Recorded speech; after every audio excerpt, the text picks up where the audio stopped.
Gabe did a whole short where he was just like doing the thing where like the thing's playing in front of him and he's just like lip syncing it perfectly. It was perfect. Oh, hello everybody. We are here. It's Animorphs night. How's everybody feeling? Everyone is feeling that it is Friday night and we got 2 people now. Woo! Alright. I'll give us a second. I'll give people a second to settle. But yeah, this is the Tobias book. People say we're gonna get mad about this one too. Oh boy. It's 65 pages, so it's a lot shorter. How mad can we get in 65 pages? I have to ask myself. Probably a lot less. Well, I don't know. I don't think we'll get as mad quickly as we did in the Andalite Chronicles. Last week, we really only got mad in the last, like, 10 pages, so, you know, anything. Exactly. It took less than 10 pages to get us mad. True. Hi, Jay. We're good. How are you? I'm good. I'm, like, waking up. Because, because I took a nap. I spent the whole night, awake trying to finish, I spent the first half of the night finishing the video that I put out last night. Avery and I put out new fan investigator videos that you should watch after the live stream. Paulo said that he appreciated the Chris Jericho reference. Rage quitting was acceptable last week. And then, so you guys should check that out there. The demon freaking koala. Yes, in your video. Yes, in the outback. In the outback. $12.99 will get you.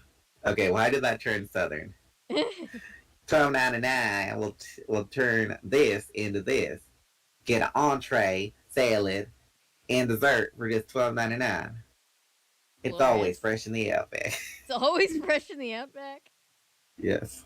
Oh my god. We go AMOs, but don't get all wobbly on us. Guys, that's weird. I think the guy that they got really was Australian. I really do. He was like, "Oh, everything will be apples.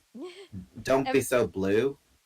People in the chat who are Australian, go and watch that video on Daniel's channel and let us know after.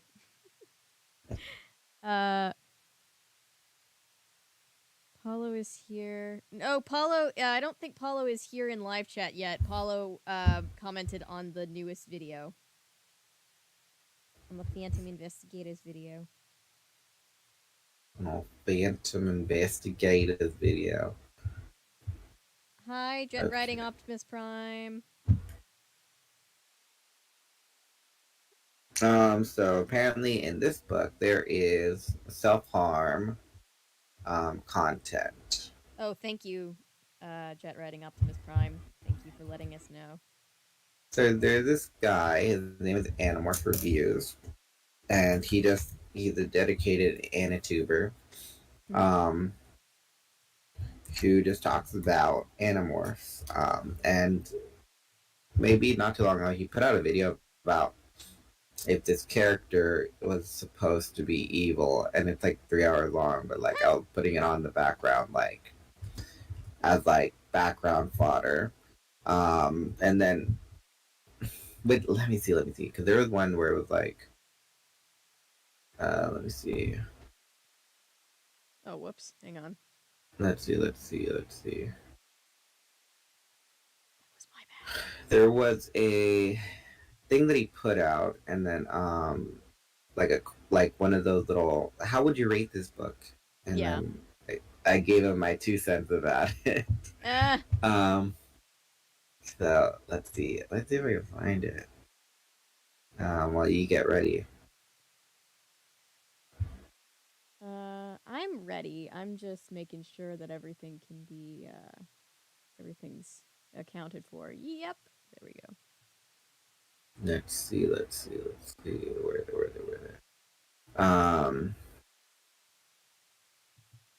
it was, I can't seem to find it, which is so weird. I think it was which one of the parents who was the first human parent other than Visser one to find out about the Yeerks during the main 54 book run. Ooh. And it was Can you guess which parent, aside from Sister One, which is Marco's mom? Well, it would be spoiler alert for last week, Tobias's mom. Wouldn't it? That's no, because apparently that was in a Chronicle book, which is not in the main 54. Well, none of them have found out. Is it Rachel's mom, to Marco's dad, um, Cassie's mom, or Tobias's mom? But you Oh, already said Tobias' mom, which is wrong. I'm actually not sure since none of that has happened. I don't think, right? Not yet. Not Okay. yet. Um, But anyway, I go on to write. I just finished reading the Andalite Chronicle this past Friday, and have never gotten so mad at a book's ending than this one. The Ellimist ain't shit for the tomfoolery and guilt tripping they pull in that book. I'm honestly convinced they're the true villain of the series, like the Watchers in ooh, Buffy the Vampire Slayer. And the guy goes, an interesting idea for an Anna theory, though I think you'd have to put a strong case forward for a guilty verdict. And I said that you and I were reading book 7, which is the one where they go into the future. yeah, Um, and the Ellimist was bluffing about seeing into the future. yep, So it makes sense for the Ellimist to also lie about Elfingor, to Elfingor about the future, only to convince Elfingor to play a part in his stupid game against the other omnipotent beings. yeah. That's what I Why said do you like immediately. why Yeah, do you think why do you think the Ellimist didn't want to talk to Elfingor with Lauren around? Lauren would have made it impossible for the Ellimist to convince Elfingor to change his mind otherwise. Um, which is the point you made. yep. Um, She the would have kicked his Ellimist is ass too. just the Ellimist is just like a politician in that they never get their own hands dirty. Try to keep a good image and manipulate others into how being selfless benefits the greater good. Imagine if a character actually defied the Ellimist and called them out, then we'd see the holier than thou demeanor change real quick. Yep. No lies were said. Yeah, no lies were said. Tell me where the lie is. Nah, the Ellimist is such a dick. I hate him, says Natty. Okay, so we got that. We're gonna forego the fanfic for one more week. Since we started at 5 this time. Yeah, So let's go ahead and just like ding the chat. Is that how you say it? Bing the chat, ding the chat. I guess so. Yeah.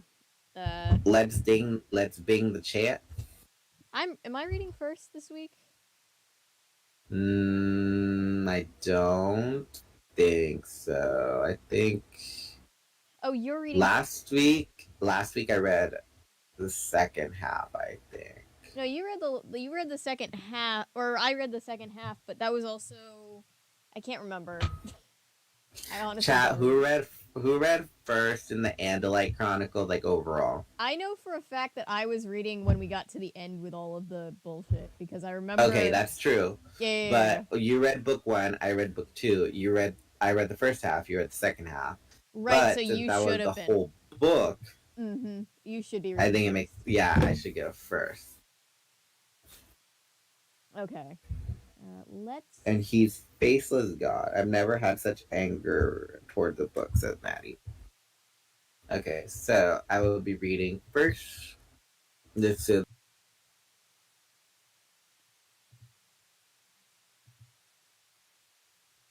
will be raising money for the Trans Housing Coalition. Yep. There we go.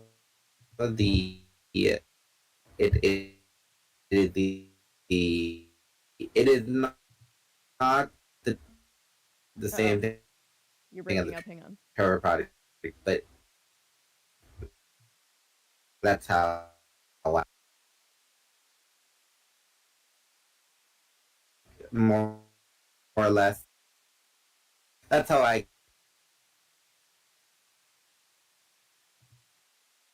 Oh no, I think we lost they Daniel. basically provide for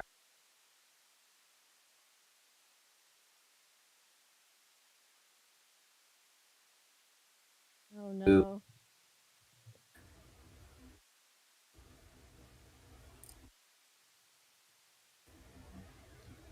Hello? Man down. I'm like lagging a little. Yeah, you were cutting in and out.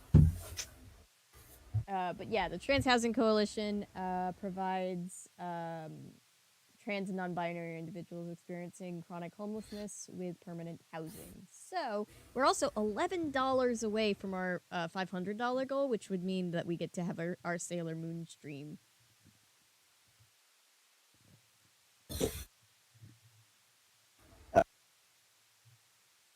Hold on. Hold on.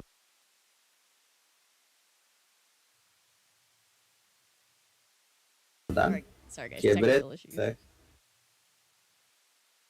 My computer is lagging.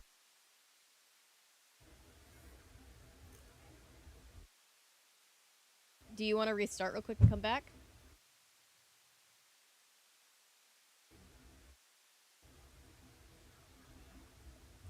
Okay, hold on. I can. Freak. Stand by, guys. Let me just close up some applications.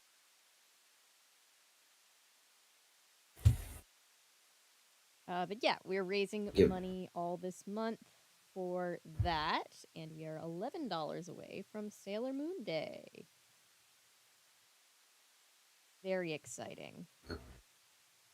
My computer is trying to like catch up. You're good. Like, you know how like when you're watching a video and then it like lags, but then like it starts to speed up super quickly? Yeah. That's literally what is the Discord call. Actually, let me hop in and out really quickly since we haven't started hear you yet. right now. I can hear you pretty fine. Okay, let me try turning or changing camera and then changing back to the regular camera after.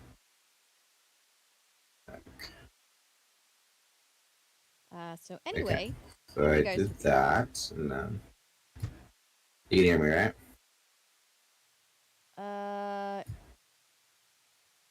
Okay. You're cutting Should be better now. Yeah, I think you're all right now. If it goes out, I'm sure we'll let you know. I'm sure you'll try and wave me down, and then I'll be like, "Wait, what?" Yeah. So, $11, you guys. Look through the couch cushions. Ask your mom and pop. Ask the ice cream man. Smash the piggy bank. I think because my next take out a loan. Just $11. $11. We're going to do a Little Mermaid video. And I think on that one, I'll pin a comment to see if we can just kind of get like even like a $1 chain going. That'll be like the little bits add up, you know? It ain't much, but it's honest work. Okay, so let me just look really quickly. So we got 65 pages. If we take away 2, that's 63. Half of 63 is, let's say, 32. Okay, I'll stop at chapter 13, and then you would pick up at 14. Okay, so you have the first 13 chapters, I have the rest. Yes. It is almost split down the middle. Okay, so yeah, so just a reminder that. So I just gave that reminder, next reminder, that everyone is welcome. No one hates anybody, but if you say anything sus, be prepared for people to voice their opinions.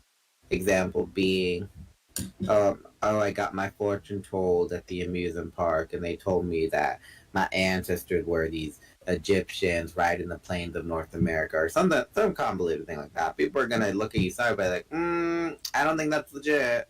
AKA, what do you mean? AKA, this is a safe space, and we keep it safe. So yes, meaning that we do not humor necessarily things that really seem very far fetched. We're not the types to be like all delusional, like yes king, yes queen with your crazy delusional nonsense.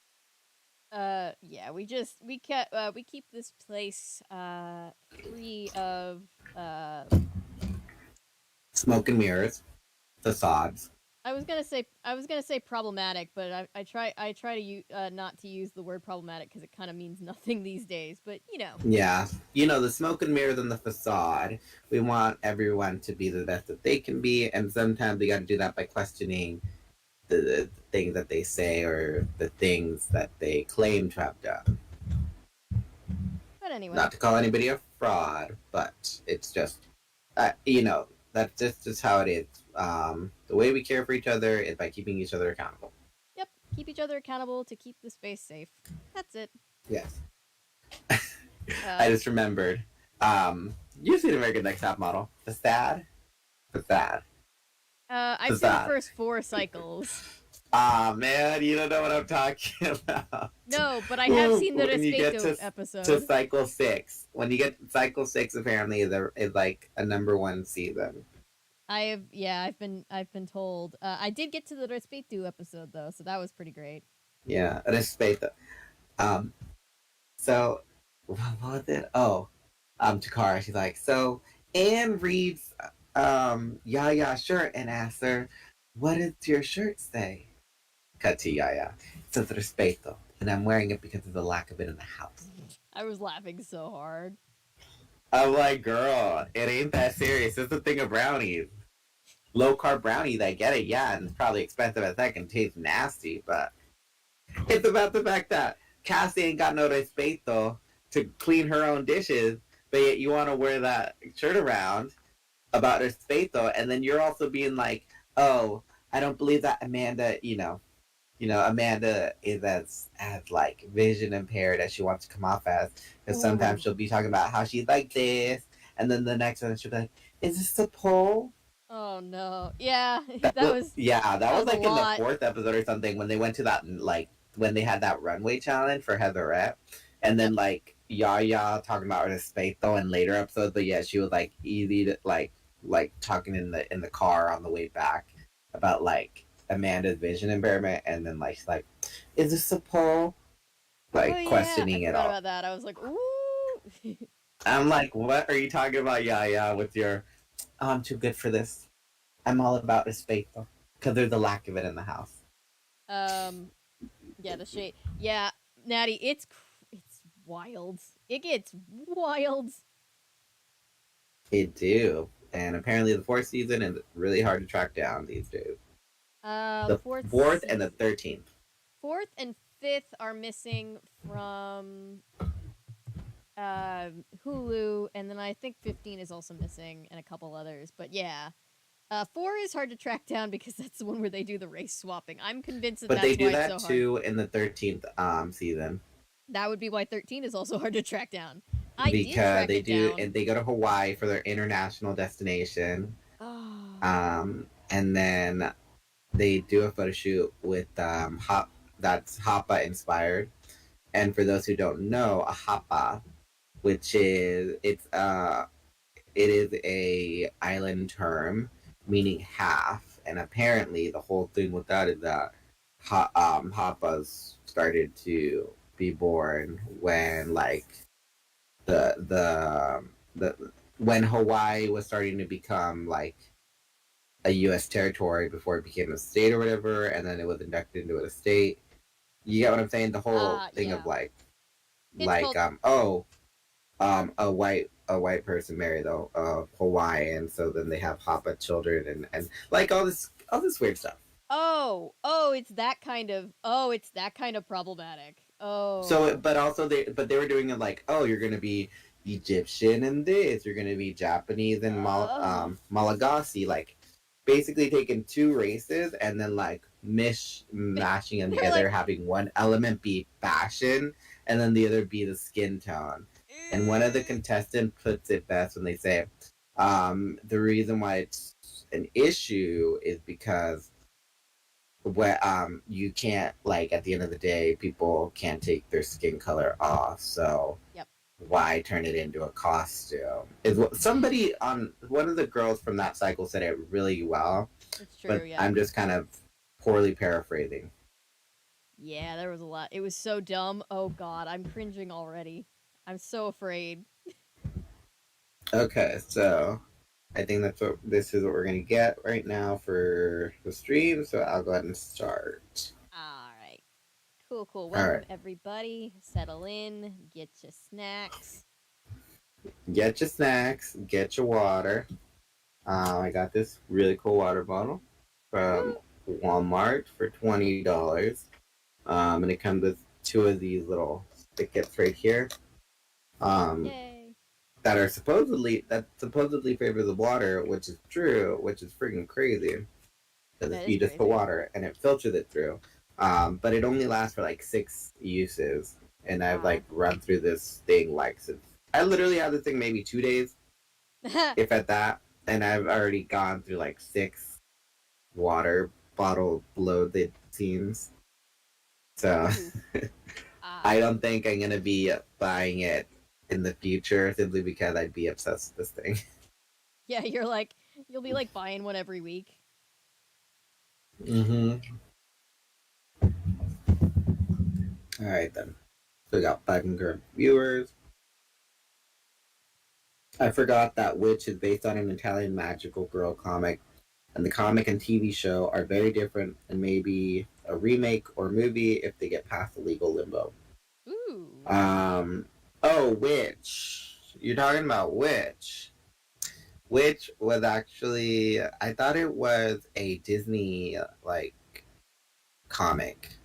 It started out life as like a Disney graphic novel, and then they turned it into a show. Okay. I think you're getting Witch and Winx Club mixed up, but then again, I could be wrong about that too. But I think you're getting Witch and Winx mixed up. And the acronym Witch is the name of the main characters in the story, um, which is Will, Irma, Tarani, Cornelia, and Halen, and each of them have like a mastery over a different element, except for Will, whose ability, I guess, is to be able to allow the other girls to transform into witches. Nice. It's really interesting. Again, another show that was very girl power centric that they tried to like make. I Now he's mean, all like, "Damn, Daniel knows this shit." I Daniel does do. I'm like a podcasts bank. about Playhouse Disney and Disney Channel stuff, so Vet neglected nostalgia, yeah, yep. neglected nostalgia. But it was another show, the 2000s, that was a casualty of too many girls like it, and we don't want to make that a thing. Which is just wrong. I want my Yeah, season 2 of Phantom Investigators. yeah, we want more Demon Koala. We want to know if Juan ends up getting, graduating his probation. We want to know what happened to Jinx. What did happen to Jinxie in the last? Was he in the last episode? I don't even remember. I don't remember either. But I I don't even remember what episode was his last episode. But I don't think he was in the finale. But anyway, I want more Jinxie. I want to know that he actually orchestrated this whole master plan of, and he's the true bad guy. Ooh. Also, Totally Spies is amazing. Was amazing. They're doing a revamp of Totally Spies, which I'm all for. That'll be fun. It's the only revamp that I'm like, oh, this should be interesting. Woo. Hopefully it gets picked up because the original Totally Spies, as much as I love it, there are elements of it that are very, Oh, the sketchy parts of it. yes, the parts that make kids later on realize that the things that they saw became things that they are enticed by. Yeah. Yeah. Yeah. Things that probably shouldn't be in a show about canonical children. They are teenagers from Beverly Hills. They are. It's Yes, own. it's owned by Disney, and yes, it's Italian. Like, Italy loves their magical girls. They very much do. I can't put it past Italy to make fashionable yet gaudy fairies. They love their magical girls Who down doesn't there love in a good Italy. magical girl? Down there in Italy. Yes. That's the thing I always say. Down there in California, I don't know why. I always say Down down there there, too. It drives my mother crazy. Like we're gonna drive down to somewhere up north, and mom's like, that's driving up. I'm like, you know what I mean. I don't literally mean down in direction. all right. So, and then I was a little worried today only because I had tacos last night, and you know how like sometimes food goes down, but like the hard shell taco, I think it like scratched Oh, when it went down. oh, are you okay? I'm fine. I'll live. But Okay. I can kind of feel it because I was like, "Am I getting a sinus infection?" Like, oh wait, I had taco last night. Oh, if you Ugh. need me to take over early, let me know. All right, then let's see. So both witch and wings come from the same country. Yes, they do. And totally spies comes from France. It is so interesting. France loves they love their spies down there in France. So France loves its spies, and Italy loves its magical girls, its fairy girls. So the team up Because movie is gonna be a bunch of magical girl spies, the international mix. yes, totally, it would be totally Winx. That would be the crossover of Totally Spies and the Winx Club. But like I said, as much as people are gonna be like, "Oh, you should watch Winx," you should watch Winx. Do not, and I mean, don't cover it because it's not because it's bad. It's that everything ties into itself, like Kingdom Hearts, and you can't escape anything basically. So I have to like if I want to cover it, I It's a have to big do. scope. It's big. It's really really big. It's big. So I'll I have to feel do like what. it's on the level of As the World Turns. Big. So if I wanted to cover it, I'd have to do like a big video of like here is literally all of it in one big like Yeah, documentary. you would have like a cork board and some string attaching like okay, so this goes to here and then but then this ties over to here I mean, I literally and have then that going for Once Upon a Time, so I guess I'll wait until the corkboard is clear from that. yeah. So but yeah, it's basically on that level of As the World Turns where everything kind of ties in the whole narrative. Um yeah, everything ties into the whole narrative of like Enchantrix, like so, a lot of stuff. And I don't even know the whole scope of it myself. I just know Very some interesting. aspects, but I can tell you that it's about I think it's um, six fairies, um, and they each have like they're not like oh fire, water, earth, air. It's a little bit more abstract where it's like, oh, the fairy of light, the fairy of music, the fairy of technology, the Ooh. fairy of plant life, the fairy of water and shape shifting, and then the fairy of the dragon fire. Um, Okay. and so it's at and basically it's just like a good versus evil story through and through. Gotcha. And each fairy has like their own personal guardian who's like a dude, which is like okay, it's very traditional and like the girls are this and the boys are this, and it's like okay. Ah, I see. Yes, which was smaller in scale, only because it only got 2 seasons. Oh, Same sad thing with times. actually no, I was gonna say Super Robot Monkey Team Hyperforce Go, but I think that only got I think that only got 2 seasons too, and then they ended on a cliffhanger, and Ooh. I think that was just the go-to move for everybody that wanted one more season. They would just end Yeah. it on a cliffhanger. Yeah, But this because was a literal cliffhanger. Like we had untied strings. I was like, someone was In hanging off a cliff? It was literal? it was like they were facing off against their main bad guy in the last episode named the Skeleton King. It Ah. I can't go too into detail because then I will go on this big old long speech of Super Robot Monkey Team Hyperforce Go. Hmm. Alright. It just the title's crazy. Um, it's you'll have to see it. It's on Disney Plus, I'll go and fortunately look. enough. But it's like it is so like who I would was come up with a show like this? I was very mad that Disney Plus did their like purge thing that they did because one of the things they took off was Mysterious Benedict Society, which I loved. They took off the other me, which is Andy Lawrence's decom. Ah. You know, Andy Lawrence, TJ Detweiler's voice. Yep. Um younger brother of Joey Lawrence from Melissa and Joey. It seems people know him as. And very well known for the movies. He did like 4 or 5. He did Poor Sense was his first movie. Then he did the other, which is like him and Joey Lawrence. Because there were 3 Lawrence And brothers, then right?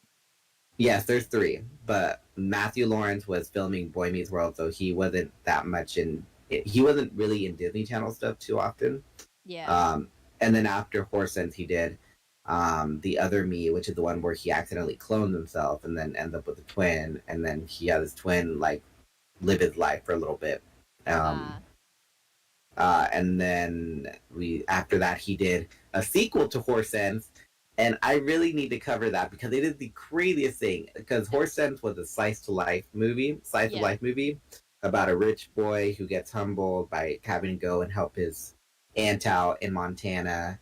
Yeah. And Andy Lawrence plays his cousin in that movie. And so this is the follow-up sequel where that rich guy, Joey Lawrence, ends up taking his cousin, Tommy, which is Andy Lawrence, to Australia, because, you know, Australia was the hip thing back then in the 2000s. Oh, yeah. And it's like this weird action-adventure movie because there's modern-day pirates, and they realize that Joey Lawrence's character is rich, so they're going to try and take him hostage and then feed him to the sharks after his parents, like, wire the money to the pirates. It's so crazy. And so, like, they have to be shipwrecked, or their captain, which is played by their other brother, Matthew Lawrence, scuttles the boat. He scuttles the boat, which means he purposely sinks it because it was too slow. But before that, he tells Joey Lawrence and Andy Lawrence to jump off the ship,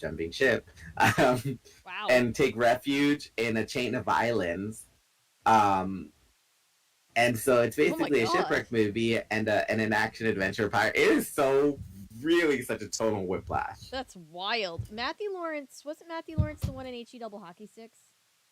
I think so. He was Jack in Boy Meets World. Yeah. Jack Hunter.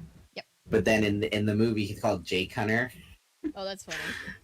That probably wasn't confusing I see what you did. All. Cheeky. Very cheeky.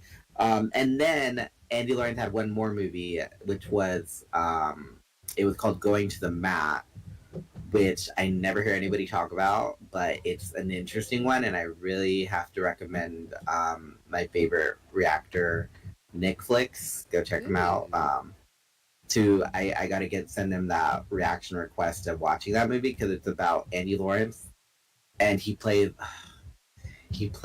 a blind student who learns how to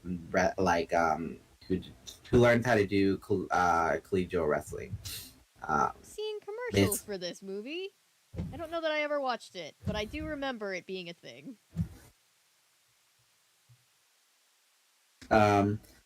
Let's see what I missed in chat. Hi, irritable bovine syndrome. I don't know if the bovine syndrome. I don't know if they're still in the chat, but they have part 1 of a 5-arc of the 5-arc of the comic, and has part 2 hasn't come out yet. I don't know what they're talking about.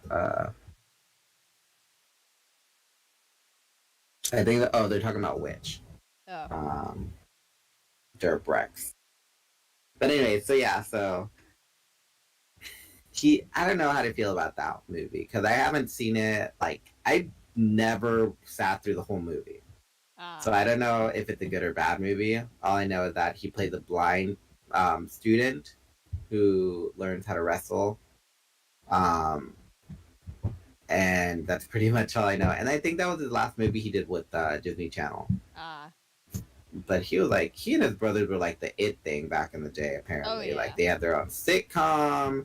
They were in a bunch of TV shows. Matt really did his own stuff. Like, he did Miss Doubtfire. He had his own little superhero show back in the day. That's him and Mrs. Doubtfire. Yeah. He was in a superhero show. He was the main character in a superhero show called Superhuman Samurai Super Squad. Oh my I can't believe I remember it. It's so fucking crazy. I remember that name. I never watched it. That was one of the video cassettes that I played to death when I was a kid. Ah, Um, got so, it. but anyways, I prolonged it. So we're already at 40 minutes into this. You're Okay, so good. let's get started before anything else happens with the stream. Reminder again, if you can, please donate to Avery's funding efforts for the Trans Housing Coalition, which helps raise money to keep trans youths off the streets and in homes due to circumstances such as parental abandonment or other issues. We are $11 away from hitting our goal of 500, like our $500 goal, which means that we'll get to do our Sailor Moon stream. Yes. Who's your favorite sailor? I really love Mars and I really love um Venus, but for two complete, but they're so different. But I love both of them. Like they're all good, but like those are my two girls. I like Jupiter only because when I was like maybe a young tyke, maybe around Young type. 3 years old or so, it was because she wore ponytails, and I was Aw, like, oh, I really like ponytails. aw, that's cute. So okay, well, anyways, let's get started. Let me just grab a sip of my water, my secondary water. Secondary water. Yeah, oh, I might go and grab just a regular water at some point. But I have two All right. drinks currently on the desk, so I'm good. What you're working on a circle blanket? It looks like. I'm working. I was going to do the circle blanket next. I decided intermittently between those two things to do a uh l- Ovular.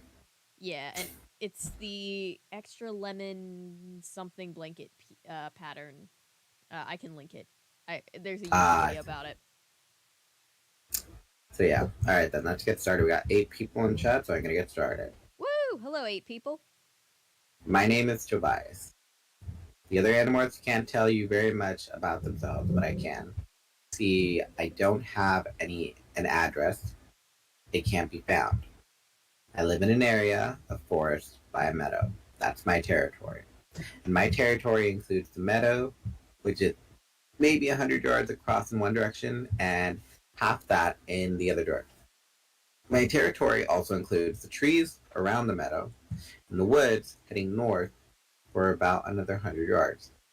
Of course, my territory is also the territory of other animals: owls, jays, foxes, raccoons, on down to ants and spiders, but no red-tailed hawks, except me. Jays are blue jays, for anyone wondering. Um, except me. My name is Tobias, and I am human, partly. Most of my mind is human.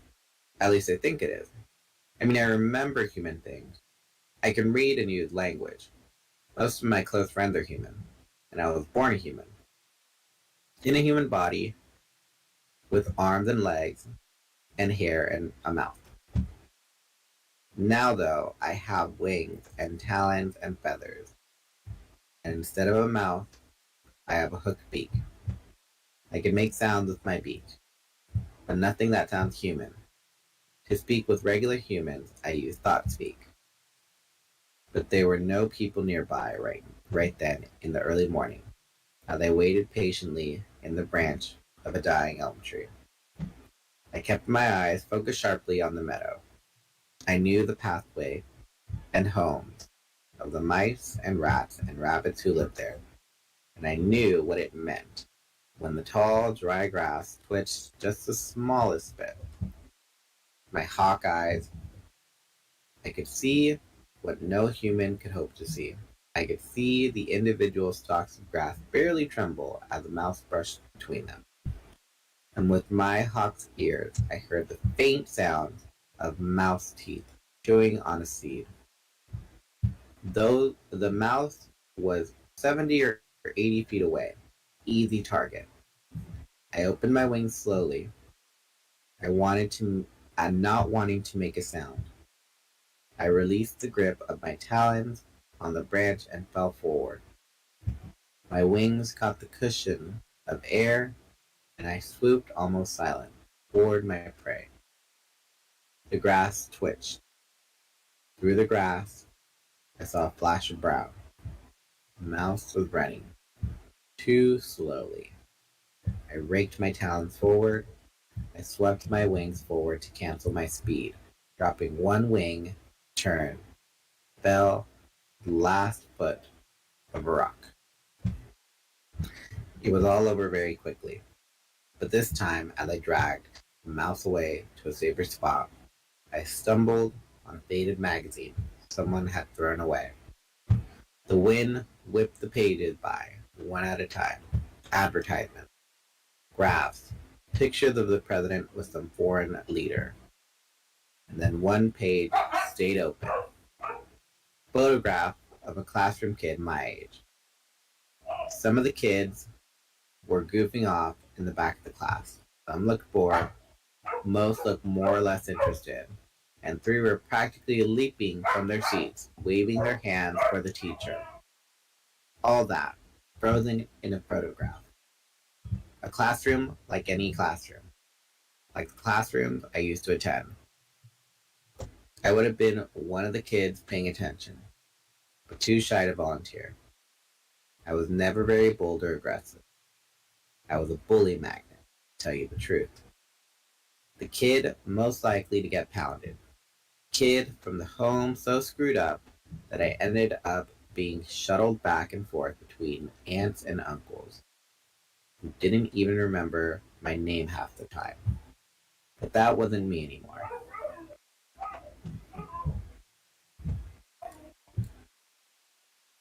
Alright, so for those of you who haven't been joining us for the last few Friday streams, to catch up to speed, Tobias, like he mentioned, he was a kid who acquired the DNA of a red-tailed hawk. And so he unfortunately stayed in that morph for too long and now lives the life of a red-tailed hawk. Very tragic. Poor guy. Yes, tragic L. circumstances, but the person, his personality, I'm just gonna leave it at that. Because this is his book, and I'm not gonna poo-poo on him just yet. His tragic backstory book. Yes, tragic backstories, but you know, if he was sick and tired of it, he would stand up and take control of his destiny. All right? Did you know you had a possibility to win? Did you know right now all of America's rooting for you? And you stand here and you laugh and you joke? We were rooting for you. We were all rooting for you. How dare you? I was rooting for you. We were all rooting for you. How dare you? Learn something from this. Anyway. When you go to bed at night, you lay there and you take responsibility for yourself because no one will take responsibility for you. You rolling your eyes like as if you've heard it all before. You've heard it all before. You have no idea. You don't know where the hell I come from. You have no idea what I've been through. But I'm not a victim. I grow from it and I learn. Take responsibility for yourself.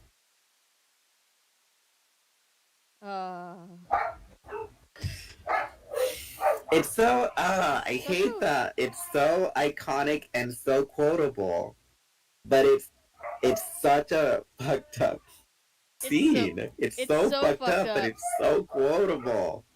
So quotable because it's so awful. Tiffany, I'm extremely disappointed in you.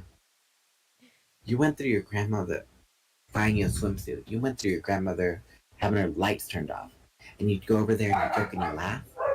Looks can be deceiving, Tara. I'm hurt, but I can't change it. Yes, you can. No, I can't. I'm sick and tired about crying about things that I don't have control over. No. Okay.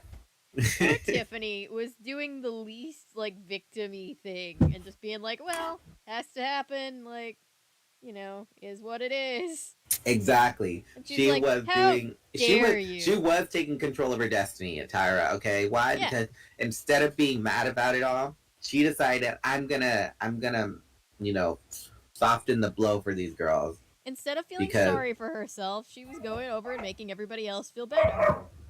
Yeah, exactly. And Tyra's like, oh no, you ain't. How dare you not cry? I'm gonna get my ratings. I'm gonna get my ratings, girl. Um.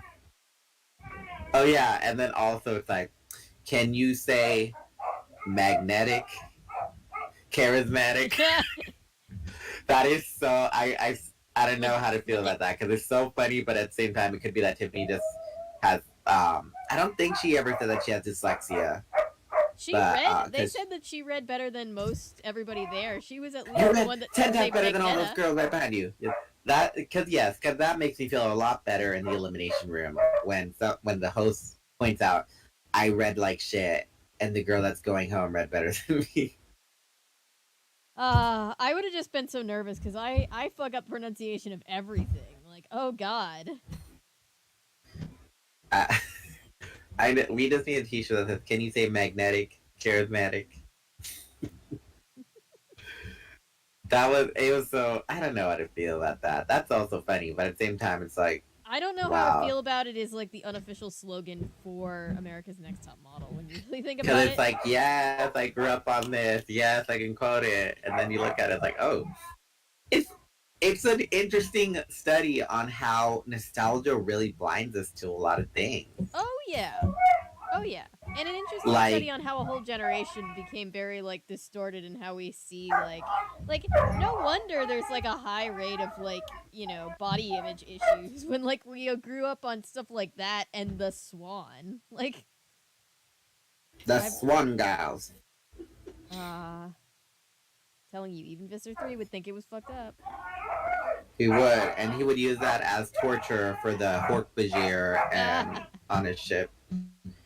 He'd like, two strong Hork-Bajir stand before me, but I only have one photo in my hand. He's like, this is torturous. It will be mine now.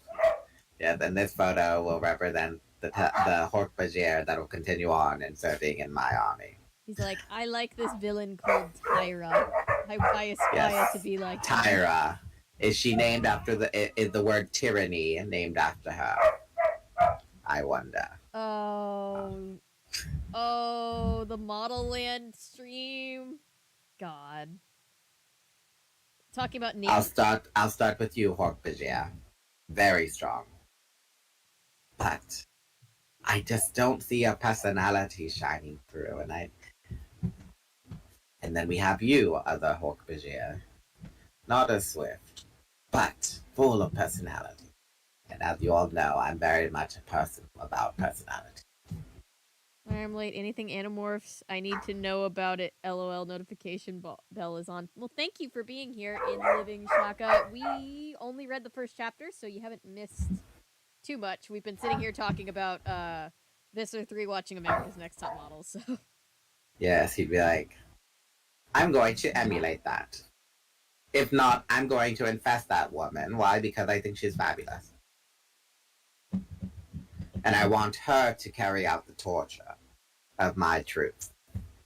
And of others.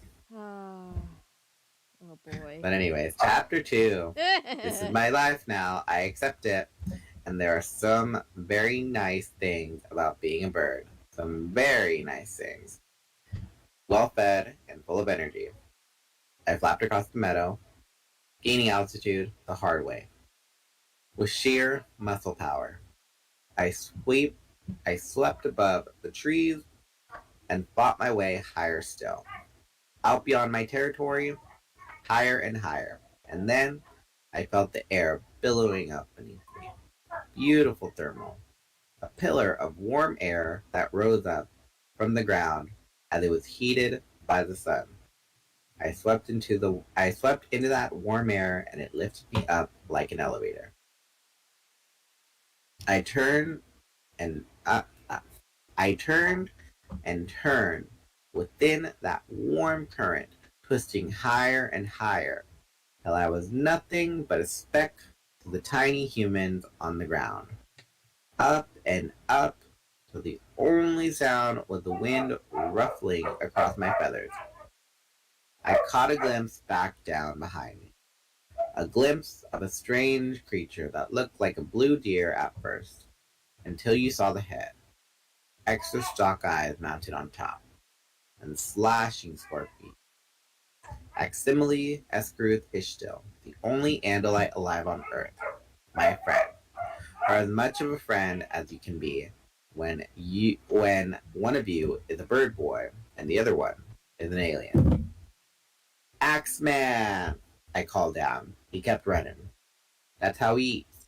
He runs across the grass and leaves, and the crushed vegetation is absorbed through his hooves. Tobias, out hunting. Nope, I had breakfast. See you later. I flapped and glided and soared till I was over houses. They were just little squares of gray and orange and brown roofs. Tiny swimming pools glittered in unnatural blue. I saw trimmed green lawns and parked rectangles of cars and roads with dotted white lines down the middle. I fell on and across the homes, across the roads, to the school. Maybe it was because of the picture in the magazine. Maybe that's why I wanted to go there. It was late morning now. The light was sharp and clean. I could see through the window of the classroom. There was Jake, unofficial leader of the Animorphs, looking like any normal guy. See, this is what I'm talking about. Sorry, I don't mean to interrupt. This is what I'm talking about when Tobias really is so salty towards Jake. Yeah, he wishes he could be Jake. Like he's Yeah. Hi, jealous Paula. of Jake. Hi, Paula. We're all doing good. How are you? But yeah, this is what I'm talking about. He wishes he was Jake. Because Jake's a normal guy. And the fact that he's like, oh, the unofficial leader of the Animorphs. Kind of like, I mean, because everybody everybody does else, say that. I thought everybody else was like, oh, he's the leader of our group. Say like he's like our leader, but he doesn't want to be, or like he's kind of like he's a leader, but he didn't want it, or whatever. But no, Tobias has to go around being like, oh, the unofficial leader. As if Jake really self-proclaimed himself like, I'm in charge, I'm the leader. You do what I say. So, I got two dogs playing in the backyard. So that's and fighting for the same toy. Hi, So dogs. that's why you can hear all this barking. I'm just waiting for dinner, says Jerprex. So he was lounging at his desk, feet stuck out in front. He was sleepy and trying to keep his eyes open. I know that feeling. More than any other person alive, Jake held the future of the human race in his hands. Strange to think, huh? That some big sleepy kid in sneakers and a jacket was the leader of the only resistance to the Yeerk invasion of Earth. That's what I'm talking about. He describes Jake as some big sleepy kid.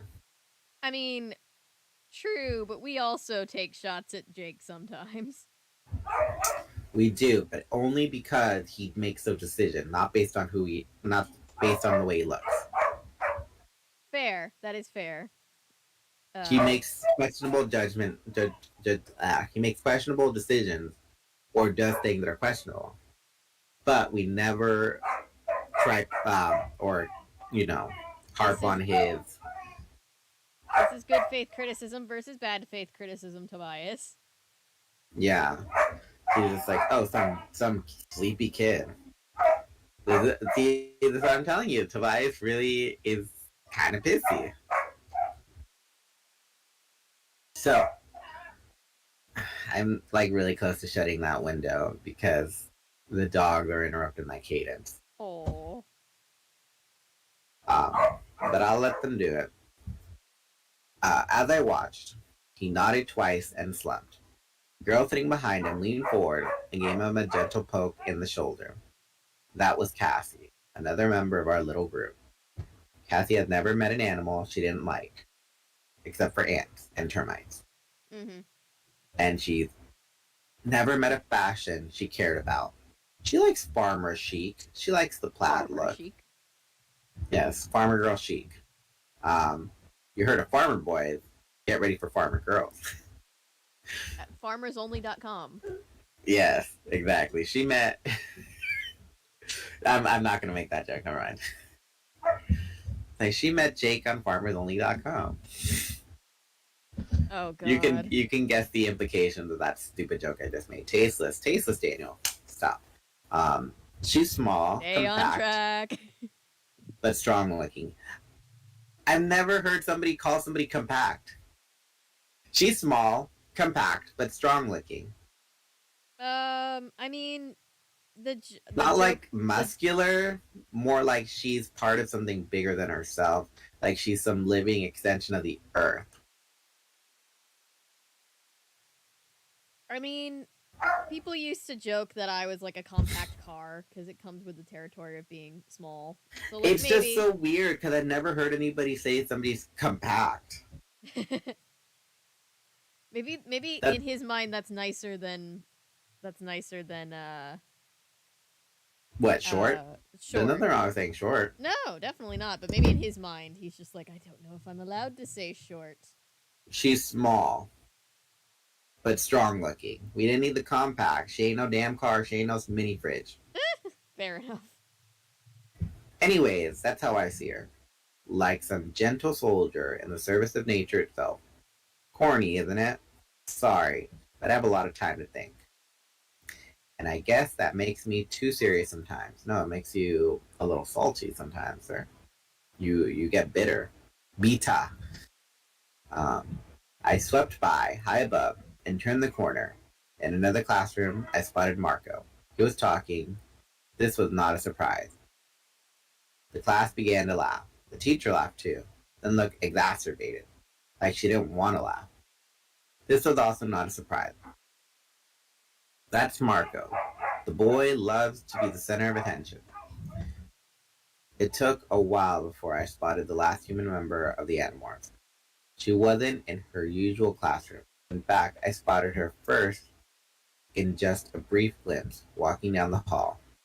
Then she stepped outside, out into the empty quad that separated the main building from the gym and the temporary building. She stepped out into the sunlight, and her blonde hair became the flame of pure gold. Rachel. Maybe I gotta blow my nose.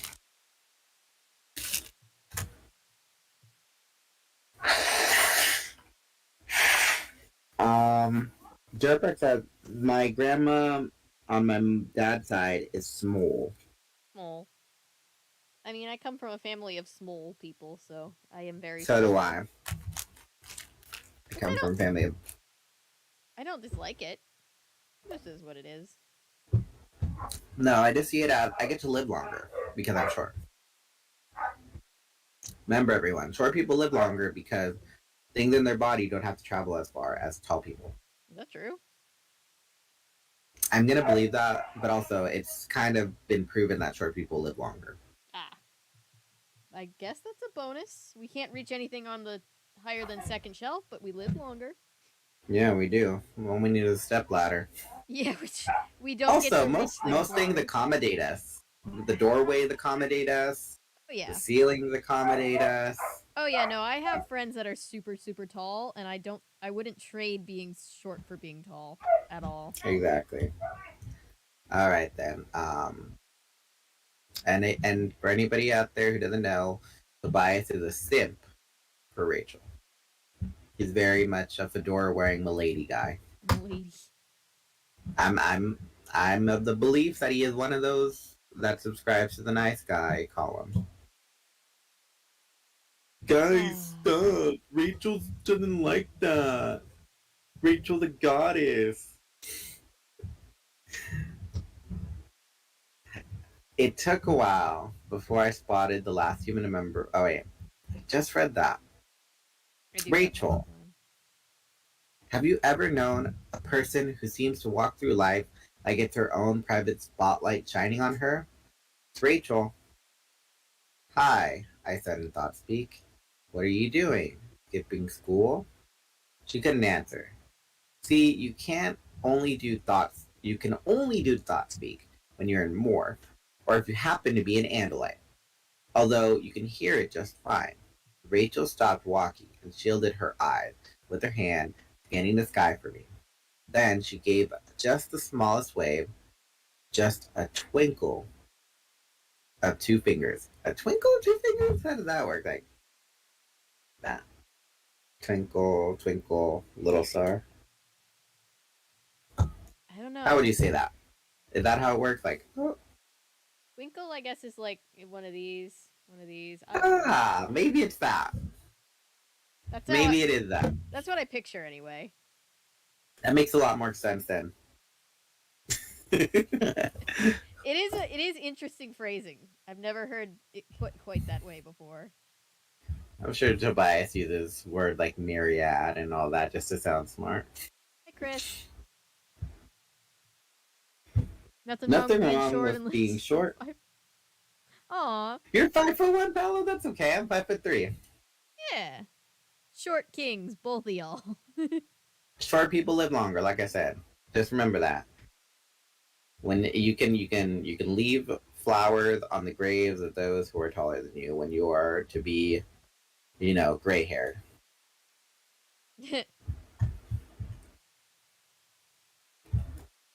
Took a while before I spotted the last. Oh, I keep reading that. Twinkle of her two fingers. She jerked her head toward the gym. That's where she was going. She opened her binder and revealed a piece of yellow notepad, a piece of yellow note paper clipped inside. Ah, so she was delivering a note for some teacher. But Rachel must have forgotten that I could see things no human could ever see. Beneath the note was a fancy-looking sheet of stationery. It was a letter addressed to Rachel. It read, "Congratulations! You have been named a Packer Foundation Outstanding Student. Click here to claim your prize." Gosh, the days of MySpace were like, "Congratulations! You've been selected to receive a free iPod Nano." Yeah, right? The iPod. It was always the iPod Nano, too. Let's see. Case in point, the stupid wizard school. Nostalgia blinds us. Stupid. Oh, Harry Potter, they're talking about. Ain't that the truth? Living longer for me means being alone longer. Yeah, I'm a Debbie Downer. I'll stop though. It's okay, Paolo. I see that. But as long as you got friends like us, you won't be alone. Maybe physically you'll be alone, but you will have friends far and wide, near and far. Just remember that, sir. Yeah. Let's see. I was about to add my own congratulations when I noticed the date. There was to be an award ceremony Monday. This was Friday. It was the kind of thing Rachel would have invited everyone to. Everyone but me. Don't start, sir. I can't exactly go to things like award ceremonies. Rachel hadn't even told me about it, and I knew why. "Hey, I have something to show you after school," I said, trying to sound perky. "My Yerk Pool mapping project is paying off. Want to go for a fly after last period?" I saw her smile, and she nodded her head again. Just a slight movement no one else would notice. "Cool," I said. I soared away, and she walked on to the gym. There are definitely some nice things about being a hawk, and flying with Rachel is probably the nicest.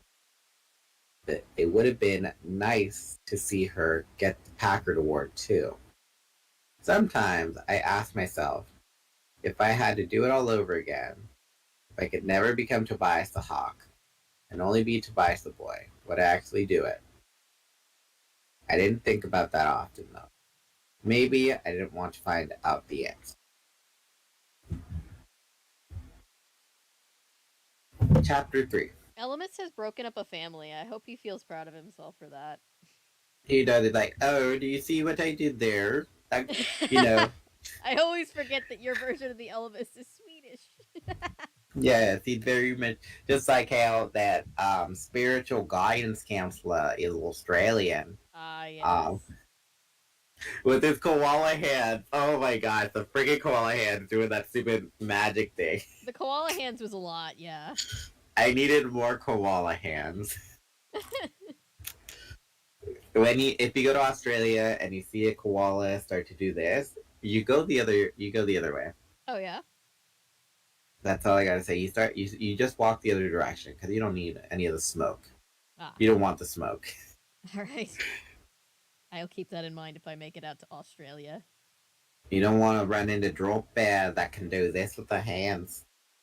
The mystics.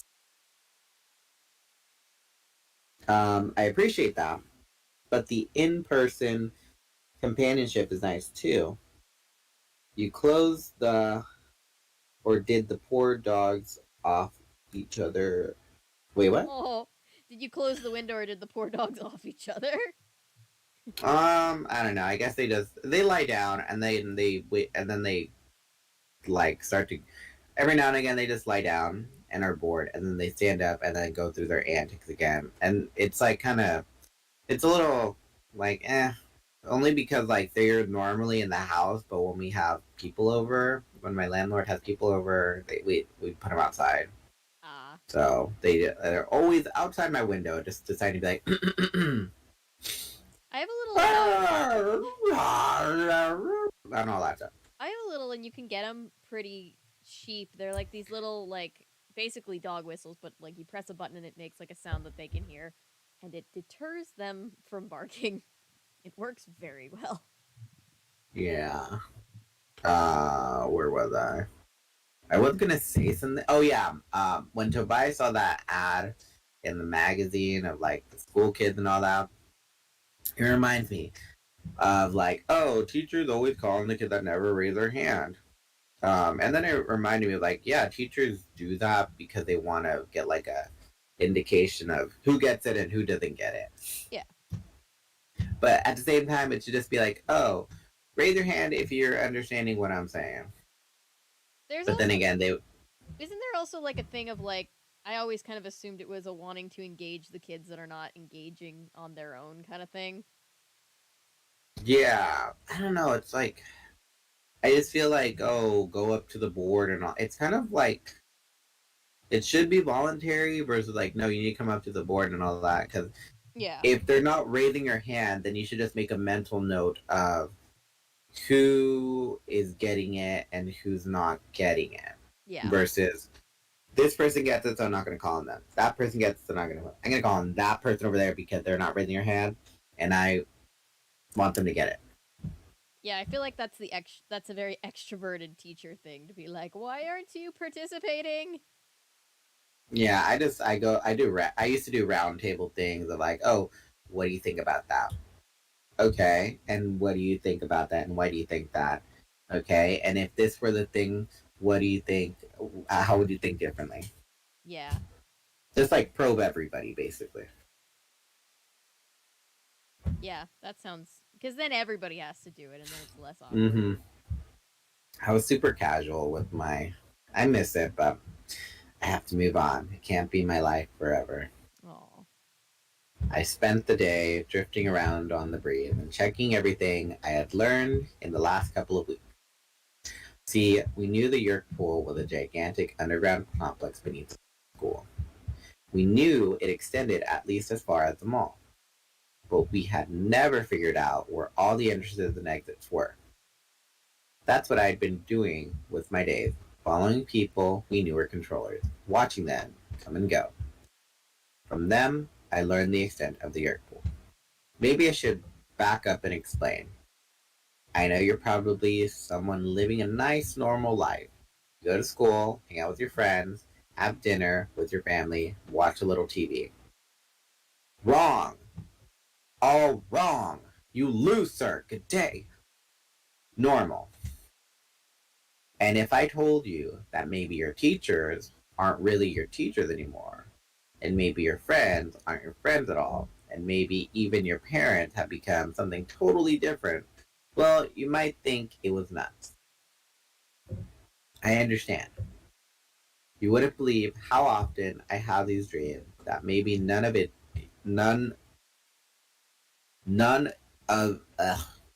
maybe none of it's real. That there is no Yerk invasion. The Yerk slugs are not inside the heads of so many people. that maybe I have my own hands and toes. It all started when Jake, Cassie, Marco, Rachel, and I took a different way home from the mall to take a drink, everyone. In a dark, eerie, abandoned construction site, we saw the spaceship land, and we met the strange part deer, part scorpion, part humanoid creature called an Andalite. His name was Elfingor. Much later, we found out he was Axe's big brother. If Elfingor was a character, a regular character, would we call him Elf, or would it be Fangor, or what would be a shortened Hmm. thing? Well, he went by Al. He went by Al Fangor when he was on Earth because it was what's her name's idea. But that was when he was in human. He was a human Nothlit. I'm talking about like Ah, if you feel like a regular interactable character throughout the series, would we just call him Elf? Elfie, maybe. He told us about the Yerks, the race of parasitic slugs. The Yerks, like some awful galactic disease, are spreading secretly from planet to planet. They steal bodies, they make other creatures, and they control it. Absolute slaves. The entire Hork-Bajir race has been enslaved, as well as the incredible gross taxon, although they went along voluntarily. They've gotten the Gad and other races too, and now it's our turn. They are here. The Yerks are among us, inside the people you least suspect. Cops, teachers, friends, parents, reporters, pastors, and priests. I like how they distinguish pastors and priests. For the Catholics and Christians out there, we got your pastors and we got your priests. I wonder how many parents were pissed at K.A. Applegate and her husband for being like, for their kids being like, "No, mom, I don't have to do the dishes. You might be, you might be a controller." Yeah, it's like how do I know you're my mom? You're being too nice to me. Angry emails. I'm sure there were angry emails. They've gotten the Ged and other races too, and now it's our turn. They are here. The Yerks are okay. I already read that. Your own brothers and sisters. Oh please, if my brother and sister were infested, they'd like call me often. They call me every now and again, but I mean, like they don't call me like maybe they probably call me like every 2 or 3 weeks, but not like every week. So if they started to call me every week, I'd be like, okay, something's wrong. I mean, my brother is really he's not he's very introverted. So if he was like, "Hey, I've started going to this thing called the sharing every week. You should come with me." Immediately I'm suspecting body snatching. Immediately. Yes, red flag, red flag. Red flag on the field for sure. Yes, red card, out of the game, Yep. ejected. The Andalite Prince Elfingor warned us, and he gave us the weapon, the power to morph. Take a shot. To become any animal we could touch and acquire. There was just one big drawback. See, you can't stay in a morph for more than 2 hours. Take a shot. After you stay in morph, after that, you stay in morph forever. That's what happened to me. The Yerks also have a weakness. Every 3 days, they have to return to the Yerk pool. Take a shot. They drain out of the heads of their host bodies and swim in the sludgy liquid of the pool. There, they soak up the Kendrona rays they must have for nutrition. We've been to the Yerk pool. It's not a place you want to see. Trust me. The screams that we'd heard in that place will be with me forever. The Yerk pool was where I lost my humanity, where I passed the fateful 2 hour limit. Someday, somehow, we will destroy that place. But first, we have to understand it better. That's what I was doing. That's why I spent my days trying to discover every possible way in and out of it. I was in the air over the mall at just about 20 or at just about 2:30 in the afternoon when I spotted the big bald eagle floating serene and powerful on the thermal. Brown body stood out against the clouds, while the white head seemed almost invisible. It was an odd place for a baldy. They usually like the shores. A baldy. I flapped hard. Yeah, why do they call it a bald eagle if it's got like if it ain't bald and Because they say from far away it looks bald because the feathers are so or white? sheer. I don't know.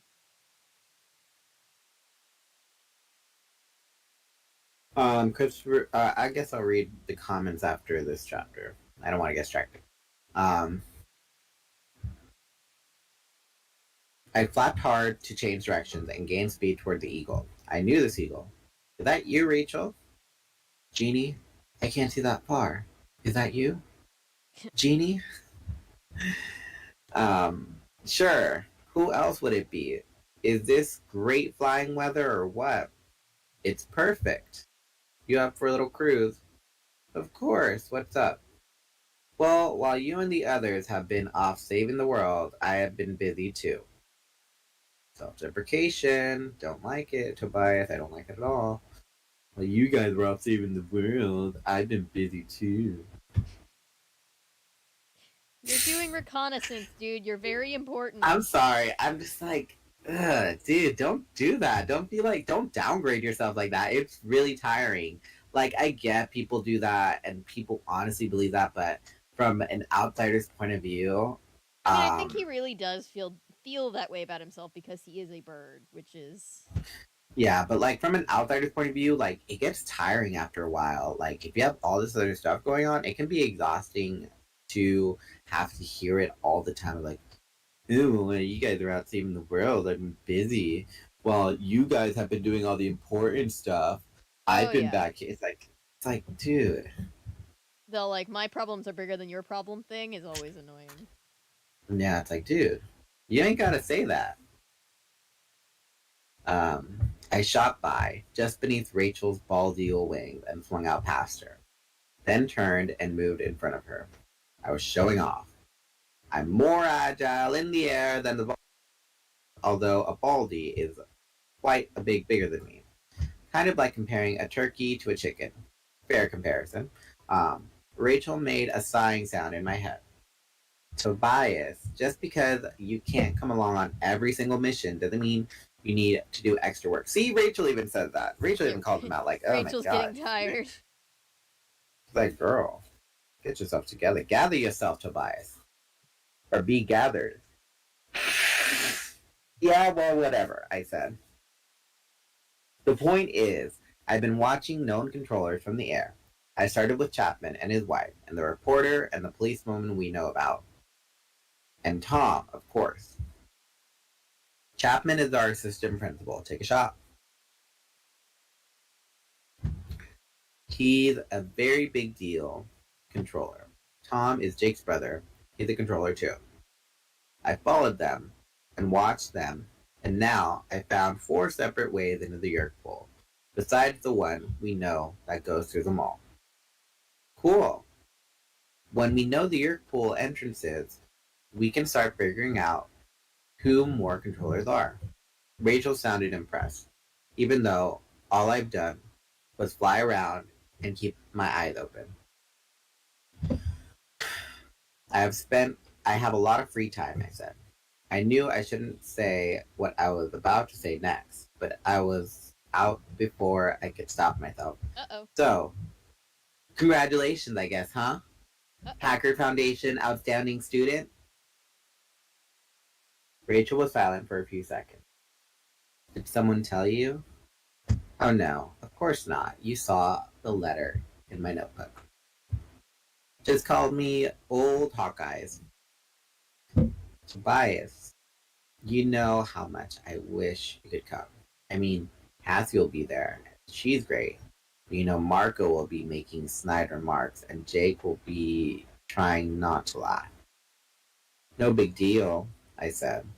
The only thing is, don't hide stuff from me because you think it will hurt my feelings, okay?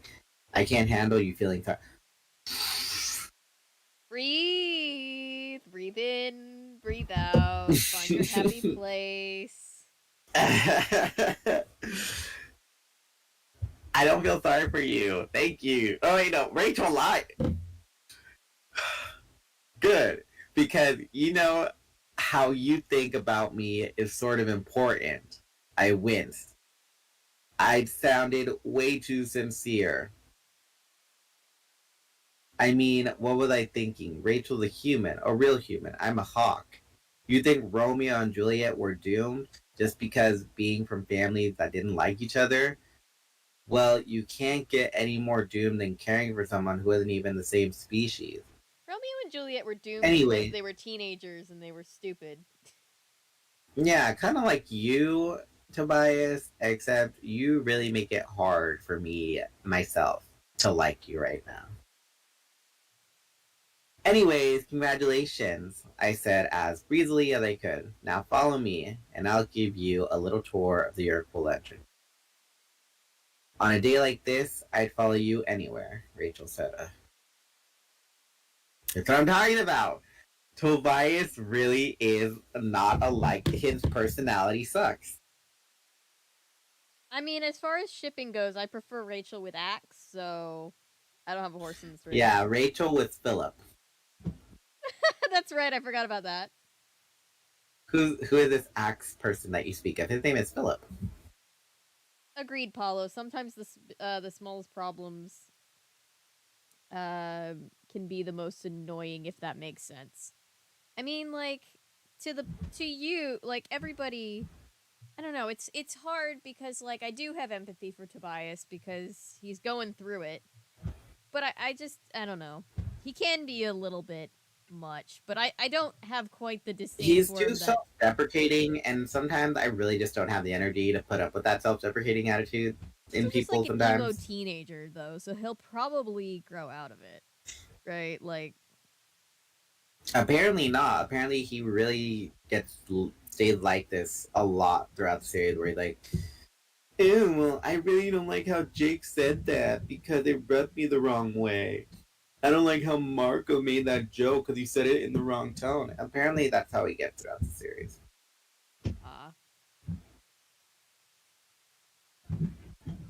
ah, Christopher V's a slight nod nobody else would see. Oh.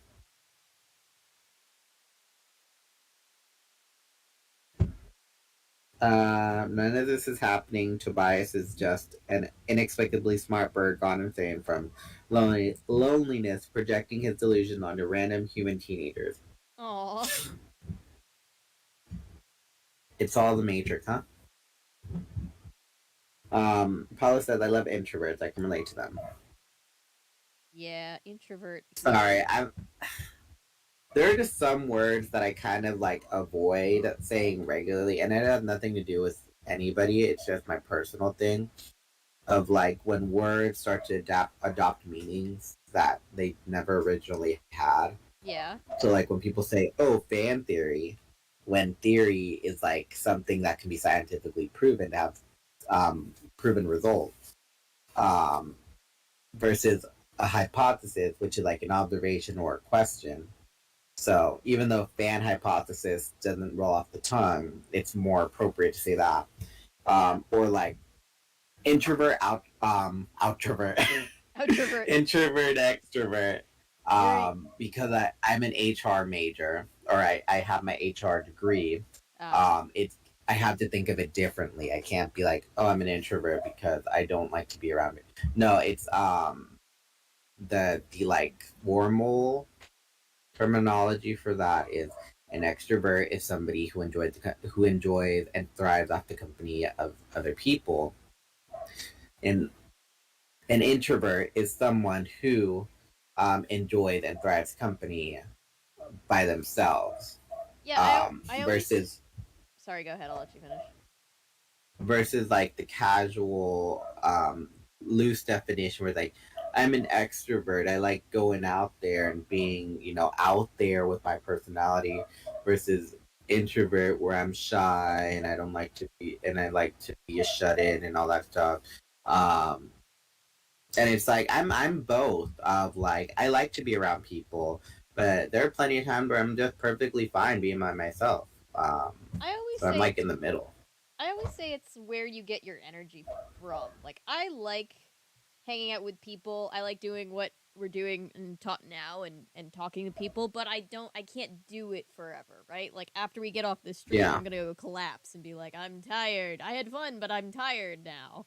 Mm-hmm. And I always say it's sort of like you know, if you think about it like running. Like I love to run, but it doesn't give me energy. It inherently takes energy away, so I couldn't do it forever, you know?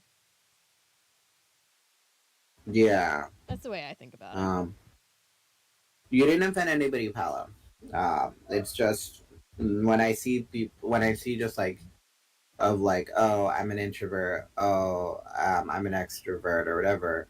Um, it my brain kind of like is like, I don't know. My brain just decides that it doesn't like how it's used casually You just don't relate to either one, but like it's because not it's like, no, you're good, Paulo. cause, I think Paulo is afraid that you were gonna say like he said like a bad word or something.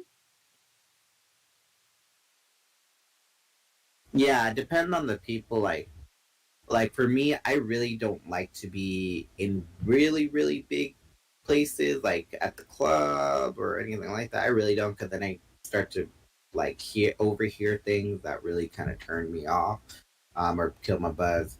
Um, I like if it's like a group of like 20 people, I'm fine with that. If Yeah. it's a group of 50 people, I'm fine with that. Um, but like a group of like if it's like a nightclub or like an expo, I'm kind of like Yeah. aversive to that. Yeah, that's But it's fair. like I'm an extrovert because I like to be around people and I thrive off of their company.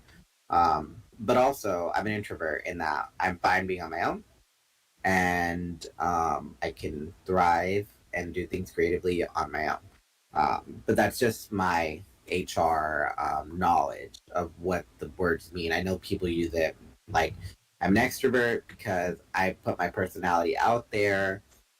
I'm an introvert because I'm very shy. And it's like that's kind of it, but not exactly it. I think the technical term is omnivert. Yeah.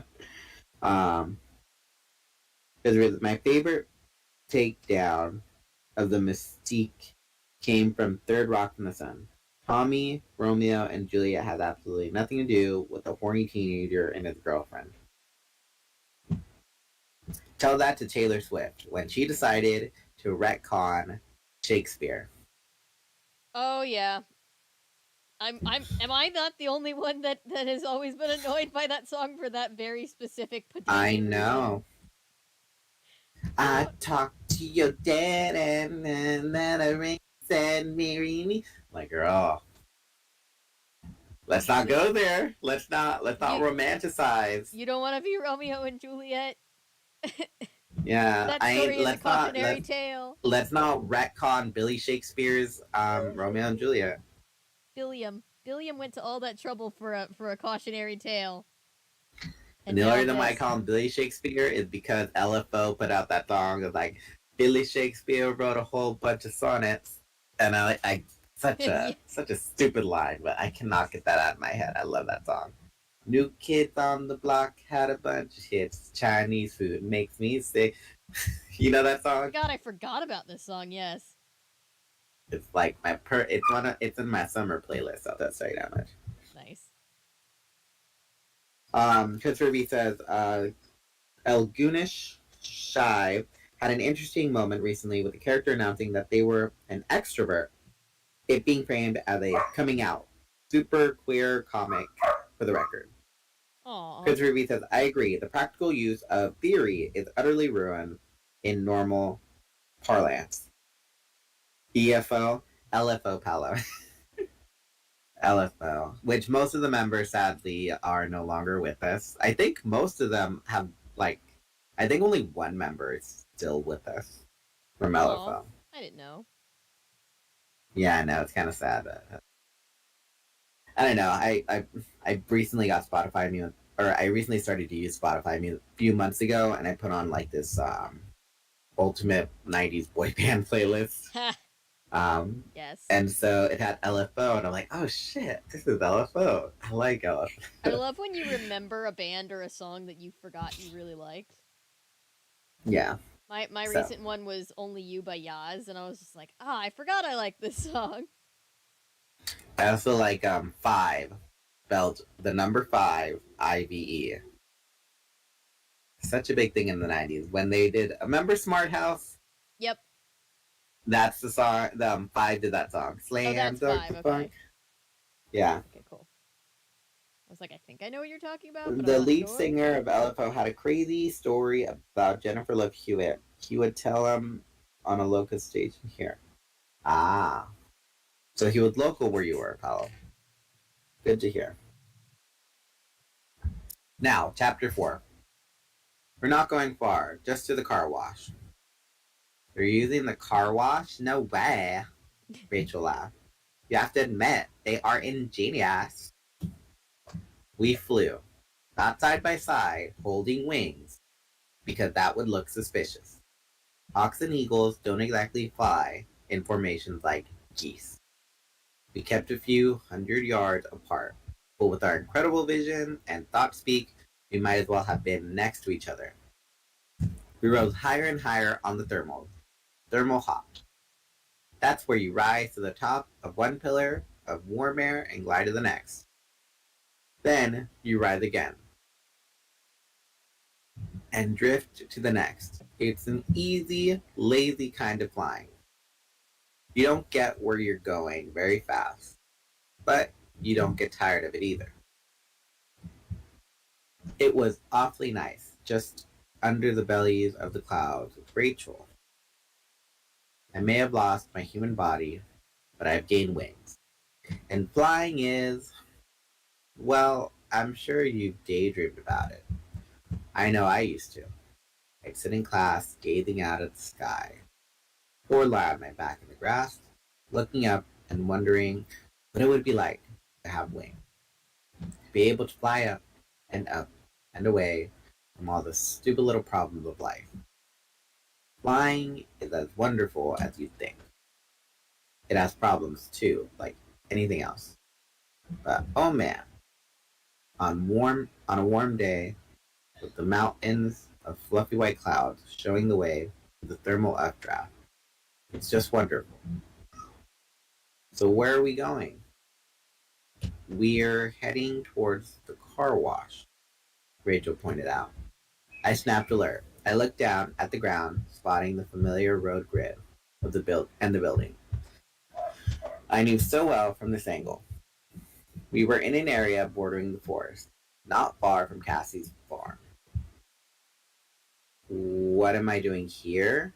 I asked. I must have spaced. Sorry, this way. I cranked a hard left. I cranked a hard left turn and beat my wings to gain some speed. Rachel has to deal with the 2 hour limit. We wasted a lot of that time. I couldn't believe I'd spaced out so badly. We flapped hard for a while. Um, Tobias, am I crazy or are we going right back where we were? I looked down at the ground. She was right. She was right back in the same area by the edge of the forest. I felt a cold chill. No way, I whispered. Are you lost? Lost? Of course not, I said. I don't get lost. We're heading just south of east. I know exactly where we are, but this isn't where I was heading. Is there something going on here? Rachel asked. This makes no sense, I said. I was heading for, and that's when I saw it happen. We were gliding over the edge of the forest, farmland on one side, all green and perfectly squared. Then a band of scruffy brush and fallen down wire fence. Then the trees, elms, oak, and various pines. The trees extended in long sweeps right from the farmland up into the far distant mountains. By hawk's vision, I could even see snow on those far off peaks. But that's not what I was noticing right then. What I was noticing right then was a single huge oak tree was sliding to one side. Just sliding, like it had no roots. Like it was on a skateboard or something. The huge oak tree just slid over. and beneath the oak tree appeared a hole in the ground. "What is that?" Rachel demanded. "Not me," I said. "That whole tree is just moving." "And the hole under it isn't natural," I pointed out. "It's too round. It's man-made. Or else not man-made. Or else not. Or else not. But how do you say that? Or else not man-made?" Rachel said darkly. Or else It's the not darkly. man-made? Yeah, that part through where it says Rachel says darkly. Something's down there. I saw something moving. It's coming up out of the ground. "I see it," Rachel said. "What is it? Can you see?" I had a better angle than Rachel, and I could see what was coming up from the underground. I saw a snake-like head with huge forward-swept horns. I saw powerful shoulders and arms that were armed with blades at the elbows and wrists. I saw the big Tyrannosaurus feet and the short spiked tail and the blades at the knees. I saw 7 feet of razor-bladed death.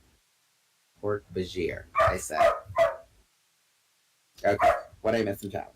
Everybody's happy. Paulo says, "Yay, dog's alive." The lead singer. Okay, so apparently the lead singer of LFO was from Boston. Nice. Okay. "Hork-Bajir," Rachel snarled.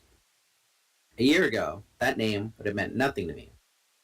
It would have just been some nonsense word. But now I knew the Hork-Bajir. The Andalite who gave us our powers had told us that the Hork-Bajir were once a decent, peaceful species. They had been enslaved by the Yeerks. All of them were controllers now. The entire species carried the Yeerk slug in their heads. And with the Yeerks controlling their every action, the Hork-Bajir were walking killing machines. Amazingly fast, incredibly strong, armored, bladed, almost fearless. They were the shock troopers of the Yeerk Empire. Hork-Bajir had come close to killing Rachel several times, and all of us had felt the Hork-Bajir blades at least once. "What is the Hork-Bajir doing coming out in the broad daylight?" Rachel asked. I looked closely. The Hork-Bajir was climbing some kind of ladder. When it reached the surface, it blinked its reptile-like eyes at the light. It climbed out and stood like some vision of a demon. Then I noticed that there was a second Hork-Bajir coming up behind it. "There's 2 of them," Rachel said. "Yeah, and you know what? I think they look scared." Just then. Squeak! Squeak! Squeak! The alarm was deafening to my hawk ears. The sound screamed up from the hole in the ground. The 2 Hork-Bajir jerked in surprise and fear. I thought that was the birds. I'm pretty sure it's supposed to go scream, scream, scream. But that's revisionist history. Like the time One of them. Like the time that I was reading when they were in South America, and I was like, I have no idea what bird this is supposed to be, so I don't know what this is supposed to sound like. I thought it was the birds because we always do that. But that's with the T at the front. Yes. This is a. One of them grabbed the other and held it close for a split second. In an instant, they were off and running before the forest. Running as if their lives depended on it. And let me tell you something, Hork-Bajir can move out when they want. Those big, long legs, taking big, long steps, they plowed into the bush, slashing wildly with their bladed arms, slicing through bushes and thorns and small trees like a harvester going through a wheat field. How are you doing on morph time? I asked Rachel. I still have an hour at least, she said. So we follow these guys. Oh yeah, we flapped, gain some of the altitude we lost, and prepared to follow the Hork-Bajir. Not much of a challenge, really. They were chopping a path straight through the woods that a blind man could follow. They're not exactly into the stealth thing, are they? Rachel commented. And that's when things really broke loose. Up from the hole in the ground, humans poured. Armed humans, men and women, dressed in an array of normal looking clothing. Controllers, of course. Not that you could tell by looking, but I knew now that hole led down to the Yerk pool. And there was no doubt in my mind these humans were human controllers, slaves of the Yerks in their heads. They carried human weapons, automatic rifles, handguns, and shotguns. The Yerks were going after the two Hork-Bajir, but they were being careful. They were sending only human controllers. They weren't going to risk any more Hork-Bajir being seen by normal people. 20, 30 human controllers climbed up out of the hole. They'll never catch them, Rachel said. I know. What's going on here? Are those Hork-Bajir trying to escape somehow? Up from the hole, machines began to appear. They seemed to levitate. I almost laughed when I saw them. Dirt bikes? The Yerks have motorcycles? It seems bizarre, even funny. The Yerks have faster than light spacecraft. Now they were using dirt bikes? Uh-oh, Rachel said. The Hork-Bajir are fast. They aren't that fast.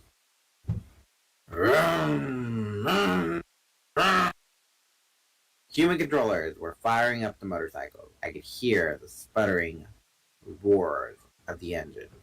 In all, 15 Yamahas and Kawasaki's came up through the hole.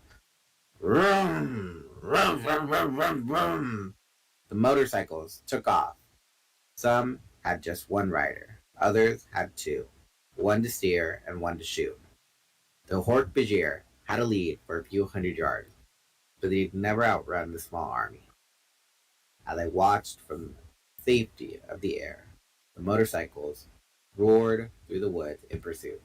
They churned up dirt and leaves and chattered quiet, and they gained quickly on the two fleeing Hork-Bajir. Blah, blah, blah, blah. Rifles barked, motorcycles roared, and the Hork-Bajir ran. But the bikes leaped and twisted and snaked through them. Blam, blam, blam.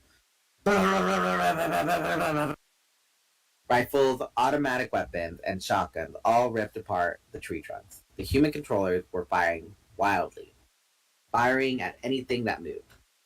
From the ground, they couldn't see the Hork-Bajir yet. We could see flashes of them, and they kept on shooting. This is going to be over in about 10 seconds, Rachel said grimly. What are we going to do? You want to help the Hork-Bajir? I said incredulously. Have you ever heard the saying, the enemy of my enemy is my friend? The Yerks want these two Hork-Bajir dead. That's good enough for me. Me too, I said. We'll have to use thought speak. Talk directly to them. Let's do it, Rachel said. I would have smiled if I had a mouth. Rachel is so brave, she is just short of being reckless. I like that about her. Just short of being reckless. I love Rachel, she's my girl, but I think she's full on reckless. I think that's fair. Christopher B says Hey, the Yerks have dirt bikes. Quick! Challenge them in a children's card game. It's the only way. He's making a Yu-Gi-Oh joke. I figured as much, but I wasn't sure because I've never actually played. So unlike the third series of Yu-Gi-Oh, which is called 5Gs because there's 5 dragons or something.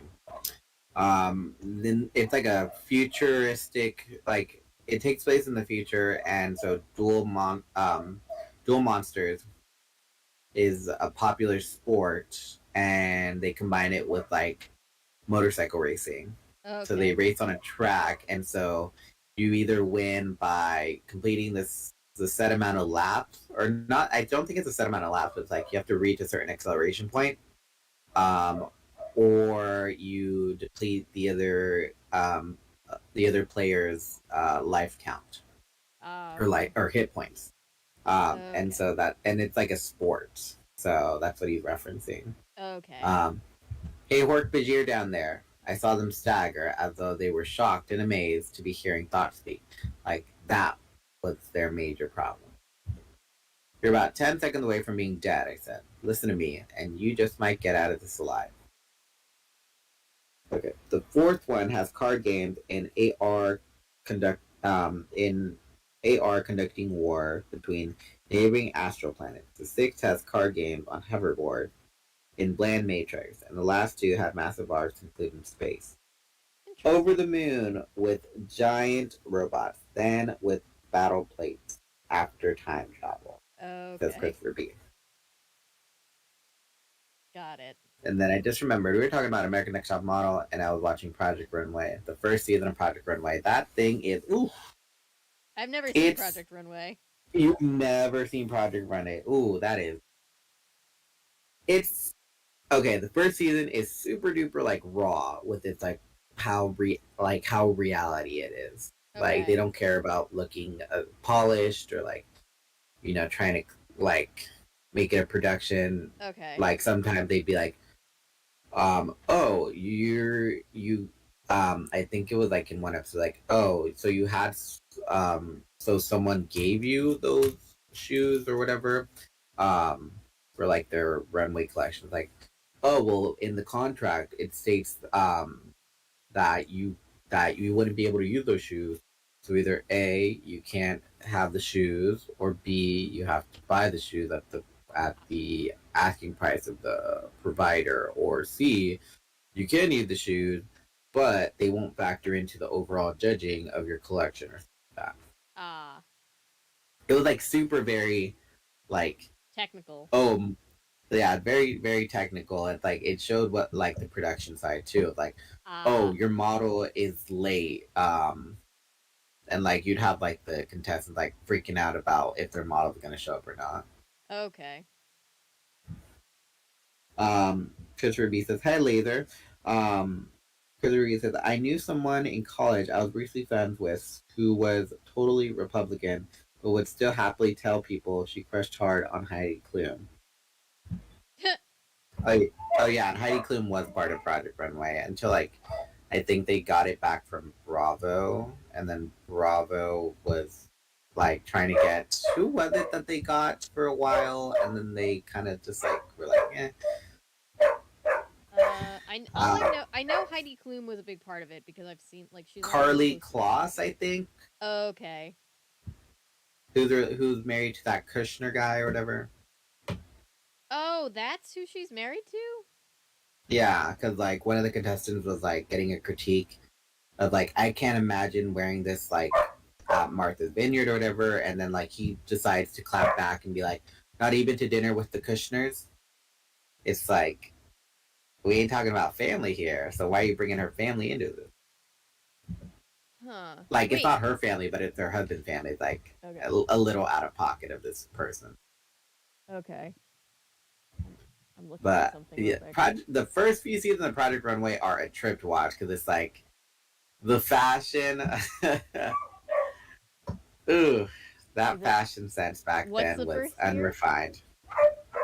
When did it first come out?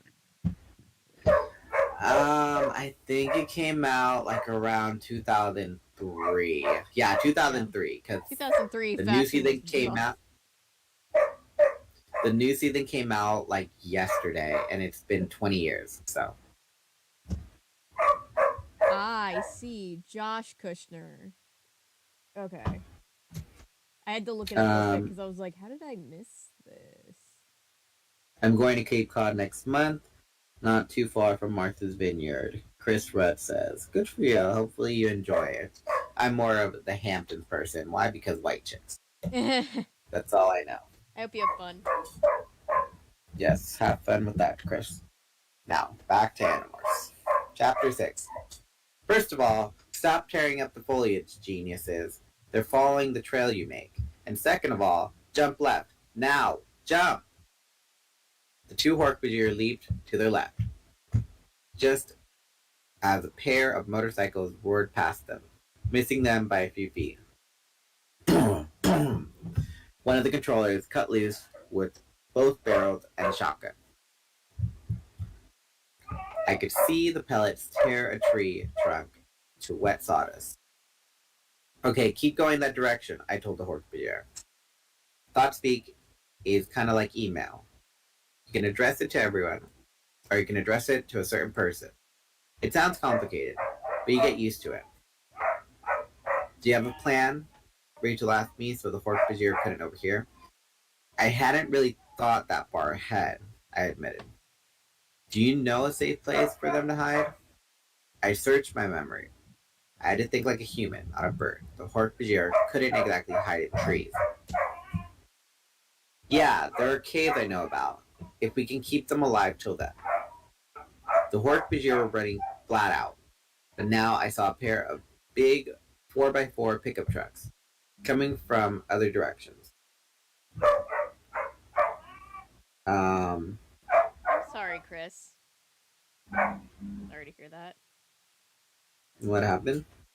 Chris is going away to visit the memorial. I see. Passed away. I see. I'm sorry you couldn't go under happier circumstances. Yes, it's very tragic. But I'm sure the person you are paying memory and respect and tribute to would also want you to soak up the beauty of where you're going to. Enjoy the moment. For that is all we have.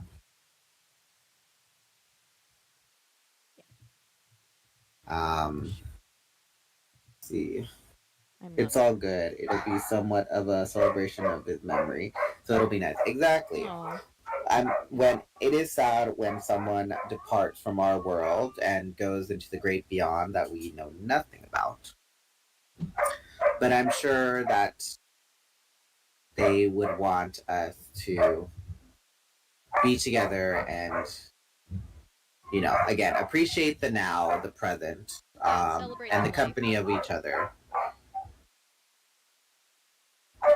And you know, be, you know, put into perspective of this person meant so much to so many people, and at the same time, it's because of this person that I know this person and this person and this person, and we have a relationship. Yeah. Celebrate their life.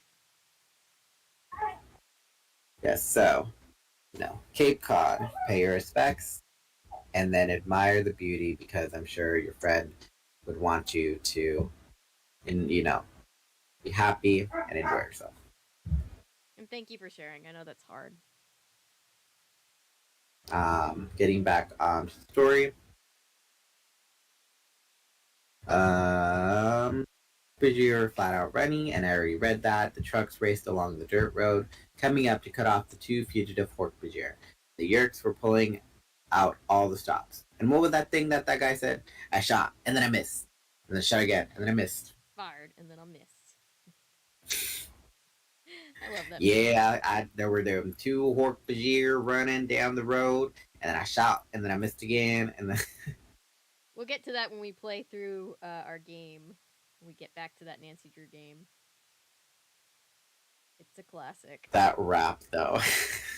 Oh, yeah. The Nancy Drew rap is the whitest thing in the world. It is so 90s. It's painful how 90s it is.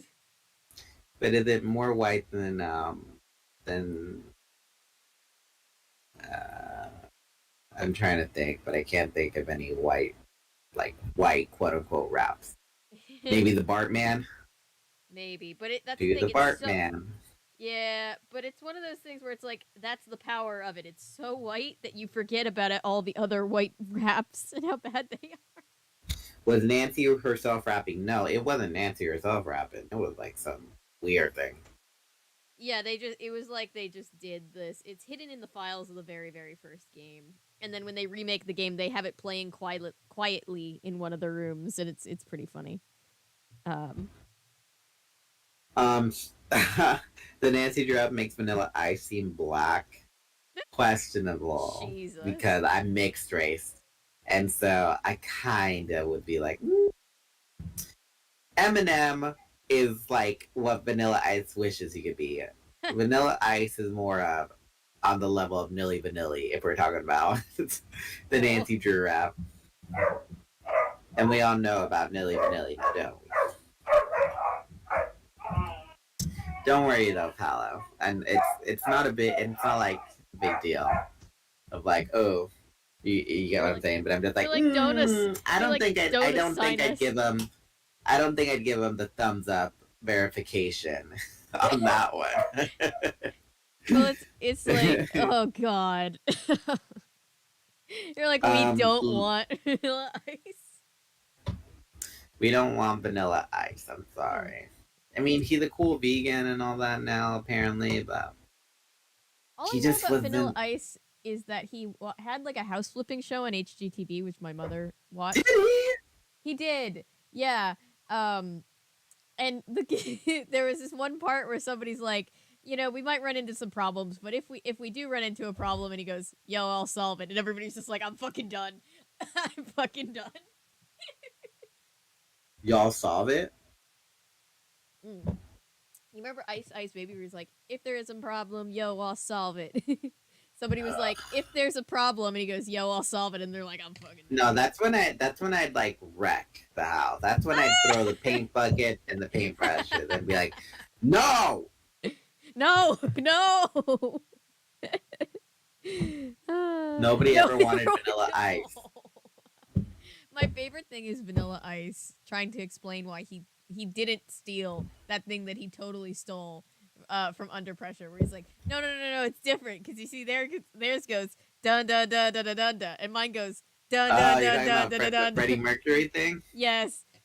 Under Pressure, which he absolutely stole the opening to, and he's like, no, it's different. See, because theirs goes dun dun. He dun, sampled dun, dun, it. He could have just said that he sampled it. Yeah, but he did it. That. He doubled down. He's like, nah, it wasn't me. He doubled down like Jodi Arias when she did that interview, and then she's like, oh, well, you're just a hater. It's like, who's trying to be a fan of yours? The hell are you talking about, Jodi Arias? Jesus Christ. Well, you're just a hater. There's a good JCS video on that, and then there's a good Hassan reacting to JCS on that, which is very funny. I'm just like, oof. Denial is a river in Egypt, and Jodi Arias vacations there all the time. Bust out your Nerf gun. We're gonna kill aliens with toys. So, Laser says he lost track of the story, woke up late, and I watched other stuff. So just to recap so far, Tobias is annoying the crap out of me because he decides that he wants to invite himself to Rachel's award ceremony. And Rachel is like kind of trying to come up with a reason because it's like, first off, it's Rachel's choice if she wants to invite you or not. Just because you're her friend doesn't mean that she needs to invite you everywhere, per se. And second, Tobias has been scouting the town for more Yerk Pool entrances, and he found one at the car wash, but it seems that he keeps getting sidetracked, and then that's when he finds that two Hork-Bajir come out of the ground and are trying to escape a mob of human controllers right now, and we're at the part where Tobias is directing these two Hork-Bajir to this cavern, it looks like, so that way they can take refuge. Yes. So that's where we are. That's where we are. Man, this is like a really bad chess game where the other player has all the pieces, I muttered. Know these woods, Tobias, Rachel said. That's our edge. Yeah, we hope. I turned my head left and right. Yes. I didn't know these woods. I did know these woods. I knew where we were. I knew every tree and every ravine and every tiny stream. Okay. Okay, you guys. Cut to your right now. There's a ditch. But there are a couple of controllers in your way. So you need to pass the big rock pile there. Keep it on your left. The Hork-Bajir hesitated, missed a couple steps, and looked around in confusion. Did you guys hear me?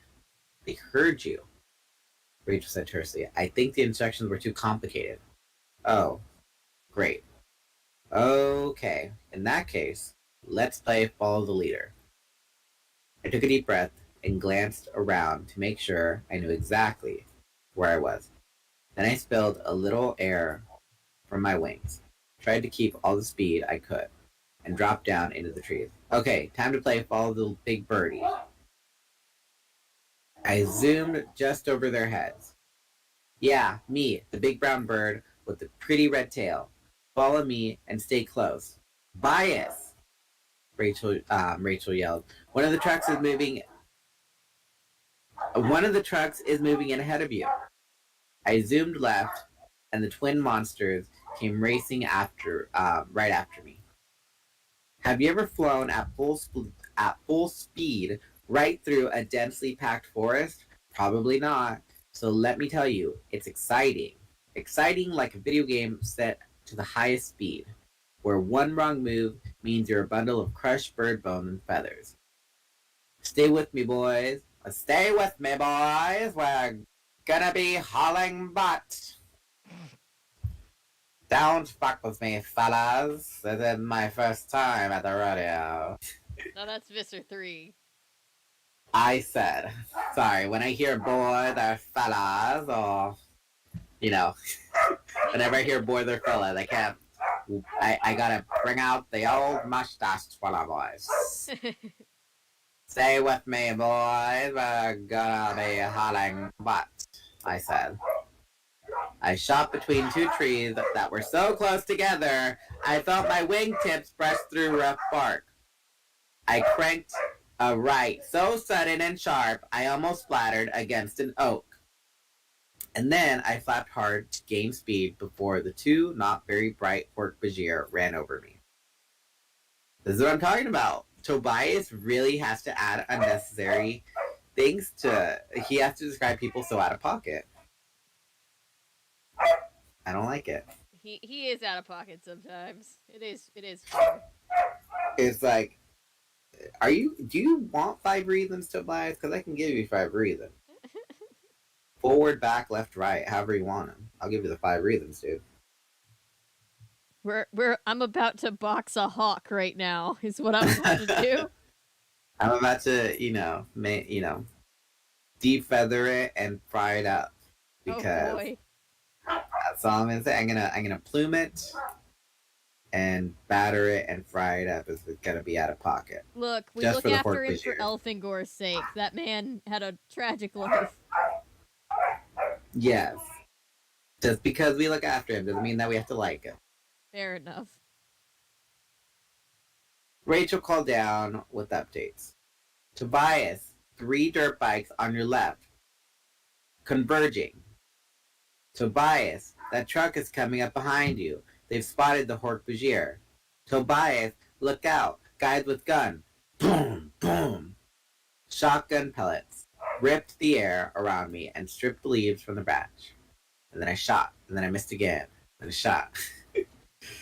My and all flying the while, muscles, that wolf just sat there staring at me. All the while, that red-tailed hawk sat there staring at me. But I was too high on sheer adrenaline to care. It was insane, as Marco would say. I was rocketing through the woods, barely missing tree trunks, just skimming above saplings, blowing through territories belonging to other birds who would have killed me themselves if I'd slowed down. I was the rabbit, and the 2 deadly Hork-Bajir were the dogs chasing me through the woods. Not really. But okay. And I'll say this for the Hork-Bajir. They may not be great at following direction, but they knew how to stay on target. Through the trees. Barely riding fast enough to clear a rocky outcropping. Left. Right. Straight up with every single muscle streaming. Screamed in a combination of fear and total powered up red tail hawk excitement, losing the pursuing dirt bikes and 4x4s. Tobias, oh man, there's a helicopter coming up from the south. maybe 2 minutes away. What are they gonna do? Have a bazooka? They're really gonna use a bazooka against A a hawk? hawk? Oh god. Like, you are not getting away from us. I mean, we have said time and time again that we imagine this being in Florida, so absolutely they would. We're dead meat. If that chopper gets here before we lose these controllers on the ground, there's a stream, a live stream. Think these monsters swim? They don't look like they do, Rachel said. Pork Bajir, can you swim? If you can, signal me by quickly slicing down the next sapling next to you. A sapling was suddenly shorter. All right then, stay with me, fellas. Alright, so what I missed in chat, they said... Natty says, guess what? I put some nair on my legs, and as I was taking the nair off, I got some in my actual hair, so then I jumped immediately into the shower to get it off. Nothing goes according to plan. Ugh. Nair always... Now I want to eat a dino, says Dirtbrex. Like the dino that got away in that one Scooby-Doo book? I don't know, but as you were saying about Nair? Nair just is always, it was always advertised as like, it's so quick and easy. Why would you ever shave again if you have Nair? And it's like, Nair's never quick and easy to use. What are you talking about? It's always a nightmare. Always gets everywhere and it smells awful. That's how it is. Nair, nightmare. They rhyme. Yup. If it rhymes, it must be true. Nair is a nightmare for the hair. Wait, but doesn't Nair come with like that little spatula thing to spread it out evenly? The little pink spatula? Yeah, but it's not like this. Sometimes. I used to just get like the bottle, and I don't think mine had. But like sometimes it does. But like, it's not that it doesn't come on even, it's that it gets everywhere. And it's just this like very pungent smell, and it's just messy, and it's just a lot. It gets on your clothes. That's why you wax it. Yeah. You wax because it pulls the hair out. You wax because it's not bad for your skin. Yeah. You wax because it gets it off cleaner instead of patching like Nair would. Yep. So messy. It burns. Oh, it's always awful. Nah, not this one. It was a shameless foam. And the Dirtbag says, no, an actual dinosaur, not the closely related pterosaurs. Ah. I thought you were talking about dino nuggets. I'm like, dino nuggets just... something about them just makes... they're just so much more tastier. There was a legal thing where, like, this lady sued McDonald's because her kid, her 4-year-old, like, had a dino nugget, like, get stuck in between the seatbelt and her leg, and it sat there for, like, 3 minutes and burned her. And it was like this weird, like, food lawsuit. But also, like, my first thought was, like, how do you get a dino nugget that isn't, like, you got a hot one? Yeah, one that how do you get a hot cold? dino nugget? And number two, how do you not take it off your leg? That's the thing too, is like it's not like the elderly lady that had the coffee spilled on her, because that was actually like they were just actually serving like molten lava level like hot coffee. But this chicken nugget was on the kid's leg for like several minutes. Isn't that kind of the parents' fault? Like, yeah, you the one you that could should have have just been pulled making over sure on the side and then just taking it off the kid. Yeah, like this feels like, I don't know. I don't want to tell a parent how to do their job, but also this feels like a parent thing. This feels like a parent blogger thing. This feels completely out of the world of McDonald's control over here. But speaking of lawsuits, I was watching the Philip DeFranco show on YouTube, and he mentioned how there was a lawsuit for a Starbucks lawsuit where like a manager was fired, and so they sued Starbucks, and they got fired because they didn't let 2 black patrons use the restroom. Oh shit! Because they had to pay for something first. Shit. And then the manager called the police. Oh shit! So, they, these people were like kind of telling Starbucks like, "Hey, this is what's happening," and so Starbucks fired the employee. Yeah. And so the employee turned around and filed a lawsuit about how Starbucks fired them based on their race. This white manager or whatever. And it's like this person got like 25, like a quarter of a million or something, This is the or 25 million. they won?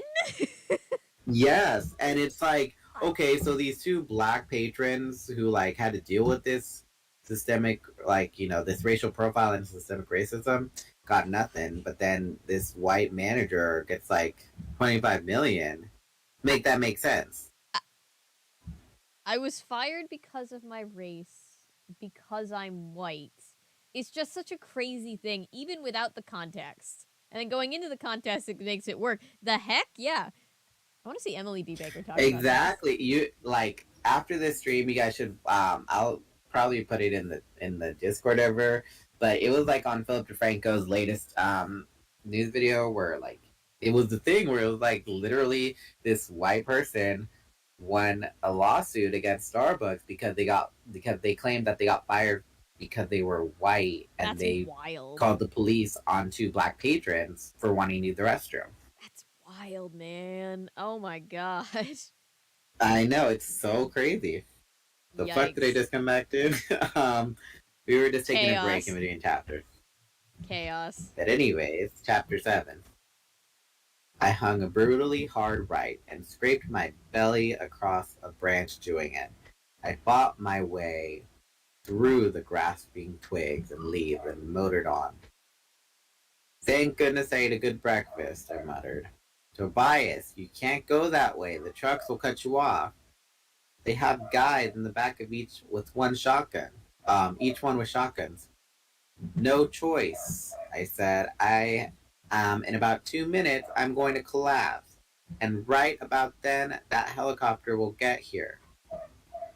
Okay, then we need to get rid of the guys with the guns, Rachel said calmly. Like flying against a guy with a shotgun was no big deal. I mean, you've done it before. Remember, like in book 3, where you guys like took on those hunters? So this is like cake. Yeah. Rachel, have I ever mentioned? Oh, sorry. Where was I? Hope they get Robin Hooded. Ra- Yes. Rachel, have I ever mentioned you are extremely cool? I said. Then to the Hork-Bajir, keep running! Don't stop! I peeled away and fought my way up and up and up, above the treetops. There was Rachel, gliding majestically on her huge eagle wings. I needed altitude, so I could turn it into speed. Ahead, through the gap in the tree cover, I could see the two pickup trucks. They were still bouncing along, kicking up dust as they hurried to cut off the order. There we go. Okay. In the back of each truck was a man with a shotgun, or a woman.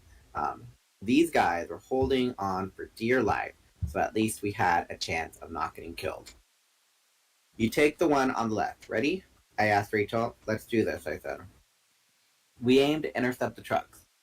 Like a pair of cruise missiles, we targeted the spot where the trucks would be in 5 seconds, 4 seconds, 3 seconds. I could see my guy clearly. Middle-aged human. He looked like a guy you'd see working in a hardware store or something, because of course they would be. But he wasn't really human. The yerk in his head was aiming the gun. 2 seconds. The controller saw me.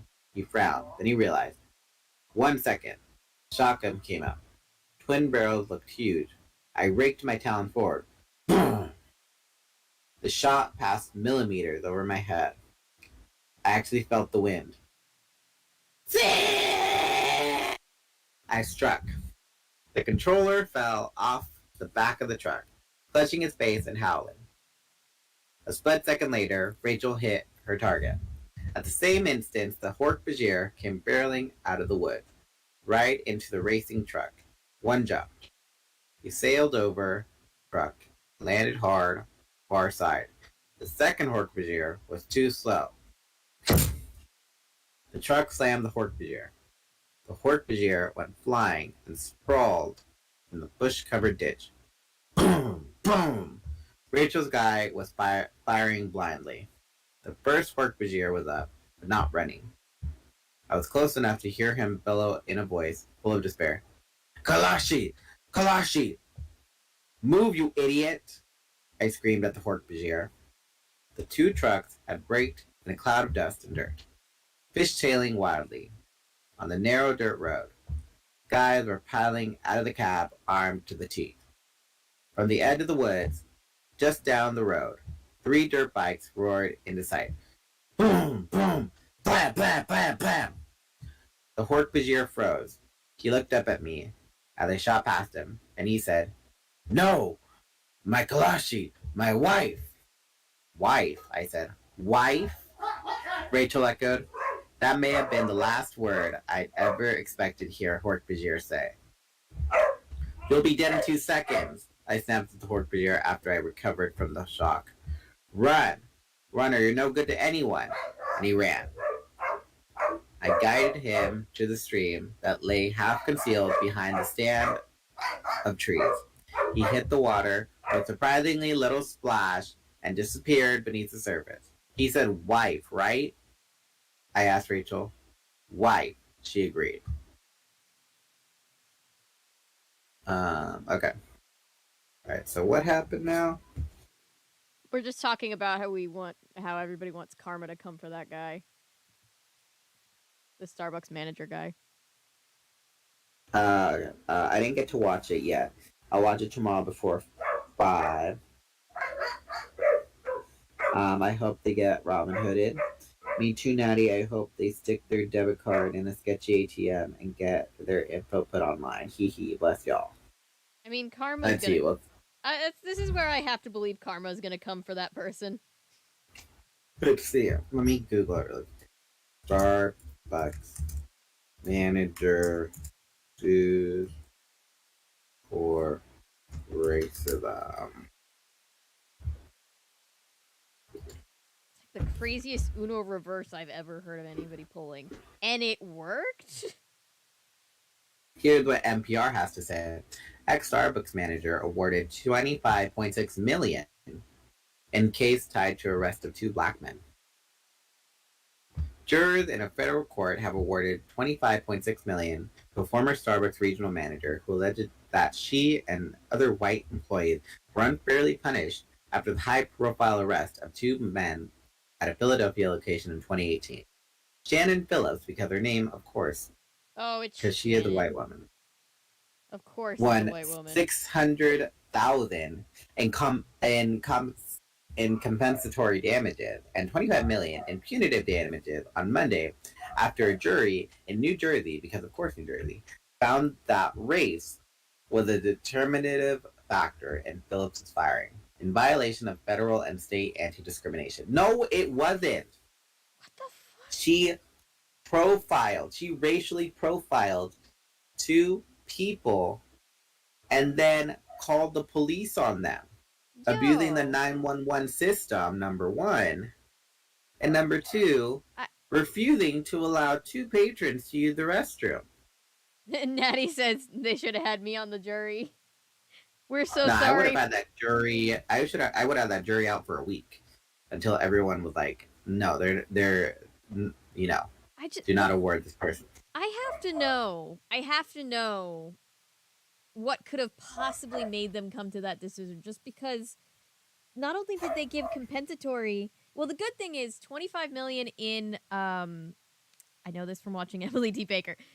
Punitive damages and compensatory damages are different, because compensatory damages are like this is what you owe them, which is stupid, first of all, in this case. But second of all, the punitive damages are just like this is how much we want to punish Starbucks for what they did, which is ridiculous. But also the good thing is they're not going to get $25 million because there's a cutoff in every state. It's different in every state, but it would surely be less than $25 million. So like, also wouldn't if it depends on where Starbucks has their base of operations, because I thought their base of operations was in Seattle. I think so. How can they sue in New Jersey if you have to file a lawsuit within the state in which the defendant lies,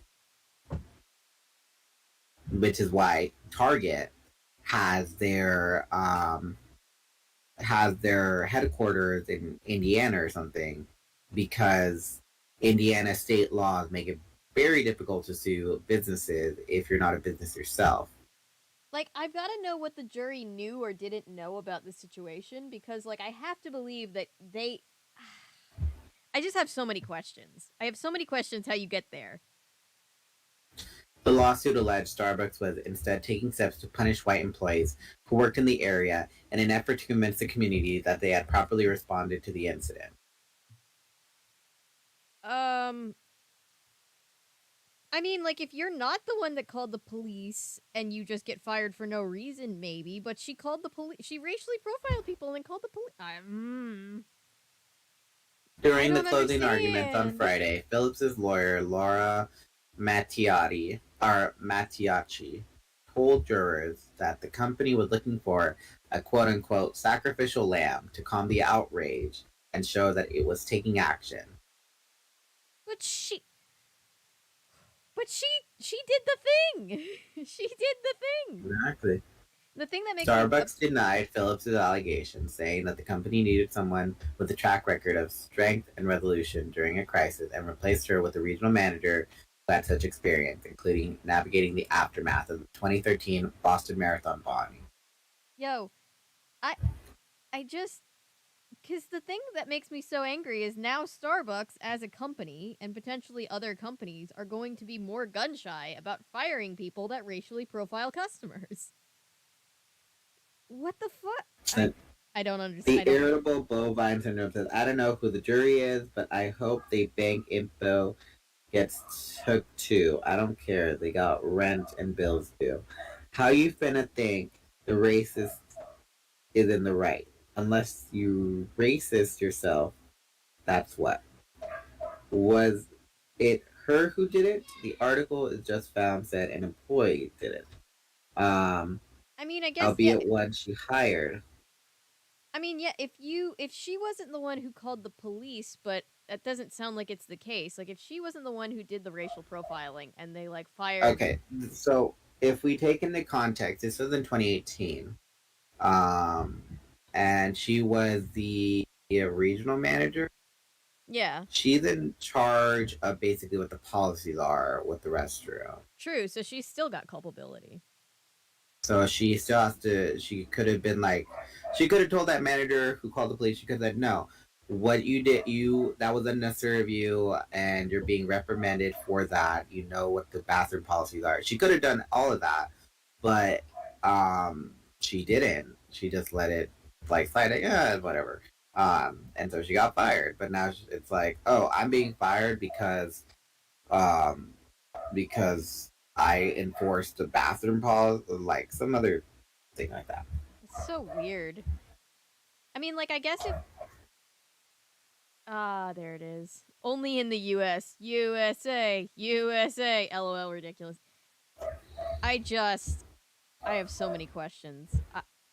Yeah, I have so many I will be questions. happy to link that NPR because NPR is a reliable source. Yeah, I'll definitely have to read that. Whew. But my goodness. All right, so chapter 8. Wife. Excuse me. You said wife?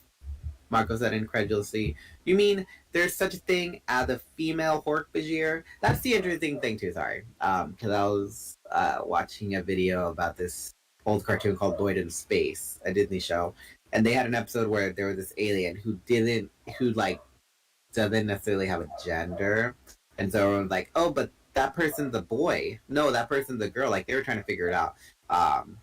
And at the end of the episode, the alien's like, oh, I'm not going to tell you. Because it's like, but it's interesting because it's like, if they're, with the fact that there are aliens out there that we've never interacted with, do they even consider the concept of male and female? Yeah, true. Because it's a, if gender is a construct, yeah, there could be a completely different construct in where they come from. Yeah, so it's like, wife, female, like how do not Taxons, Yerks know what husbands and wives are? Like, for all we know, they could be like, oh, that is a receiver and this is a deliverer. If you get what I'm talking about in that Yeah. sense, Yeah. that is a and they, for all we know, they could just call each other partners, on a broad term. Yeah.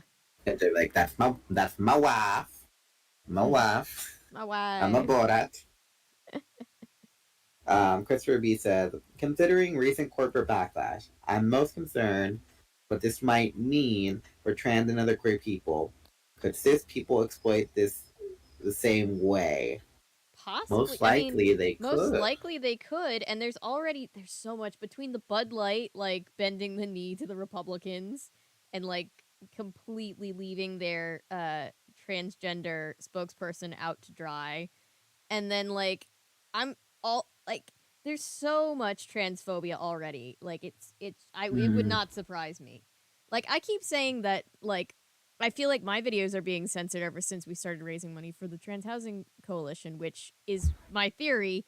But I will say that in 3 years of only getting like restriction unsuitable for most advertisers restrictions on only 2 videos ever, like 8 of them have happened since talking about the Trans Housing Coalition. And I'm just like, YouTube's been caught for like age restricting, videos about like Mm-hmm. LGBTQ stuff in the past. So it's like I don't put anything past them. So it's just kind of like it's incredibly frustrating. Yeah, but yet they'll like do like, oh, we're going to advertise like 5 minute crafts or trim, even though these crafts are like incredibly dangerous.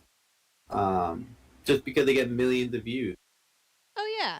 And they're the first ones to be like, like happy Pride Month, all these like spotlights and stuff, Hey, but then gay, like happy Pride. but then in their practice, like I have a feeling that this kind of stuff is still going on because it was never really Yeah, addressed the isn't first that a time. thing? Rainbow marketing. Rainbow I marketing, that's why. absolutely. Yeah, that I brought that. I think I like kind of was because I've done drag, and so that means that I'm at least a supporter and ally of the community. Um, because I did drag for like about 5 years. Yeah. Um, and so, but even before that, I was like, at first, maybe when I was like in my late teens, like around 17 or so, I was like, yeah, that's very nice of them. Cause like the whole Skittles thing of like them being like all white or whatever, the Yeah. bag. And then it's like that opened the floodgate for everyone to be like, well, if they can do it, then we're gonna start, doing that stuff too. And then all of a sudden, you have all this thing like Target Well, or and Target backed that or down because like the conservatives were mad, so they stopped selling their Pride merch, which let's be honest, most of their Pride merch was really cringe. But they still backed down and were like, "We are so sorry for offending the people that are homophobic." And it's like, "What are you talking about? This is such an easy layup for you as a company. What are you doing?" yeah, yeah, but also it's like I think it was like around my early 20s where I was like, oh, it's like stupid. Why all of a sudden these companies that like are very anti this or that, for 1 month they just think that they can like patronize this demographic of people for money, Oh yeah. is what I thought of when I was like 20, because I was like, this is like, and that's why I'm like, oh, I don't like, it's like I don't go out of my way to buy Pride stuff or like go to like necessarily go to the parades. I'll support small businesses, but it's like I'm not gonna go out in June and go get my I'm an ally tank top or whatever, Yeah, because it's I'm like, not gonna get a Wendy's Frosty because they have them in rainbow cups right now. That's not really helpful, I yeah. don't think. But yeah. Chris says, and then they allow ads on quote unquote documentaries like PragerU.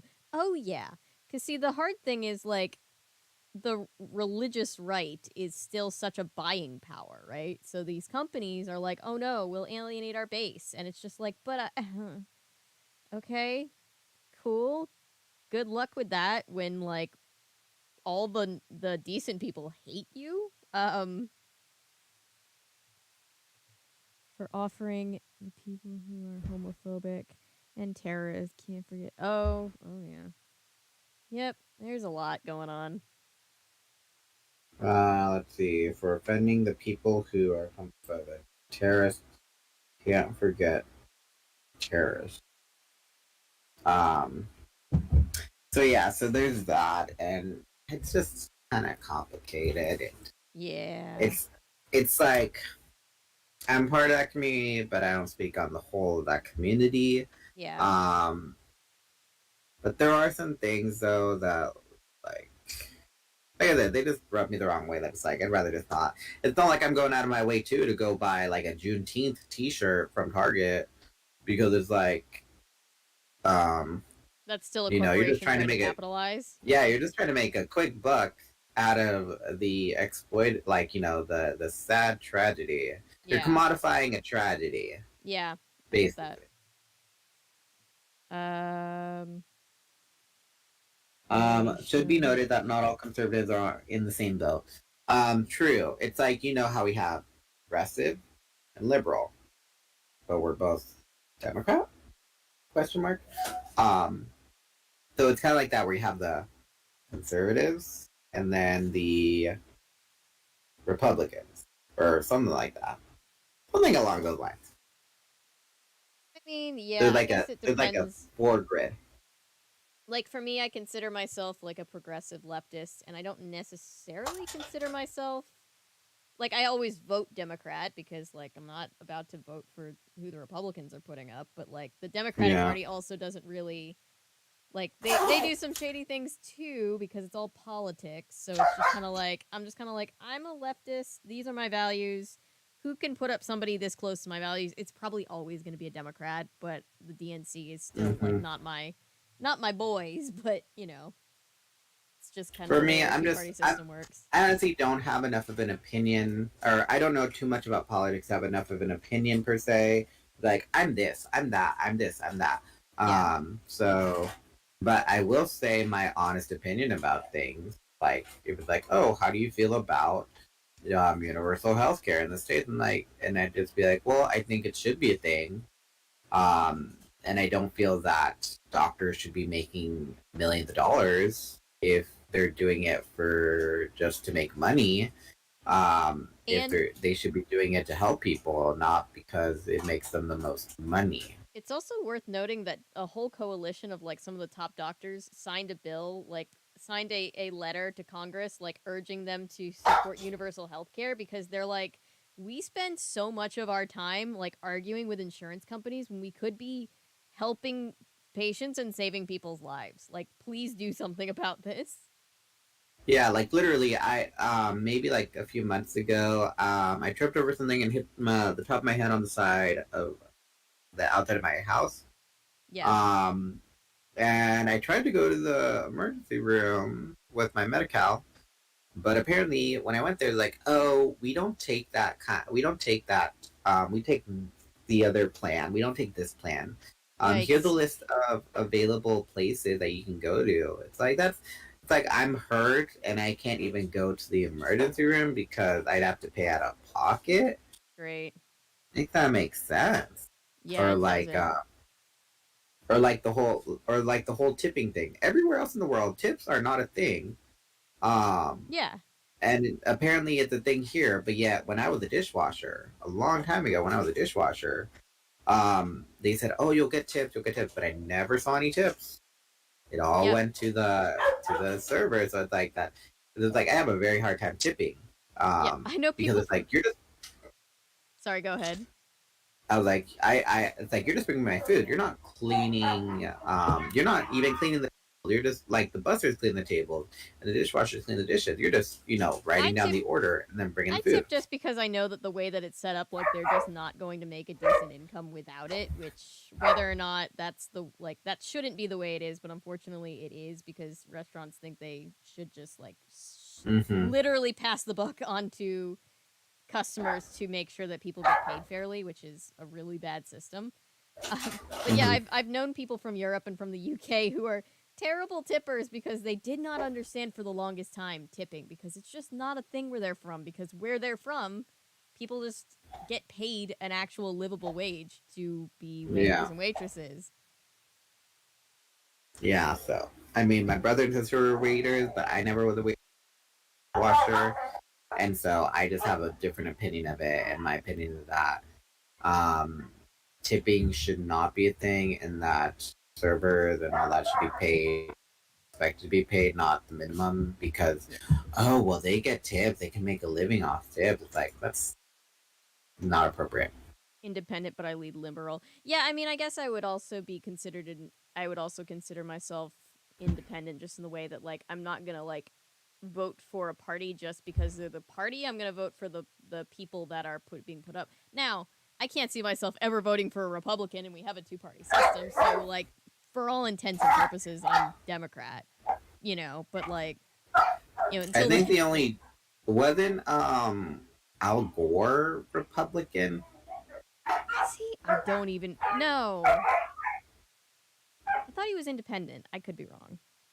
No, That that's was Ross Perot you're thinking of. Oh, yeah. That was I mean, some almost before our time. Not quite, but almost. Al Gore, just for pride. Um, Let's see, Al Gore. Oh no, he was Democratic,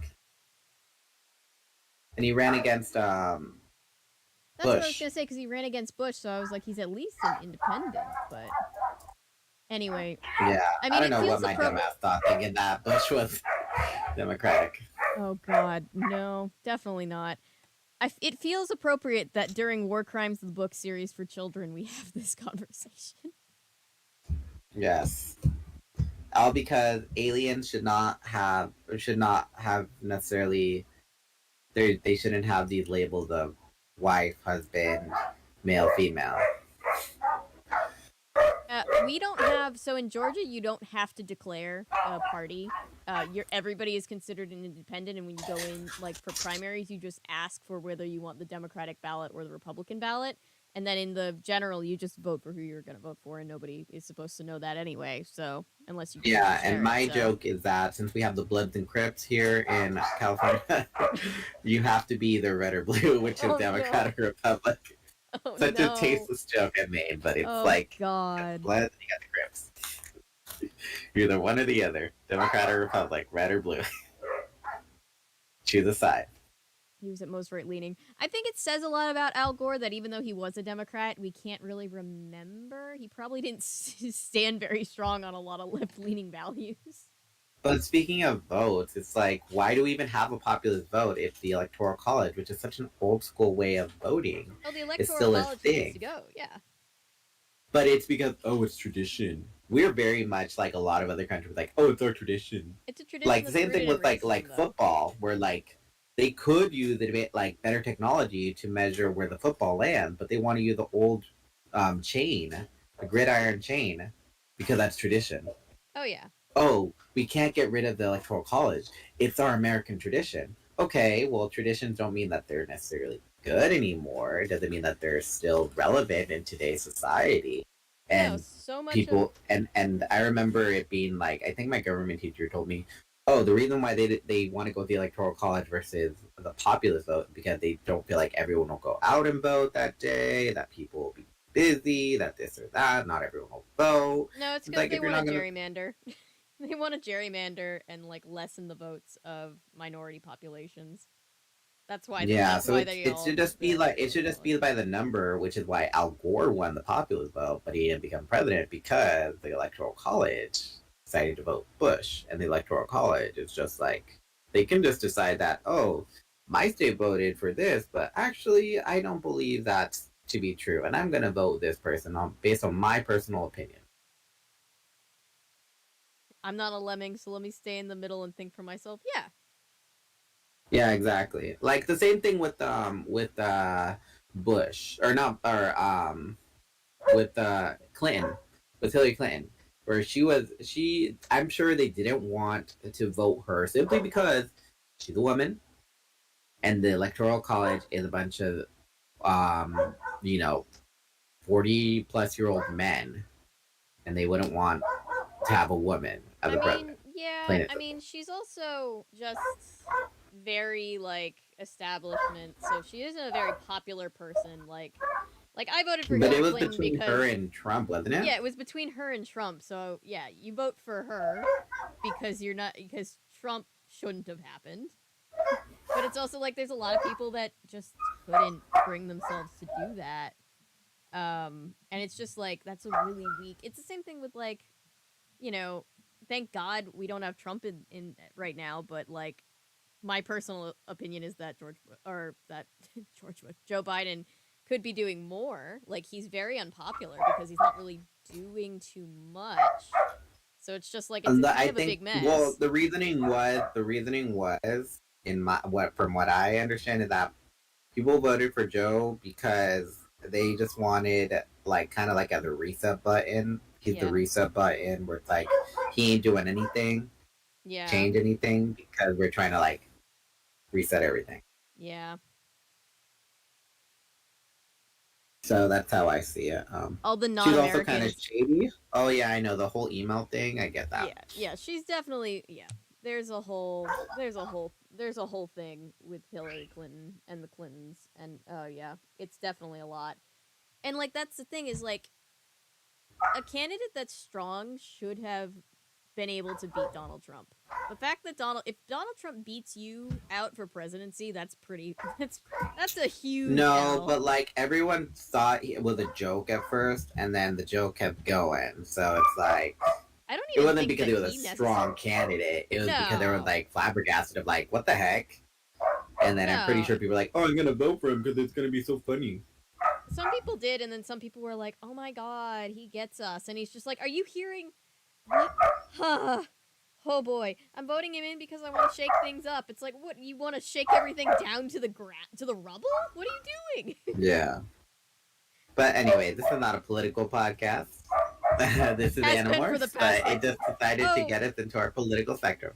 well, Animorphs just naturally spins into the political, right? Because it's like it's I'd all rather about this like than tear into a 13-year-old hawk. yeah, true. We're not shading the hawk.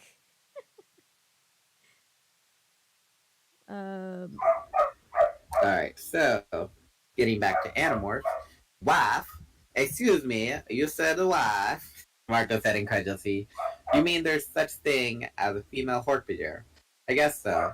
I said, we didn't really have time to ask. It was late afternoon.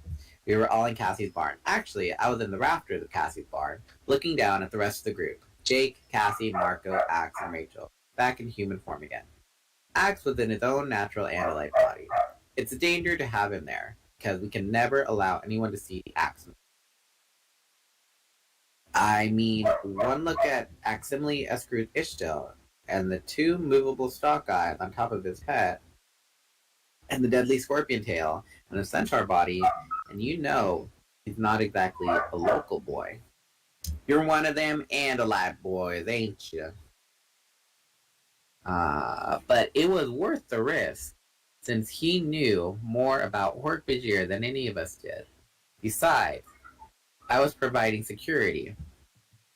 From my place up in the rafters, I could see out through the hayloft to Cassie's house, and since I have excellent hearing as well as sight, I'd know if anyone approached the barn. Cassie's barn is actually the wildlife rehabilitation clinic. Take a shot. It is full of every kind of local wild animal. The wire cages are piled high all around the barn. Both Cassie's parents are veterinarians. Take a shot. Her mom works at the gardens, which is this big amusement park and zoo complex. Her father runs the clinic with a lot of help from Cassie. They take injured, sick wild animals, and right now, beneath me, in the cages, there was a sampling of all the animals that lived in the area. Possums, wolves, rabbits, skunks, foxes, raccoons, squirrels, and so on. Many of them would have made a nice snack for me, but Cassie and I have an agreement about that. I don't eat her patients. except for that one baby skunk. If you do it again, she will kick your ass. No, We if will you do it all line again, up to watch. I will feather, or what is it? Plume, batter, and fry you if you do that shit again, Tobias. Mm? In addition to the land animals, there were bats and birds. Cassie actually rescues pigeons and crows and even jays. I have nothing against pigeons, but I don't like crows and ravens and jays. They're like the gangsters of the bird world. What? Plus, they're smart. They can work together to mob peaceful raptors like me. Sometimes a bunch of them will actually try to steal a kill from me. I mean, it's been proven that have you seen those Instagram posts where like somebody leaves or like crows gives someone like dollar bills or coins Yes. in exchange for like the good stuff like the seeds or like the food and all that Oh stuff. yeah, no. Crows understand like the economy. They have some concept of economy. They have some concept of like I will give you something to get something back. It's kind of fascinating. Yeah, that like wolves and ravens or crows, wolves and crows work in tandem with each other. The crow will scout and then report back to the wolf what they find. Remember what happened to Rachel in Megamorphs number one? Oh, that's right. She got fucked up by a bunch of like smaller birds and then hit a tree. Oh yeah, I did forget about that. I forget about it because Megamorph 1 really shouldn't have been a Megamorph. It was so long drawn out. It really was. I like that Marco got his moment to shine and like drive a car and be a badass, but other than that, I Axe mean, got some good moments. Rachel's amnesia really just wasn't worthy of a big long storyline. I mean, we appreciate your honesty, Paulo. It's politics is an important thing to talk about. It might not always be a fun thing to talk about, but if we don't, we're always going to end up with the same systems in place. So,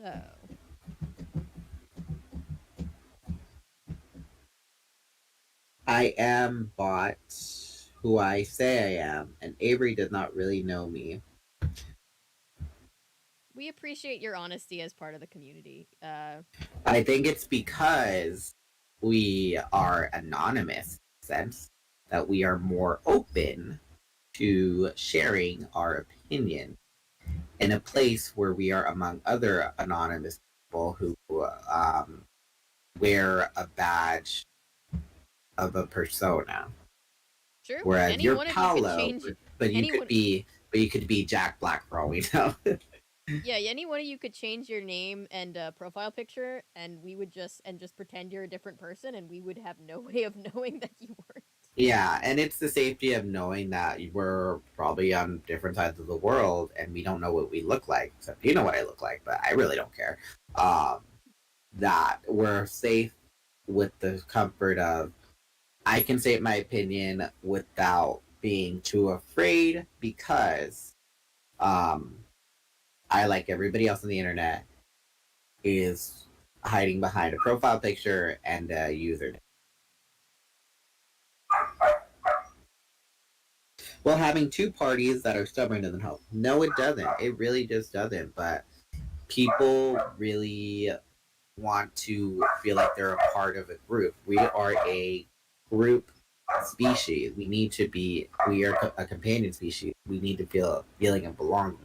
So people will really be die hard this or die hard that, Yeah, and they'd even if rather be in a big group than be in a small little marginal group. Um, so that's how you see it. Oh yeah, and the whole legally bribed thing. Sorry, another wait, what's tangent. happening? No, because you know how the government passed the bill of like, oh, big corporations can make anonymous donations. Oh, yep. Mm-hmm. That Yep. I hate that. I remember when I first heard about that in government class, I was so frustrated. It's like, how the Yep. like they are not the voice of the people. Why are they allowed to make these anonymous donations? Because the Congress lobbied for that to be passed, so that way they can get more money. Yeah, that's the other thing about, like, you know, the unethical nature of billionaires, specifically billionaires, because it's like Jeff Mm-hmm. Bezos could just pay off government officials to do whatever he wanted because he has more money than everyone. And he could legally do Mm-hmm. that, and that's just really scary. Or things that would progress our society are put to rest simply because people would lose out on money. Yep. Oh, we could find a cure for cancer, but then our billion-dollar industry of cancer research would be null and void simply because we already found a cure. Yep. Politics are an accepted form of corruption. Yes. Yeah, it's true. You know how I was talking the other day about how caffeine is an accepted drug? It's Mm-hmm. accepted drug abuse to be like, I gotta have my morning cup of Joe. It's politics are I an mean, where's accepted the drug. lie? Even I'll say it's like I literally will get headaches from coffee withdrawal. So Oh, Spencer's the same exact way, and it's not judging. Like, I totally get it, but it is just funny to me that it's just like our society has decided that this particular stimulant drug is is completely acceptable, but the other ones aren't. yep. Okay, there we go. Okay. So, let me just snip this back right there. Okay. I don't want it to spill. Okay. Okay. Um, and believe me, you get 6 to 8 big fat jays or crows attacking you all at once, and it can be very annoying. That's another story. How exactly do you tell a man hork-bajir from a woman hork-bajir? Marco asked. Do the women put makeup on their wristbands? Do they use nail polish on those big nasty toes of theirs? Rachel rolled her eyes. We didn't have a chance to go into it. All right, we barely got the one hork-bajir to the cave. I mean, do female hork-bajirs cry at chick flicks? Marco went on, talking mostly to himself. Do they get all goo goo when they see a baby? You need to teach your son What about about? the gender, not about gender binary being bullshit. Yes, I really do. I'm gonna be like Marco. You're Remember gonna how have a you very special cried in moment. that movie? That was a chick flick. You remember when he cried at the Notebook? Yeah, apparently the Notebook is a chick flick. So did that make you a girl? Okay then. So just because some people are emotionally attached to things like the Notebook, some people really enjoy the company of infants. Does not necessarily mean that that makes them a female and that makes them a male. You need to have like a '90s sitcom dad moment where you sit him down on the bottom step, and you're just like, well, son, see, here's the thing. Cue the Full House music. Yeah. You Well, know you miss your mother. Yeah. Well, And there's not a day DJ. that goes by that I don't miss your mother either. But she wouldn't want you to be like the rest of those guys in your class and say that this is a girl thing or this is a boy thing. Your friends are more important than what a bunch of group of guys say. And if your friends care about you as much as you care about your friends, then they will have your back too. Just cue the Thanks, Dad. thanks, dad, and then there's like the '90s like canned "aww" as you like hug. Oh, I thought it was a clap. You know that. I guess it depends on the tone. If it's like a very And then special cue the episode, credits. yeah.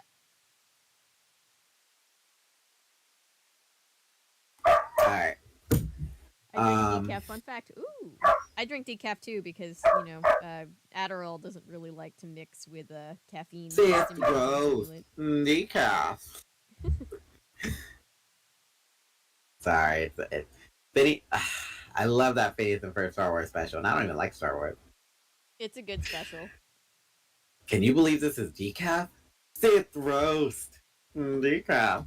Wow! Phineas and Ferb have just never made a bad thing. Phineas and Ferb is always great. They did not. They really didn't. Hey, look! I found a sponge and a starfish, and then maybe we can Oh, forget it. That's so ridiculous. It'll never work. Oh, I've never seen Let's that movie. see. You said In and Out, and I immediately thought of the Burger Place, which we don't have here. Which one? Paulo's talking about the movie In and Out, which I haven't seen, but my brain immediately went to the Burger Place In and Out. Ah, I see. Okay. I mean, I already said that. Okay. What about the female? Jake asked Rachel and me. Rachel shrugged and looked away. We don't know, I said. We saw her get knocked into the ditch, and that was it. Man, this whole thing stinks. It's a trap. It's a setup, Marco said. But I think the real question is, do female Hork-Bajir get all weird around bugs and snakes? I don't think so. About the trap, I mean. Weird around bugs and snakes? Cassie asked, with the raised eyebrow. Is that how girls are, Marco? With that, she reached into the low drawer beneath the bottom row of cages. A second later, a snake was slightly tossed through the air in Marco's direction. Get off me! Cassie retrieved the harmless garden snake and put it back in the drawer while everyone laughed except Axe, who doesn't always get human humor. Even Marco had to laugh. Oh, that's so not fair. Funny, yes. Fair, no. Can we please act more mature here? Son. Sure, Marco, Rachel said. Why don't you leave and we'll automatically be a more mature group? Could we stick to business? Jake asked. But he was still smiling from the snake thing, so no one took him too seriously. Why would a Yerk, even a Yerk inside a Hork-Bajir, want to run away? Marco asked. Sooner or later, he has to go back to the Yerk pool. It doesn't make any sense. Rachel sighed. Marco, are you dumb? Don't you get it? These aren't controllers. There is no Yerk. Somehow, these two Hork-Bajir are free. Cassie looked thoughtful. Isn't it kind of a coincidence that you just happened to be in the area where the Hork-Bajir were escaping? It's a frickin' Ellimist. Yes, I said. Definitely. Especially since I wasn't even heading there. I was actually trying to go somewhere else. The Ellimist, I'm telling you, it's a frickin' Ellimist. Tobias just happened to daze off when he was flying toward the car wash, and he happened to get sidetracked again when he was trying to fly back. Yo, I'm gonna lose my mind. No, fuck the elements. I saw the two eye stalks on Axe's head swing up to focus on me with new interest. His main eyes stayed on Jake. Cassie gave me a tilted head puzzled look. You mean? Rachel interrupted. Look, we need to decide what to do about this. We've got this Hork-Bajir male in a cave. The Yerks will keep looking for him. And I have to tell you, this Hork-Bajir is not exactly Stephen Hawking. Who? Cassie asked. He's a human physicist, Axe responded. I've read some of his writing. He is very brilliant, but also very wrong about several things. For example, when he refers to the structure of atoms in Jake threw up his hands in exasperation. Is there any chance we could stick to business? I remember when Jake used to be fun, Marco said in a loud whisper. Now he's such a grown-up. I was never fun. Jake said with a tolerant smile. Hey, at least he admits it.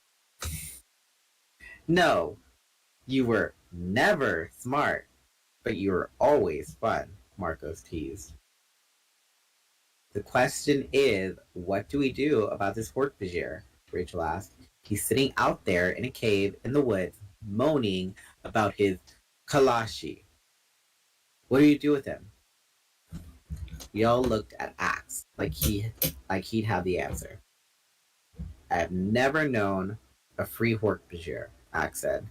They've been slaves of the Yeerks for a long time, but it is possible, maybe somehow, while this Hork-Bajir Yeerk was in a Yeerk pool, the Hork-Bajir managed to escape.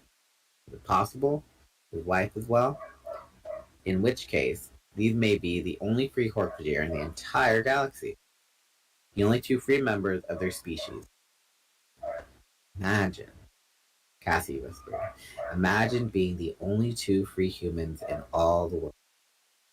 Somehow, no one felt like messing around anymore. Even Marco looked thoughtful. If the Yeerks won, humans would be no different than the Hork-Bajir, absolute slaves of the Yeerk Empire. So what do we do with only free Hork-Bajir in the galaxy? Marco asked. What does the Hork-Bajir want to do? Asked me and Rachel. Then I guess that's step one. Then I guess that's step one. Jake said. Let's find out what the Hork-Bajir wants. Everyone agreed. But I saw that Cassie was still troubled. Under her breath, she muttered, and then let's find out why Tobias was somewhere he didn't mean to. I don't think anyone else heard her, but I did. Why had I been there? Because the Ellimist! Because this trifling little effer named the Ellimist think that they can be all like, and be all like, oh, I'm just going to make you forget why you went that way, and then, oh, you thought you were going to the car wash, and actually I'm just going to make you go that way, blah, blah. Because I want to win this game of Ellimist chess against this other Ellimist. Yikes. Literally that. Yikes. Hate it. I hate it here. We live here and we hate it here. Yeah.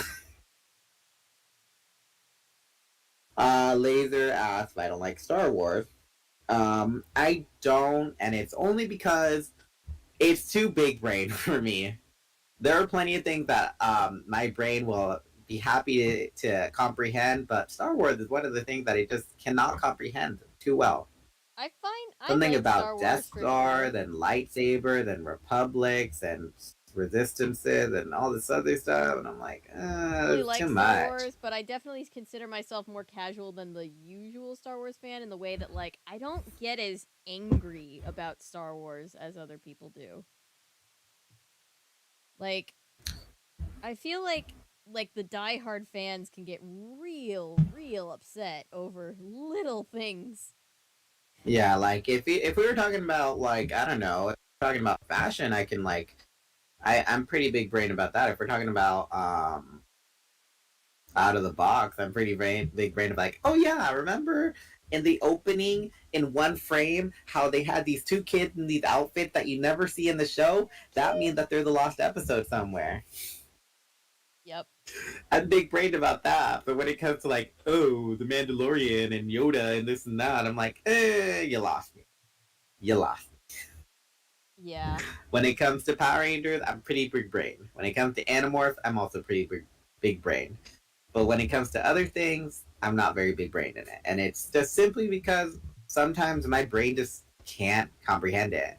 It's not because I hate it. It's per also se. just not really your thing. Like, I'm fully convinced that if you wanted for it to be your thing, you'd be like, yes, I understand all the Star Wars things. I think you're just not that interested in it, and that's fine. But it's also like I don't like sometimes I feel like I'm chastised for it, and I'm like, I really don't appreciate the fact that I'm being chastised for something that y'all like, and yeah, I really couldn't really care too much about. My mom. But when I want to talk about housewife stuff, like about how Teresa did this and then Melissa did that, and then they caused this whole big old spark argument. And did you watch Orange County this week? Did you watch Dubai last week? It's like, for some reason, I can keep up with all that. But for some reason, with like, all these little subtle things, like, oh, did you read the graphic novel of like the spin-off of the one-off series of Star Wars? I'm like, no.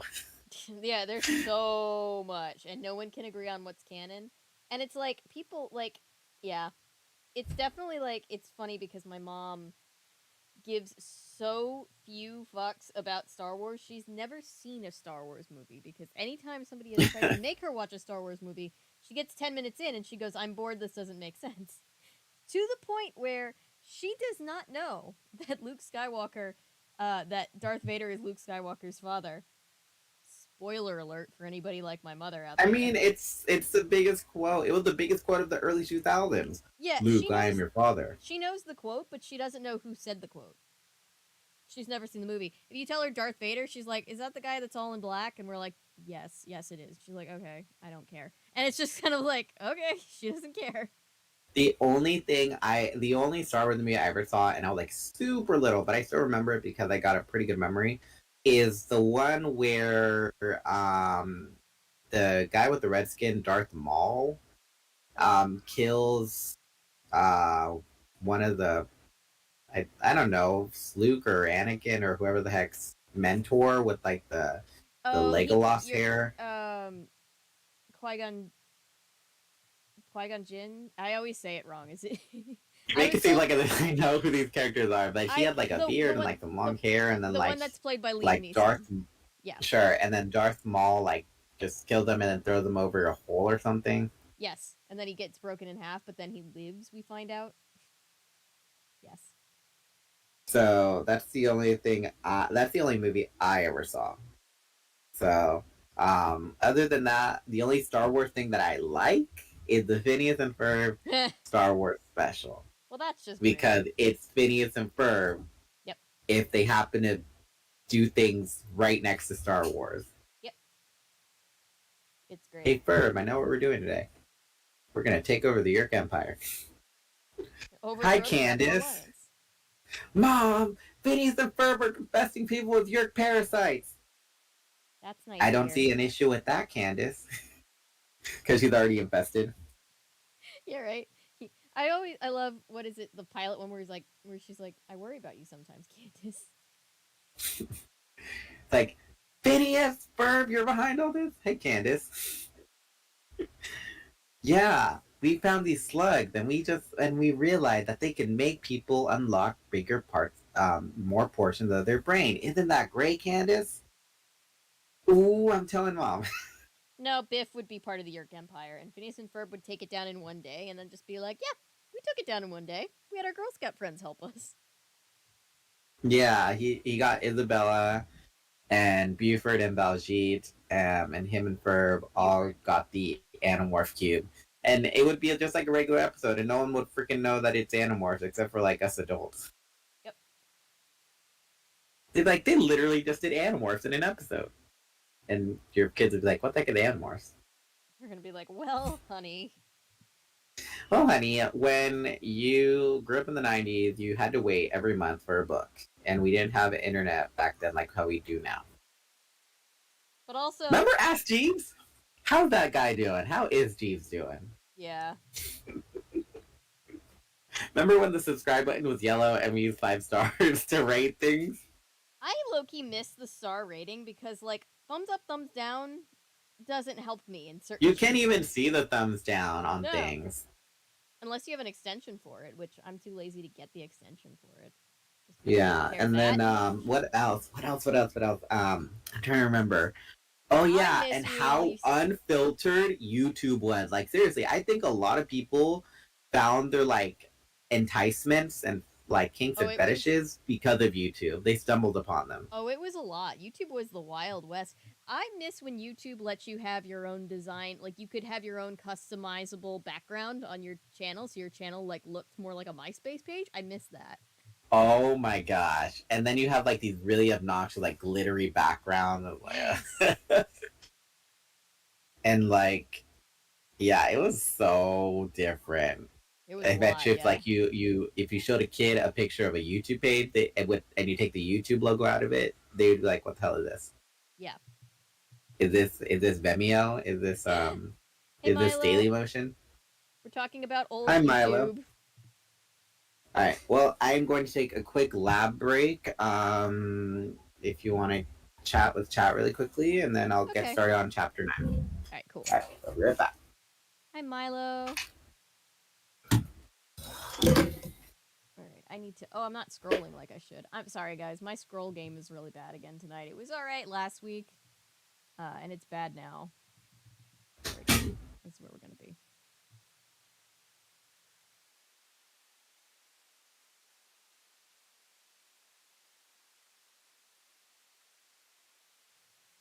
Who was everybody's like for people who like me who grew up watching YouTube? What was your like old school YouTuber? And are they still a YouTuber?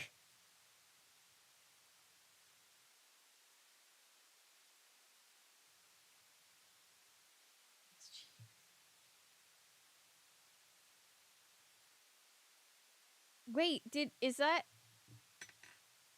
Jeeves die? I genuinely don't know.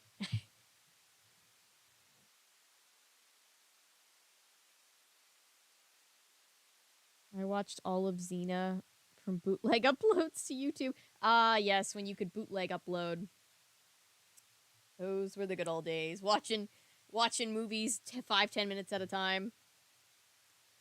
Be obsessed with Fred. My brother was obsessed with Fred. I think everybody was at some point. Fred also has a ton of lore. Like Quentin Reviews did a whole like multiple hour breakdown on like the whole like Frediverse.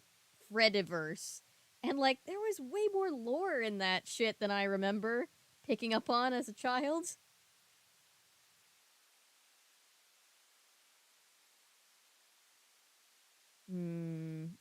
Think I really loved, and there's still a special place in my heart for them.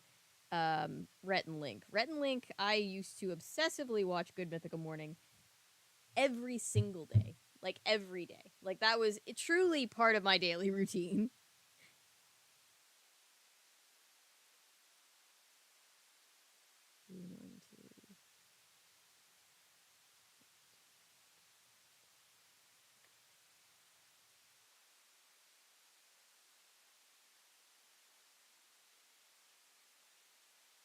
They went under a different name.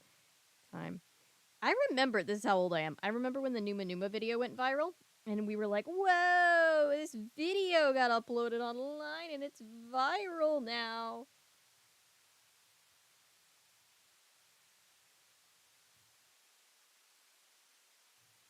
Remember his mom was in and out of rehab at the time, which is why I thought it was funny. I made him into a Nickelodeon show. Oh yeah. Yep. Yep. Yeah, there was a lot of like there was like a whole ongoing thing about like Fred being abandoned and like I was like, gosh, this shit was dark, man.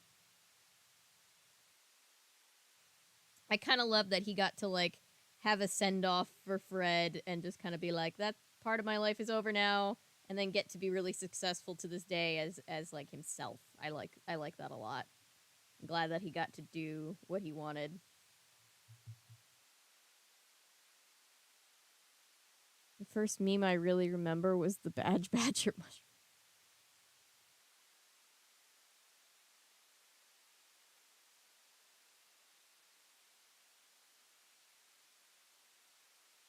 Jumping around on Saigo, trampolines, shooting. Terrible. Aw. Terrible first person shooter.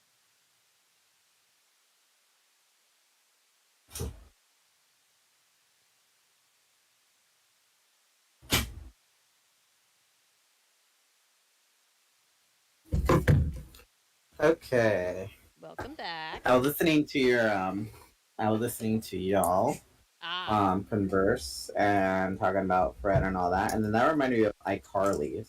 Oh yeah. And the funny thing about iCarly is that I actually I was okay with watching iCarly, and then there was like one episode that kind of like really just made me not like it anymore, and then like I started to like just not like it at all after that. Ooh, there's so many episodes that could be, honestly. It was the it sounds weird, but it was the episode where Freddy starts to fence. Huh, okay, not what I thought you were gonna say. What did you expect? I thought you were gonna say one of the multiple like ones that's one of the cringe ones where everybody's just like, oh, that was they shouldn't have done that. Unless there's something in that episode that I'm thinking of. But also the one where they go to Japan. Oh, the one where they go to Japan is like, oof.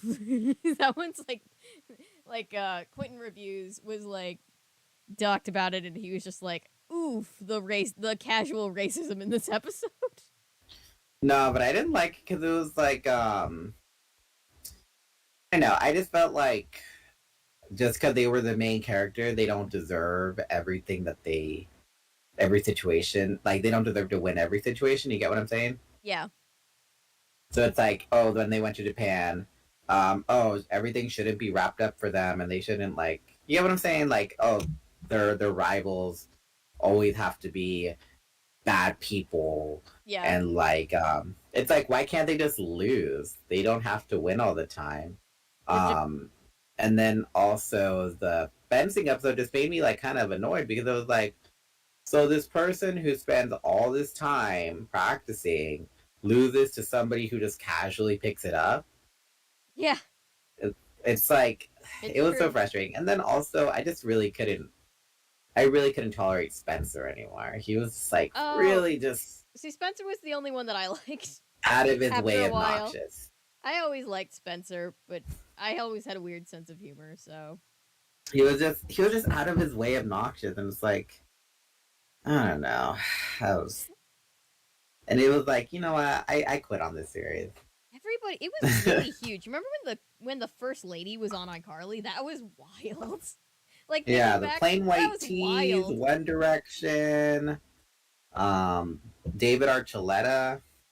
Oh, the David Archuleta one is also super shady because, like, remember how, like, his competitor, who's basically, like, his competitor, who in real life his competitor was David Cook, who won, but they retconned it that David had won, but his competitor was pretending to have cancer, and he was, like, he was actually a total asshole, and in real life, David Cook's brother... No, it was on the show, his competitor's mom was like really sick, but then it turned out to be a lie. Right. So David Cook in real life, his brother, he had talked about it like on the show. His brother had brain cancer and died like a week after they aired the iCarly episode about like David Archuleta's competitor lying about a family member being sick for like years. So it was like super shady. Yeah. iCarly Revival is like an adult-oriented sitcom. Yeah, I see clips from it now, and they're like swearing and shit, and I'm like, oh my god, I don't remember this one.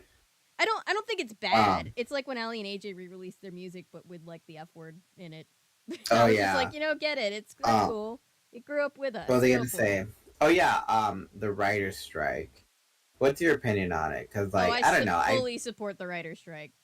It's hard for me only because yes, there are plenty of good scriptwriters out there who like make very good classics. Like, you probably wouldn't have like classics like The Notebook or Mean Girls if it weren't for the writer's strike.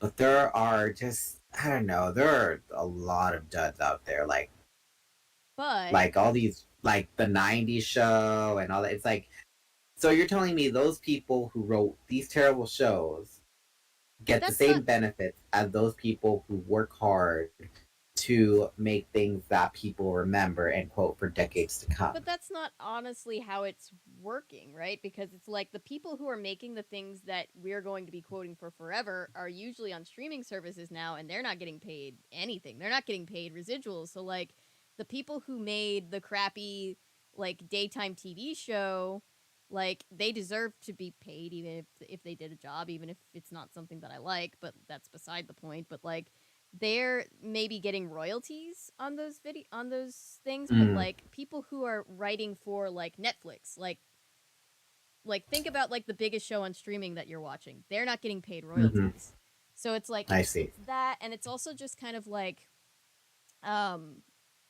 sets will because it's like sometimes the script writers really just write things that are really like read the room or like very tone deaf, and it's like, or like things like Dan Schneider, and it's like, well, Dan Schneider he was a producer, so he was getting paid. Yeah, but I'm saying like stuff that like Dan Schneider would allow or stuff like that. And it's like, Yeah, and that's like that's like a secondary issue, because that's an issue of like producers asking for certain things from writers, or not uh-huh. allowing writers to get away with certain things.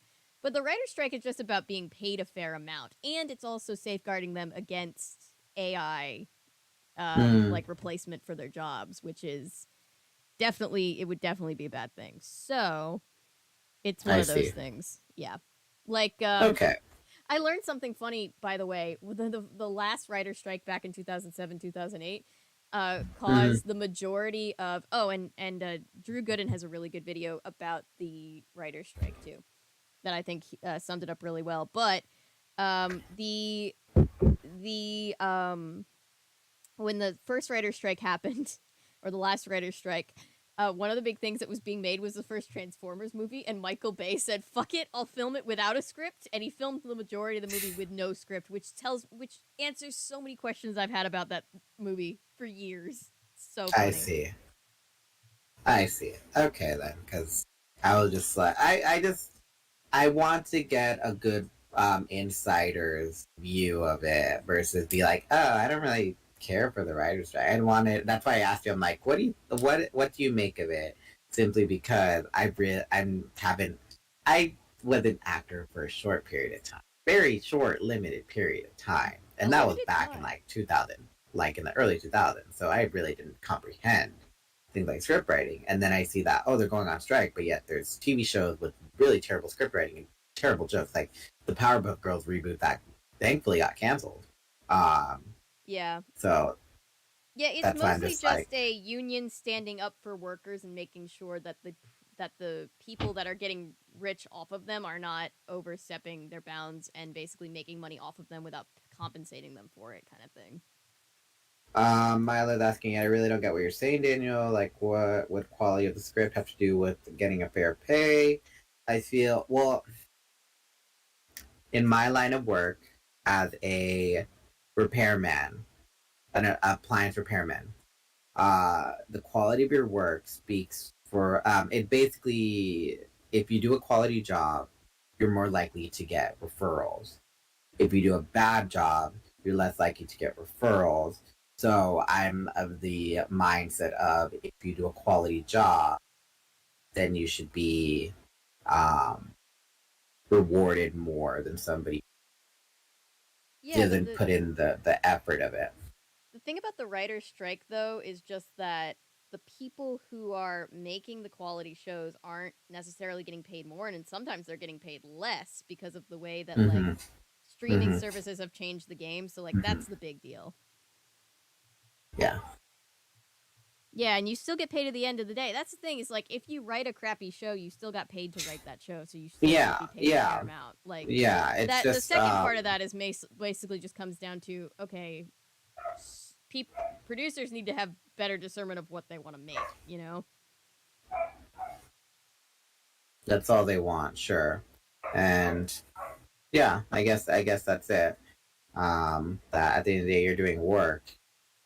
It's just, I just wish that, I guess what I'm getting at basically is that the people who put in the work and the effort and put the consideration into it and try and be tasteful about things, I get that.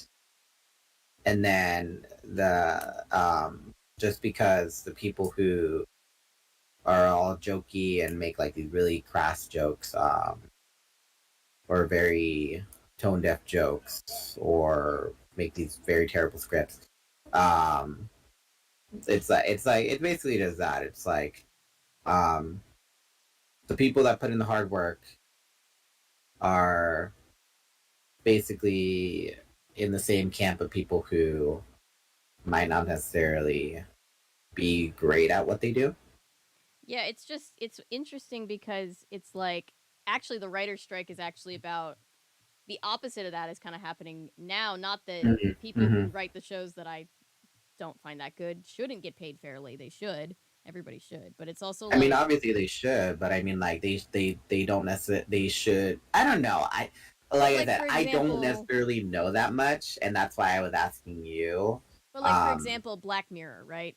It's a hugely popular, whether it's your thing or not, hugely popular show. But the writers who wrote that show probably don't have any way of getting like residuals from that thing. So the show gets to go on and the producers get to make money, but the writers who wrote it don't get to make any more money because, oh, it's on streaming, you sold it to streaming. And it's like, that's not the way TV has ever worked. Sure. And I guess, or not, I need to stop saying I guess. The writer, the good show should be this. Here's a Showgirls.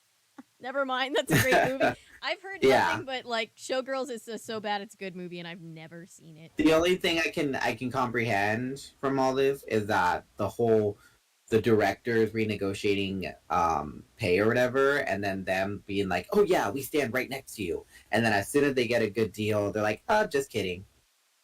I mean, yeah, it all comes down to, you know, I'm a union girl to my core, and I believe that like, especially to you have to. I will watch it, I promise.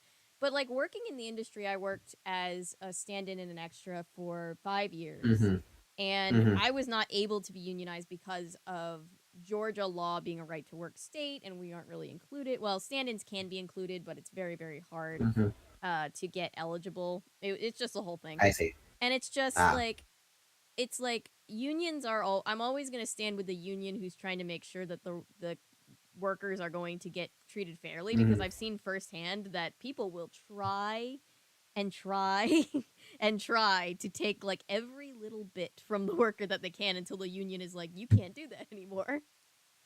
I see. Well, I guess I need something again. This will be the last thing, and then we'll get back to the story. From my experience as an educator, it stems from teachers who, because teachers are all part of the same union. Wherever they get employed, they have to be part of the same union, whether they go on strike or not. They all have to go on strike. And so what kind of, like, when I hear strikes and unions and all that, I just think of when a bad teacher gets reported, they don't get fired, they get transferred to another school.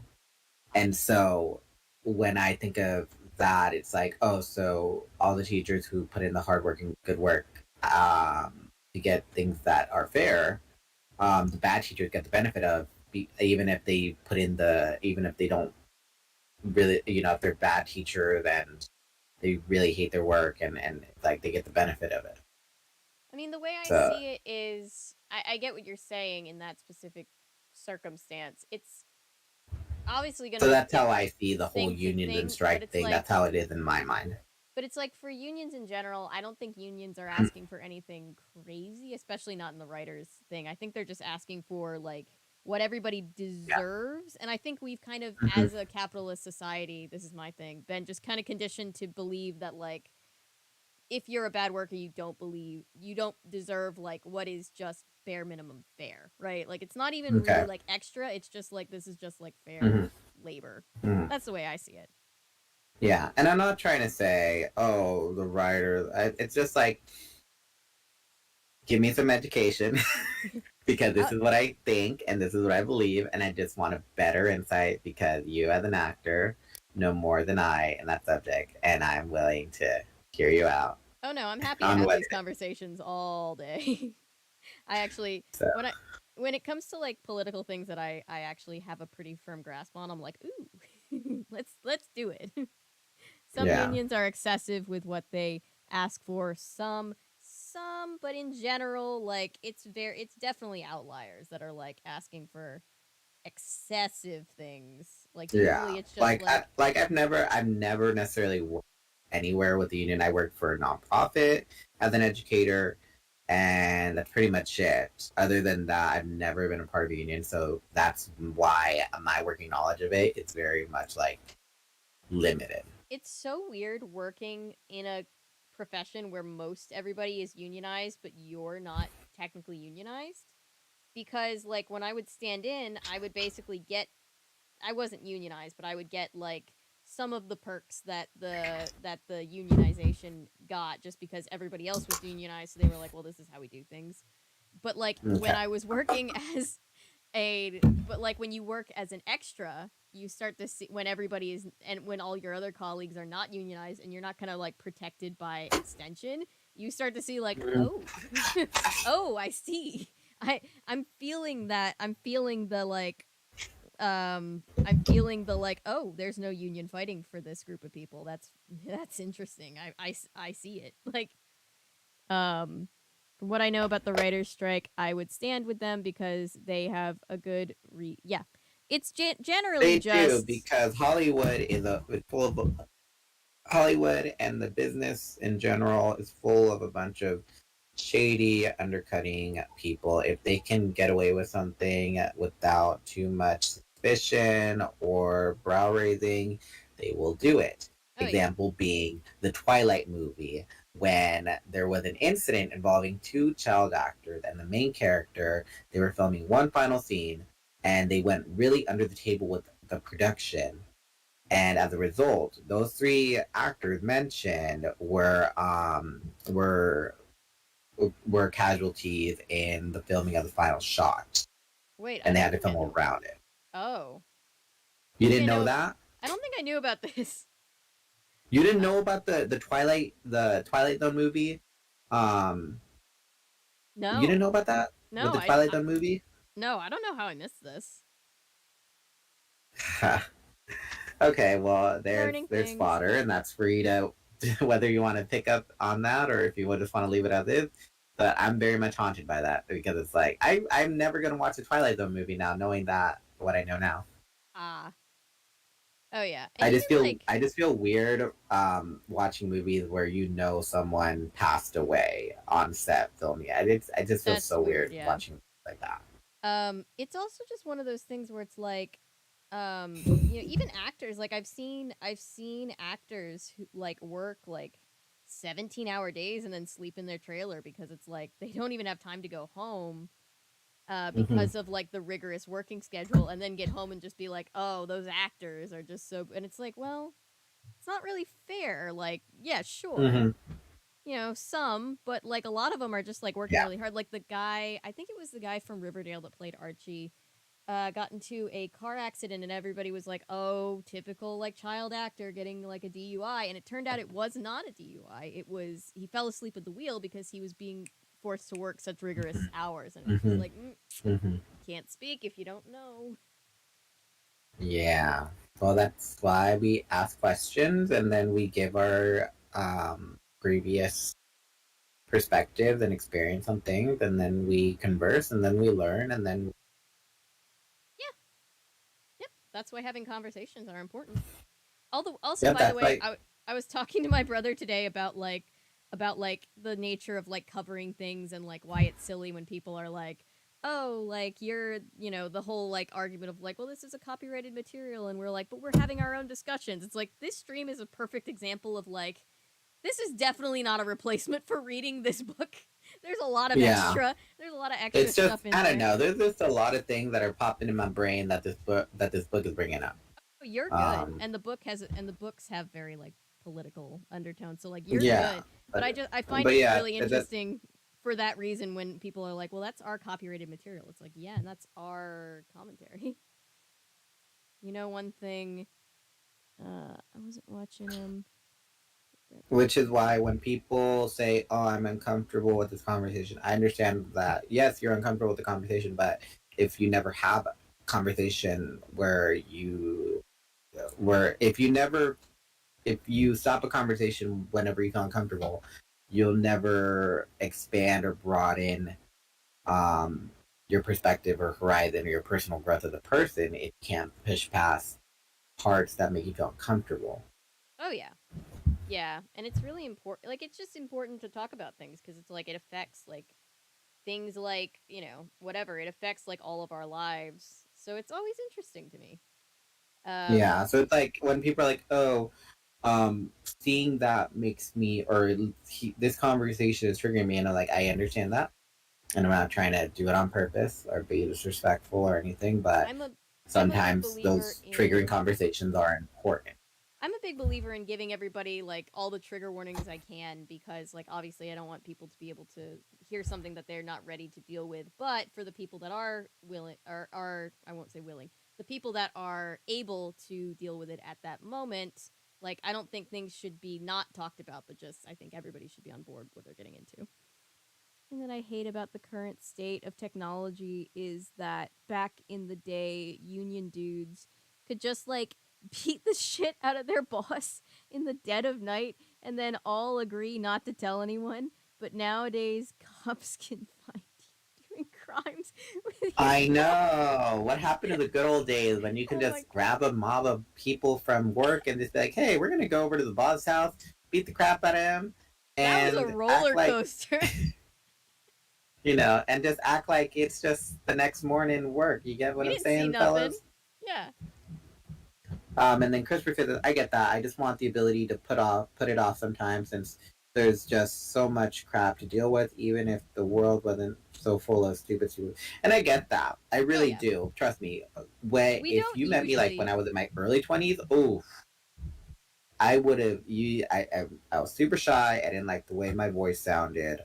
I was very much scared to give an opinion, but because I was put in circumstances that I wasn't necessarily comfortable in, or put me in a light that I wasn't comfortable in, it challenged me to either grow or not grow from it. Is my mindset of it, and it's like there's nothing wrong with stepping away, and that's fine. But sometimes we have to face those uncomfortable feelings in order to for our own benefit sometimes, of Yeah. knowing whether things are good for us or things are bad for us. Like when I left my job a few months ago, I was very uncomfortable with the realities that were given to me, that were not in my control. Of like, oh, my coworkers didn't like that I was very much about my work. They didn't like that I was like playing pretend nice with them, because I didn't like that. I don't like playing pretend nice. I was just very matter of fact of like, this is my work and this and that, and they would just put on their facades of like, oh, haha. And then I just heard one day from HR, and then I got a write up because of those things, and it's like, it made me uncomfortable having to learn those truths. But that's when I realized, as much as I like what I like, it's not worth it if I'm not being valued for it. Yeah. And by the way, if you found us like and you're like, wow, I didn't know this was like a political channel. We're not. It just a lot of stuff has Yeah. come up tonight because we're reading Animorphs, and Animorphs is a very politically charged book, even though it's Yes. a children's book and people write it off as, oh, that's just Yeah. children's media. And I just genuinely hate politics and annoyed when the subject pops up. I know the importance of it, but I just can't. Me either, Paulo. And when it's like, you know, I don't like Sorry, politics either, Paulo. because, but yeah, sometimes you just can't escape it, and it just comes up in conversation. The best thing you can do is just hear people out, give your opinion, hear people out, and then see what the other side sees, and Yeah. just let it marinate. Neil did nothing wrong. Yeah, just making sure. Like, yeah, it just kind of happened naturally today, but we don't usually, Yeah. we don't usually do it. It So just sometimes happens. But it's we'll just go a back to lot, I guess. we'll stop But talking yeah, about so politics and go so back it to all as just all started with the whole strike and all that, but we'll that's besides the point. I was gonna say we'll go back to reading our book, but then I heard Maddie's voice in my head go, War Crimes the book. So I'm like, we'll stop talking about politics and go back to War Crimes the book. Yes, War Crimes the book. When I open a book, I didn't know what I was gonna find. Sorry, that's from an old cartoon. What cartoon is it? Superbook. Ah. It's because somebody who did reviewed the whole series of Animorphs used that as their intro song to their reviews. Ah. I love when people do that and it's just like, oh my god, you Super know about that 80s. thing? So 80s. Yeah. Isn't that a Bible show? I think so. I've never seen it myself, but Superbook? I just know this. All I'm able to think about is the Donut Man, the Bible Donut Man. That's all I'm thinking of. I'm sure that's a different thing. I'm sure, but that's all I'm thinking about. Anyway, Showgirls. I'm sorry, pal. I've never seen Showgirls. oh my I goodness. haven't. I haven't. I've seen heard it either. it's a beautiful mess. But Maddie loves Showgirls. She's like, you have to see Showgirls, and I'm just like, what's your favorite scary movie? Showgirls. That's the only thing I know about Showgirls. It's from Scream 2. What's your favorite scary movie? you two must see Showgirls. it. I promise I will watch it. I promise. I haven't avoided it on purpose. I Honestly, don't know. Maybe one day when we actually have a person to person video, we might be like, hey, remember when Paola mentioned Showgirls? Yeah, let's watch that. So, okay, chapter 9. It took a while to figure out how we were going to deal with the Hork-Bajir, and in the end, we decided to go ahead with Axe. The others would morph and stay close enough to hear what was happening. The problem was, we were afraid to be honest with the Hork-Bajir. It could all still be some kind of trap. We couldn't let anyone know who we really were, or what we really were. See, the Yerks know that there is someone out there messing with them. They know they're being attacked by someone using animals. Since only the Andalites have the power to morph, the Yerks assume they must be Andalites. They figure we must be a group of Andalite guerrillas. Well, at least they didn't say bandits. We want them to think that. We sure don't want them to realize that the Animorphs are mostly a bunch of human kids. If they ever found out where Jake and Cassie and Rachel and Marco and Axe and me and blah blah blah and Melissa and Joey and all that live, well, that would be the end of us. Okay, Applegate just loves the and this and that and that and that, and I choose you and you and you and you. Yeah. And the cave where Rachel and I left the Hork-Bajir was small for a creature of its size, and it was hidden by brush and fallen branches. And it went about 20 feet, but was only about 5 feet tall. And I landed oh my god. on it just works. You just put and in front of everything and it works. No, Apollo, you sent me Space Jam, though. Sorry, go ahead. And I landed on a fallen branch outside the cave entrance, and I waited till everyone was in position. And then I said, hey, in there, Hork-Bajir, it's me, the talking bite. I'm coming in with a friend. And it's hard for a bird to push through bushes and thorns.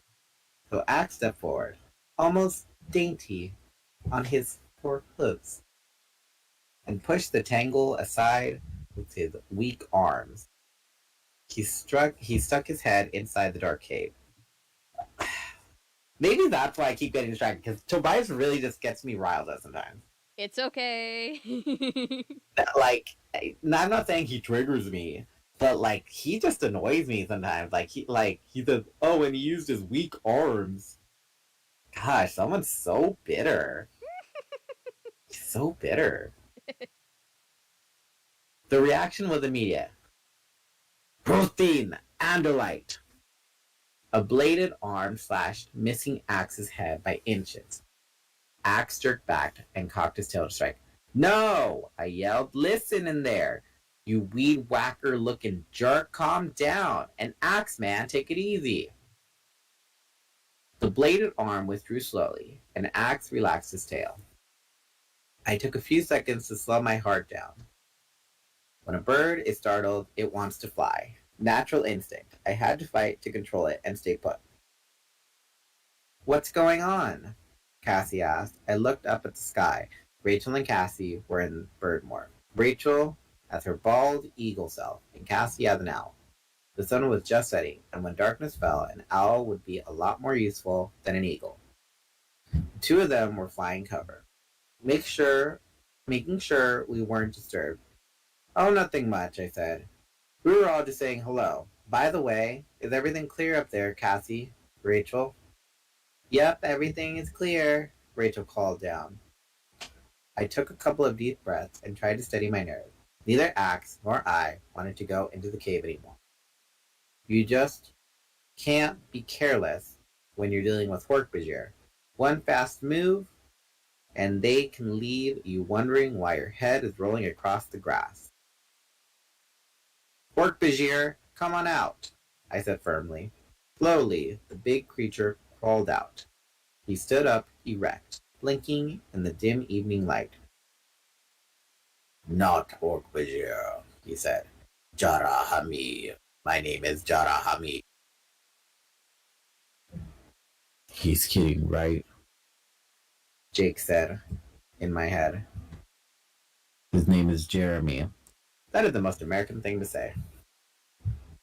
Did he just say, I don't like that guy's name because it's foreign to me? I'm going to give him a different name? Is his name Jeremy? I glanced up to see a big, round, white and orange face. A face with deep, intelligent eyes and yellowish teeth, about 4 inches long. It was Jake, in tiger form. He was above the cave opening on an outcropping of rock. If the Hork-Bajir had made the wrong move, Jake would have been all over him. You better talk to our boy Jarahami here, I said to Axe. I figured Axe would know more about talking to other aliens. Axe held his hand open to gesture a peace, and he lowered his tail still further. See, he really didn't want to do that. The air between the Andalite and the Hork-Bajir seemed to crackle with tension. My name is Aximile, Axe said. You are protein Andalite. Yes. You kill me. No, I won't kill you, Axe said. Protein kill Hork-Bajir. Hork-Bajir named Jarahami said, Hork-Bajir kill Protein. This is going really well, Marco said dryly. Then he sang new words for the Barney song. I kill you, you kill me, we're an alien family. With the few handcuffs and a lawsuit just for you, won't you say I'll kill you too?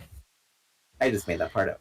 I saw Marco settling in behind the stand of trees off to the left. He looked like a very large, very hairy man. A gorilla, actually. We had decided to have plenty of muscles ready, just in case the Hork-Bajir turned out to be trouble.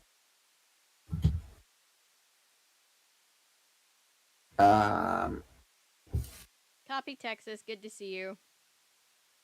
Andalites tried to save the Hork-Bajir from the Yeerk. Axe said, sounding a little defensive. The Hork-Bajir stared at Axe's face. You Darkup, you failed. Yes, we failed, but I'm here now, and I don't kill Hork-Bajir unless they are tools of the Yeerk. The Hork-Bajir made a sort of forward jerk with its head and a raspy little sound with its throat. It sounded like a derisive laugh, but who knows? I had no idea what a Hork-Bajir laugh should sound like, or even what they laughed at. The Hork-Bajir slapped its chest with its left hand. It startled me enough that I was halfway airborne before I got a grip. The Hork-Bajir threw out his arm and said, Jarahami escaped the Yeerk. Jarahami free. Jarahami has his own head. He pressed both hands gently against his snake-like head. How do we know you are free? How do we know you have your own head? Axe asked him coldly. Okay, so trigger warning. Just letting everybody know. Okay. For this passage coming up. The Hork-Bajir looked puzzled. Then, to my complete and total shock, he made a quick movement with his arm. That it was faster than a human eye could see. But I saw it. I saw the wrist blade slice through his own head. He sliced right through his own head. No! I yelled in horror. Ah! Jake yelped. There was a gash 6 inches deep in the Hork-Bajir's head, and he reached up with his clawed hand and pulled the gash open. He pulled his own head open. And it's not like it didn't hurt him. I could see the pain on his face. Blood or something oozed in shades of deep red and deeper blue-green. He held the gash up and we stared, Axe and me, right into the Hork-Bajir's brain. I guess Jake and Marco could see it pretty clear too. Oh man, Marco moaned. Can I just say, yuck? Jarahami pressed the two sides of the gash together. He held the cut for a few seconds, and with amazing speed, the bleeding coagulated. A long scab began to form over the gash. That's when I started breathing again. I had stopped. Then I started my heart up again. I swear it had stopped too.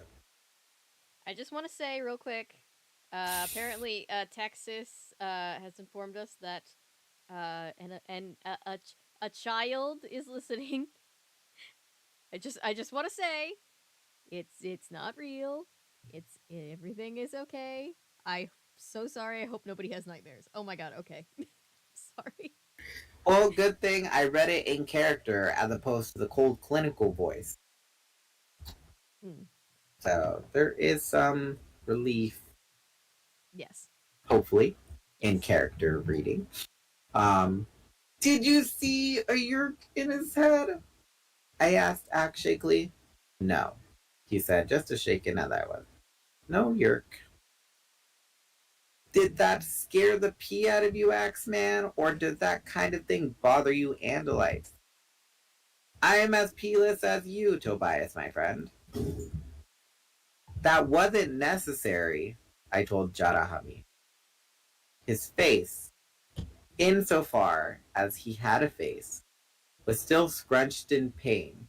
He was breathing hard and sweating the same bluish-green fluid I'd seen inside. Necessary. He grunted through his pain. Jarahami is strong, but Jarahami needs help. Help to do what? Axe asked him gently. The Hork-Bajir stared at Axe, then shifted his gaze to me. Flying animal saw my Kalashi. Jarahami must find her. Jarahami. He struggled to come up with a word. Then he made a gesture with his hand, as if someone were tearing something out of him. As if someone were removing his heart. There was no question what it meant. Even across the huge divide between our species, I could recognize that emotion. You love her, I said. Jarahami loves. The Hork-Bajir said. Kalashi. Jarahami free. One free. Axe swiveled his stalk eyes back toward me. Think I believe him. Yeah, me too, Axe. Hey, you guys down there? Cassie called down from above. We have company coming. Okay. True, 11 is the target audience, technically. Just wanted to make sure the internet can be a scary place for children. We are old. Well, it's not like Goosebumps, where it goes into really disgustingly graphic details. That's true. Goosebumps does go into... Goosebumps, I don't know what it is about Goosebumps. I think people just go into Goosebumps knowing that, like, expecting, like, the slime and the goo and the everything. Mm-hmm. I think it's mostly the surprise factor. This was a little bit more broad. It's like, okay, so he did this, and this is what we saw. And that was it. Yeah, true. Very true. I definitely it wasn't like, heard and saw worse as a child. Just making sure.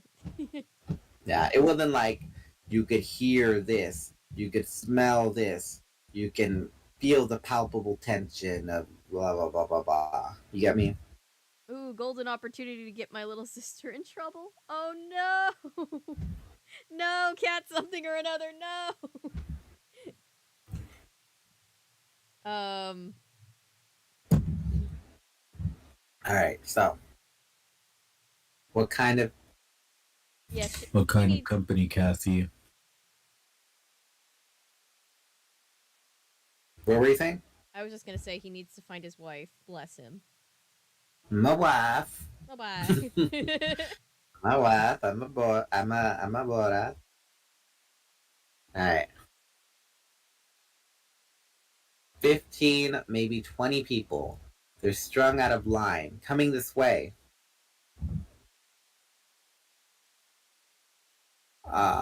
And I have an equal number coming from the southeast, Rachel said. And, oh man, they have pork bajir with them. It's not even dark, and they're bringing pork bajir out in the open. They want our boy here real badly, I said. It's a big risk running aliens through the woods when it's still light enough to see. They're converging on you, Kathy reported. I have a small troop of Hork-Bajir coming up too. Oh man, this isn't good. You guys are practically surrounded. You have maybe 5 minutes till they're all over you. Talk about bad timing. It's getting late, Marco pointed out. It's also dinner time. My dad will give me much grief if I don't get home in time for dinner. Jake laughed. So did I. It was just so ridiculous having to worry about being grounded when we were halfway surrounded by Yerks. We could easily escape, Axe said. We can all morph some small animal or bird and not be seen. That wouldn't help Jarahami, Marco said. Distraction, Jake said. We need to draw the bad guys away. But the Yerks are looking for a Hork-Bajir, Axe pointed out. Will they be foolish enough to follow any of us? We can only hope they will. Jake said tersely. We can get away, but I don't think we can leave Yarahami behind. But I had a different idea. Unfortunately, it was a dangerous idea. A very dangerous idea. And the danger would all be on someone else, not me. I hesitated. It makes me sick when other people take risks that I can't take. Look, there might be a way, I said at last. What? Jake asked. They want a Hork-Bajir to chase, right? Well, we could give them one. Morph a Hork-Bajir? Marco asked. Ew. Jarahami isn't just any animal, Cassie objected. He's sentient. He's self-aware. Axe morphed me once, Jake pointed out. And Cassie, you morphed Rachel. I'm just saying we have to get Jarahami's permission, Cassie said. But whatever you decide, do it quick. Yes, Queen. It's giving consent. It's giving consideration. It's giving respect for others. Cassie is great. We will fight for Cassie. Milo, my wife. My wife. Come on now, let's all play nice and listen to the aliens cut their brains open. But yeah, see, even I really don't get the Cassie hate. Why are you hating on somebody who really believes in consent? She was ahead of her time. She is a progressive queen. Yeah. Because back then we weren't having those conversations and people thought she was overly sensitive, but in truth, she's actually doing the right thing. Yeah, she was ahead of her time. She is a modern woman. A modern young woman. Yes. I'll do it. I'll morph the Hork-Bajir, Rachel said. Suddenly, I saw her glide down, through the trees on her huge eagle wings. I need to change morphs, anyways. It's getting too dark for the eagle eyes. No, I should do it, Axe said quickly. No way, Rachel said. She was already starting to demorph. I have dibs. Dibs? I spoke first, Rachel explained. Axe let it go and focused his main eyes back on the Hork-Bajir. Yerks are coming. One of my friends wishes to morph you. To trick the Yerks. Do you agree? Jarahami hates Yerk. The big Hork-Bajir said. Like that was all the answer he needed to give. Okay then. Turn around, Jarahami. I ordered the Hork-Bajir. Close your eyes. And don't look till I tell you. If you open your eyes, this protein here, this andalite, will slice and dice you. You got it? Eyes closed. The Hork-Bajir turned around obediently. I would have laughed if I wasn't feeling half sick with worrying for Rachel. I mean, this 7-foot-tall monster was taking orders from a 20-inch long bird. But my sense of humor slightly damaged right then. Rachel was going to morph a Hork-Bajir, and then she was going to draw off the Yerks. She was going to make them chase her. It made me sick to think about it. I had my idea, my brilliant idea, and she would take the risk. Milo says, it's literally because she's a black tomboy. If she was a white girl who wore skirts, everybody would be like, be queen. Yes. The sad truth is that's true. It is true. Very true. Very much that. But at least we're finding newfound appreciation for her. Cassie is our and girl. when Tobias was talking about it makes me sick. Have you ever heard of Puka, the cartoon? I don't think so. It's a Jetix cartoon. It was a cartoon shown on Jetix about a girl, a mute girl who was obsessed with this ninja boy, and chased him around. And so it's a silly cartoon that I used to love. And like one of the episodes, like the noodle shop that she lived in, was trying to come up with a commercial, and someone was like making fun of the ninja boy, his rival. He's like, stupid ninja outfit, stupid hat, and it makes me sick. And so anytime I hear someone say it makes me sick, I just can't help but think of that one scene. You know what I'm talking about, Milo? Where it's like, stupid pigtails, stupid ninja outfit, and it just makes us sick. He was just doing his rival ninja was doing some slam poetry thing for the commercial audition. And so really he was just trying to get a reaction out of the ninja boy. That's funny.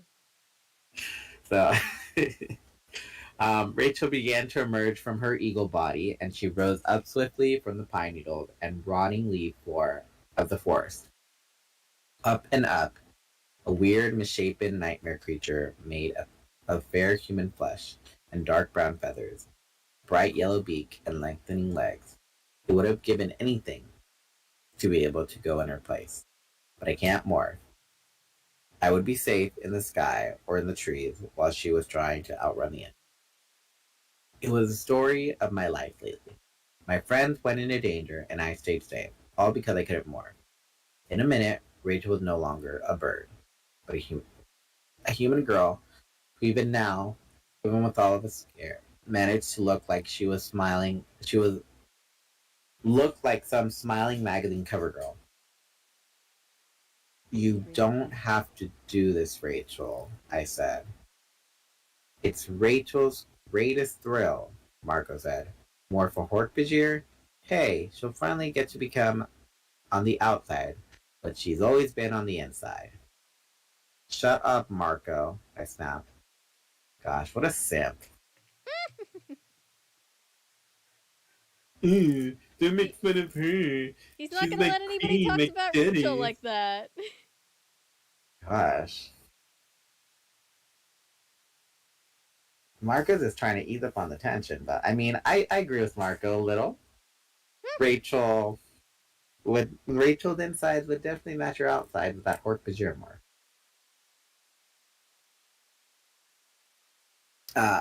It's funny. I just said that, and he said, "Shut up, Marco."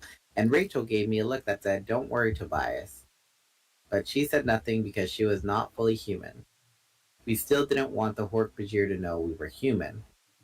We didn't want him to hear a human voice. Hork Bajir stood peacefully as Rachel reached her slender fingers to touch the creature's back, and the Hork Bajir went slightly limp as she began to acquire him, to absorb his DNA and make it part of her. Guys, Cassie called down from the sky.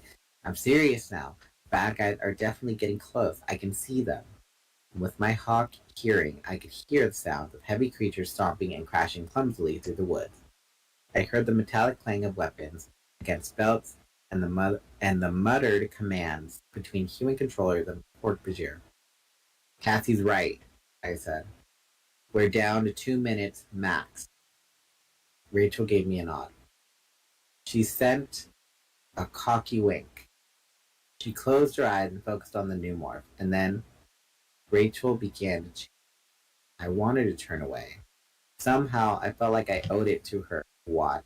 It was because of me this was happening to her. See what I'm talking about? She's making her own choices, sir. Take that fedora off, Tobias. Milady. Gosh. Can't stand him. I really can't. He could breathe, and I could be like, God, I can't stand you. Go away. I don't think of it as an insult. I don't think. No, he's trying to do. He thinks that he got her into something. He got it, but also she can handle herself. So like he doesn't. Yeah, it's like Rachel chose to do this. You're like, Rachel, you got to do this. But and no, she's like, like, I no, don't... and then you're like, yes, and then she's like, no, and then she's like, yes. No, Tobias is doing the best he can. It's just, I just mostly find it kind of funny because it's like, no, bro, it's okay. You're gonna be okay. I swear. It's like Rachel willingly volunteered to do it, and you're just like, I can't fathom the fact that my goddess has to go out there and sacrifice herself while I have to stay behind. It's like he's looking out for his girl. It's like we're all of the same team. We all could have done it, but she volunteered first. She actually said dibs. She said, no, Axe, I got dibs. Exactly. She lives for the thrill.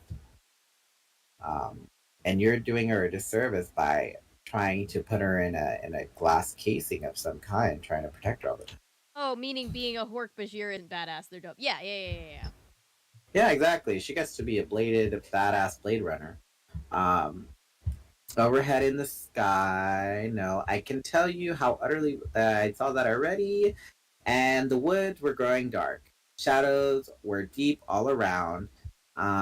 Even with my hawk's eyes, I couldn't see through the shadows. Overhead, the sky was dark blue, streaked with red and orange, not yet black. True night was still an hour away. But under the shade of the trees, it was night already. We stood there, an insane nightmare of creatures. The Hork Bajir, eyes closed tight. The Andalite, deadly tail, twitching nervously at the prospect of battle. The orange and black striped tiger, climbing down from the rocks, moving like liquid power. Liquid paper. A gorilla walking erect, using its massive fist as extra feet. And me, Bird Boy. And in the middle of our group was Rachel. She was growing taller now. She was already tall for a girl. But now she was quickly heading towards shack size. Her skin was changing. It turned dark, almost green-black. Her feet mutated swiftly from dainty human to three-toed, one-spur feet on the Hork Bajir. Feet that looked like they own talons, except much, much larger. Her face grew elongated. The jaw bulged outward and became smooth as a bullet. Her eyes were narrow, red tinged slits. And then the blade began to appear. Horn blades exploded from her forehead. Blades appeared at her wrists and elbows. Blades grew at her knees, and Rachel had become a walking razor. 7 feet of muscle, deadly speed. So, Rachel said, so this is a Hork-Bajir. Alright, then I got 11, 12, 13. 3 more chapters. Woo! Okay. At Milo, have you seen Strange Brew? Okay, let me take one more lap break and then, yeah, we're back.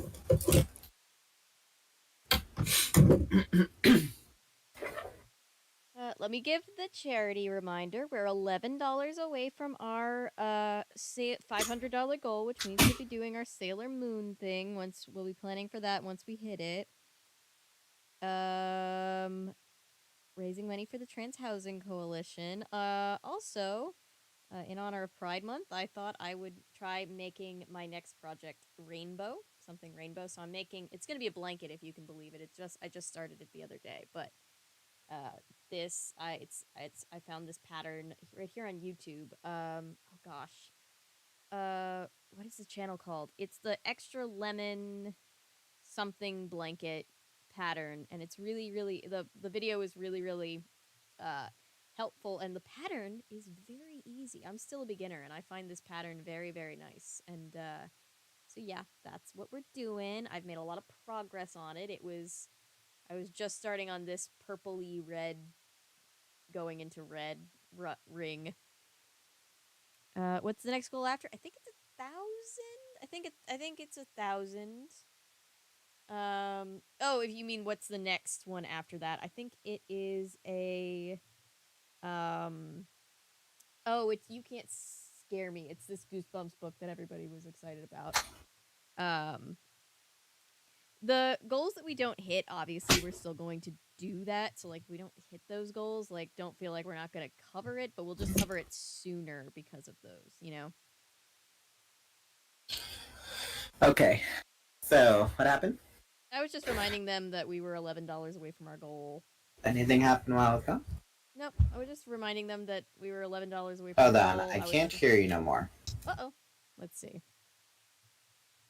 And that hasn't happened in a good while. Oh. Tech ghost. I got that. I didn't even mute my mic or anything. Decided Hello? not to. Oh, I see. Hold on, let me try again. Okay, talk. Hello? Hello? No. Oh, no. Okay, yeah, I got it. You got it? You can hear me? Yeah, it's just my headphones decided to unplug a little. Okay. Yep, definitely And then donate. Paulo, thank you for donating, even if it's at the end of the month. Donations are appreciated. Paulo has already donated, and obviously, like, only donate if you're able to. It's just a shout out for people who are there, who are able to, who are interested in, like, looking. You can look at, like, all of our tier goals and be like, ooh, I want to get this one. Recycle some bottles, open the piggy bank, look between the couch cushions, recycle cardboard, have a lemonade stand. Typical You know, any of humor. that. Liquidate your assets. Don't do that. That was a joke. And yeah. Okay, so we're going on to what? Chapter 11? Yes. Chapter 11. Enter the Hork-Bajir.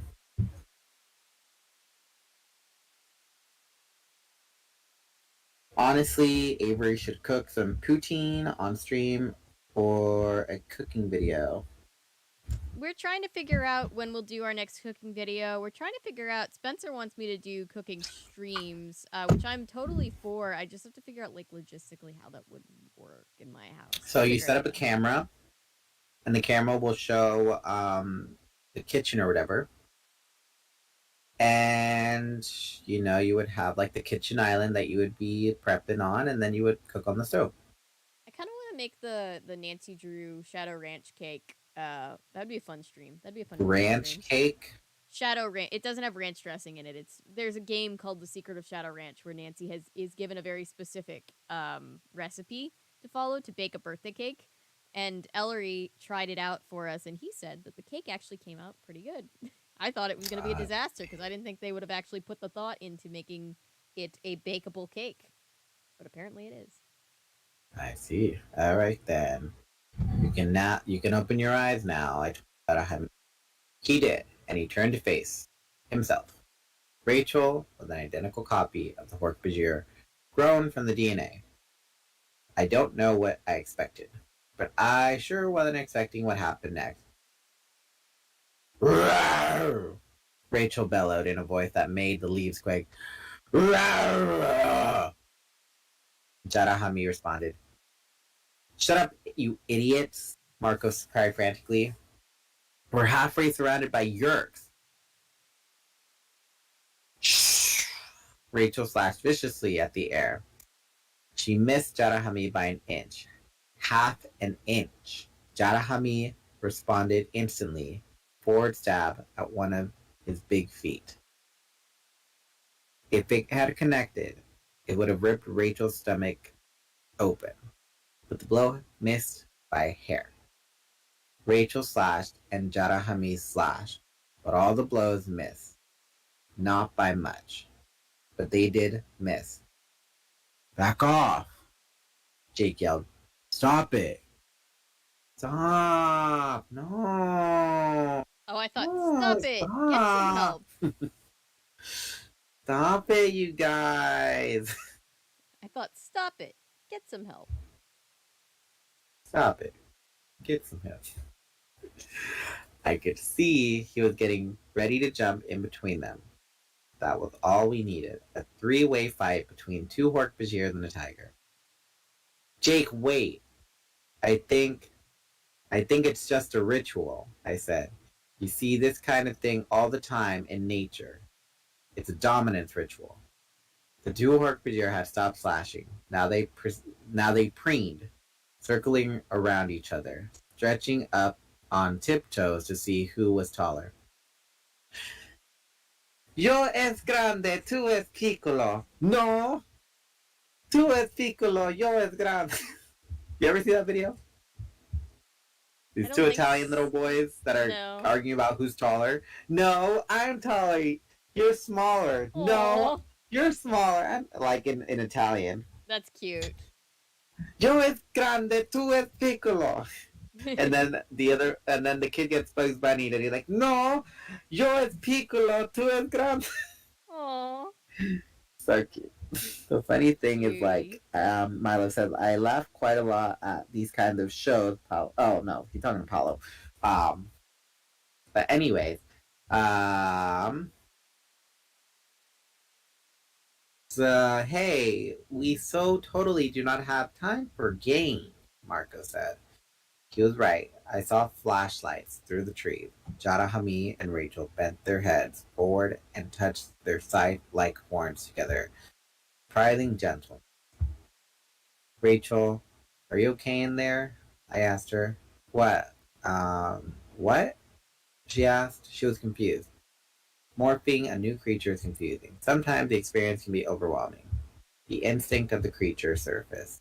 It can even take over control for a while. Or that's what everyone tells me, anyway. It's been a while since I morphed. Rachel, we're out of time, Jake said gently. Are you up for this? Yeah, okay, sure. Sorry. I kind of got caught up there for a minute. I'm not getting Jarahami's thoughts or memories, but I definitely got a big bundle of Hork-Bajir instincts. Jarahami, back in the cave. Do not come out. Everyone get ready. We just want to lead the Yerks away. We are not looking for a fight, Rachel. Hear that about not looking for a fight? Mm-hmm. Sure. Rachel said, even as she slashed at the air, trying out the Hork-Bajir blade. Whatever. Rachel, you can still back out of this, I suggested. I'll bet you $10 she'll say, let's do this, Marco said quickly. Rachel turned around, her snake-like head, towards Marco and grinned. What I think was a Hork-Bajir grin. Let's go for it. Aw, man, Marco complained. She cheated. And then the enemy arrived. Suddenly, 4 human controllers, armed with guns, crashed clumsily into view. And with them, 2 Hork-Bajir. They saw Jake and Rachel and me. They did not see Marco.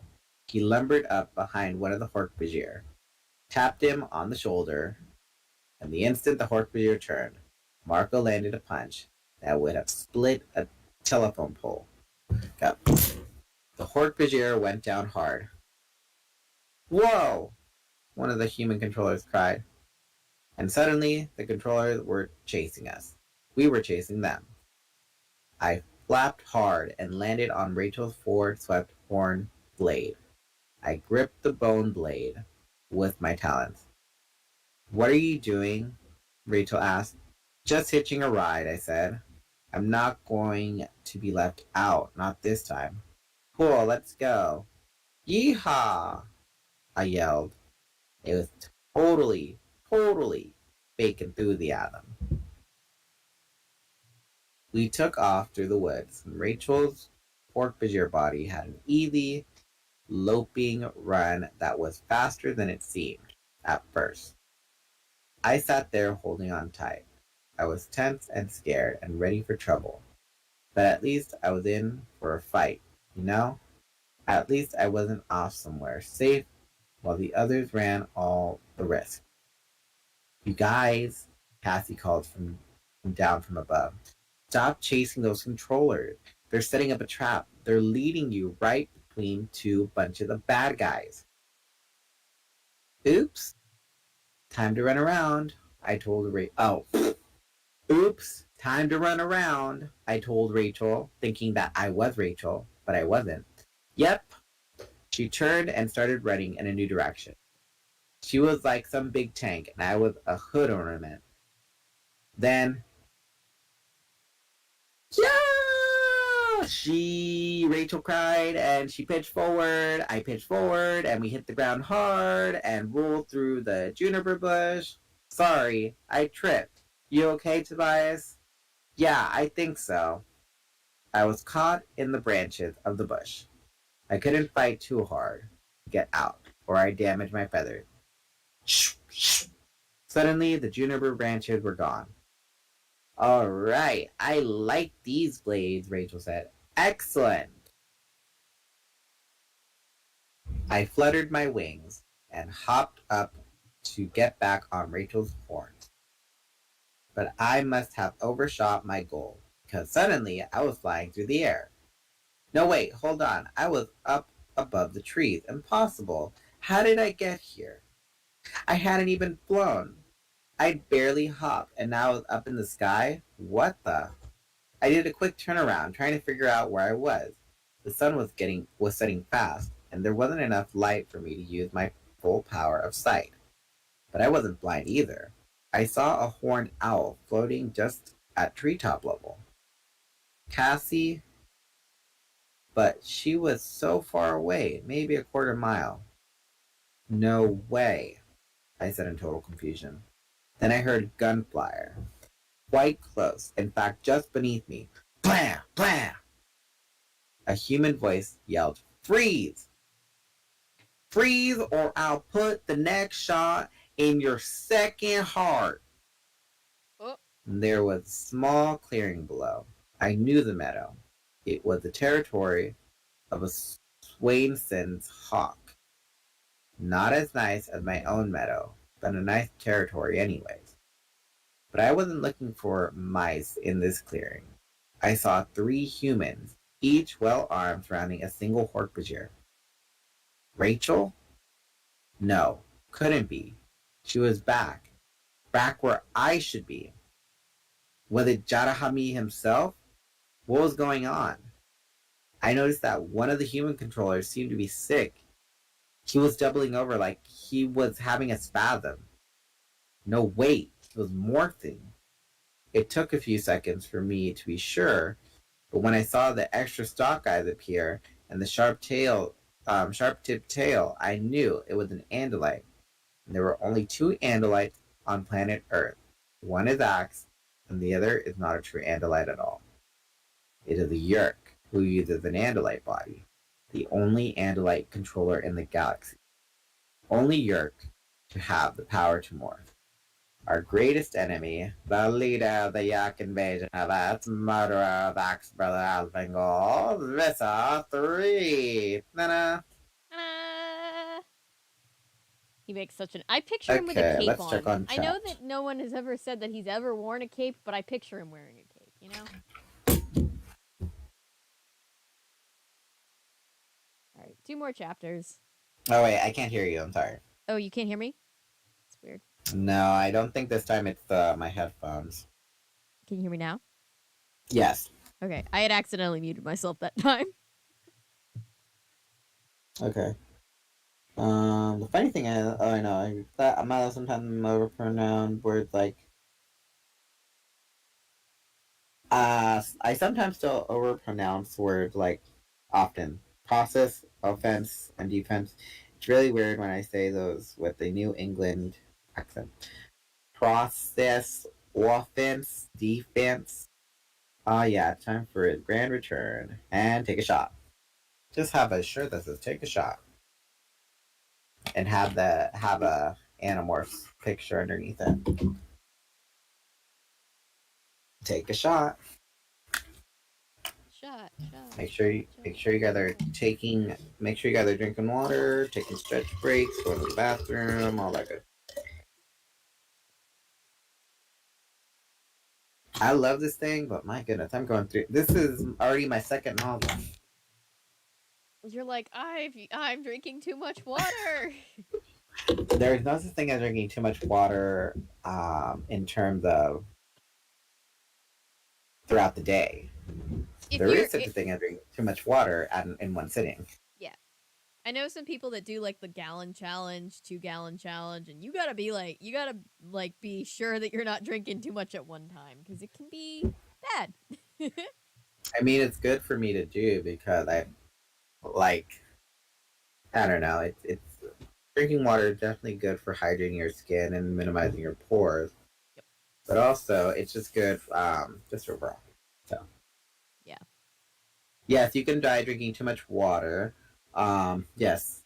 We incident. Oh, the girl who wanted to win I forgot about that. 06. Yeah. Yep. Remember that. Yep, we never forget that. She wanted to win a mediocre gaming console by drinking a superfluous amount of water. Oof.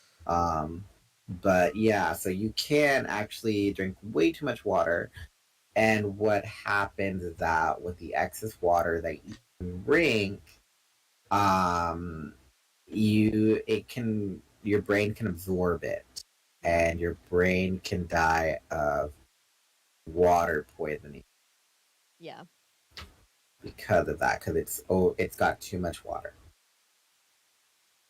Gotta go. Oh, thank you, Paulo. Thank you for looking out.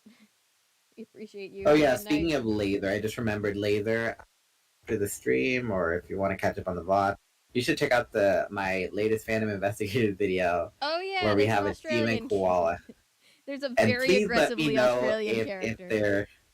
Please let me know if the jargon that the Australian koala demon spouts is actual Australian slang, like apples or blue or. What a sentence! The demon koala. What are the odds that the demon koala is the most accurate thing about Australia in a cartoon?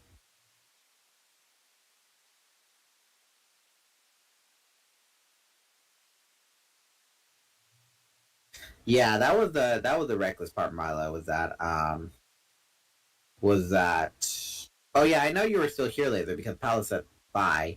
I was just telling you that I put out a new Phantom Investigative video. Avery put one out yesterday. I put one out midnight. Um, and there's a demon koala, and it uses a lot of like slang of like, oh, apples and apples is the only one that comes to mind. Oh, you'll be apples or some other stuff. You'll have to check out the video to know what it's interesting. I suspect it's like real slang, but I'm not 100%. It is an aggressively Australian character. In the epic, no tomfoolery. All right, so what Milo is getting out is yeah. So basically, don't drink big gallons of water at all at once, and definitely go to the bathroom if you have to go to the bathroom because part of what um caused the casualty for the woman is not going to the bathroom, which is true. But that was part of the dumb content, like, oh, we're gonna have these people drink like gallons of water every 20 minutes, and whoever's the last one to go to the bathroom wins this mediocre gaming console.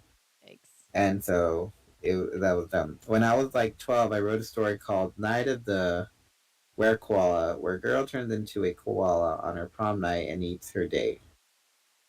That sounds so cool. I call fictitious nonsense simply because koalas' digestive tracts do not allow for them to be able to eat humans. Also, koalas, I love koalas, but damn, koalas are really smooth brained. Less koalas.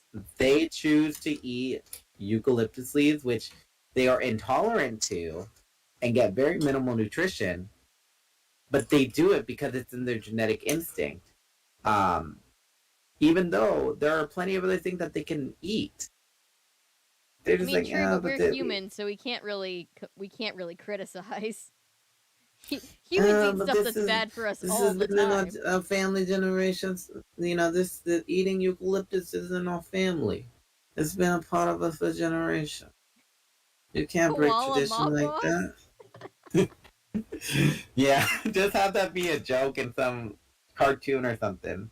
Have a koala mob, and it's like, but boss, all we eat is eucalyptus, and look at you know, all we do is sleep and eat eucalyptus, isn't? And there's plenty of other things that we can eat. You choose to disrespect us, our family tradition. At the end of the story, the limo rolls up to the prom, and the driver opens the door for them, and the guy is dead, and she's eating eucalyptus cough drops she found in his pocket. Beautiful. So she turned into a koala, and then by the end of the story, she turned back into a human, and it's having the lozenges, huh? Amazing. You choose to disrespect our clan, our mob, our family, by telling us that we gotta eat other things besides eucalyptus leaves. I won't stand for this disrespect. You hear me?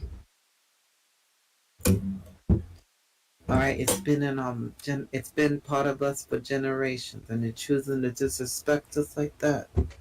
I can't stand for it. On the day of my daughter's wedding, no less. It's always the day of the daughter's wedding, huh? No, she's still a koala. Beautiful. Because the moonlight came in through the moon roof of the limo. Amazing. And, okay. Andalites always look like they're right on the border between cute and dangerous. But with Visser 3, that line doesn't even exist. It's not that he looks any different outside. I mean, he looks like an older Andalite is all. But there's some dark, evil glow that shines from within him. And when you meet him, you have no doubt at all, that he is deadly dangerous.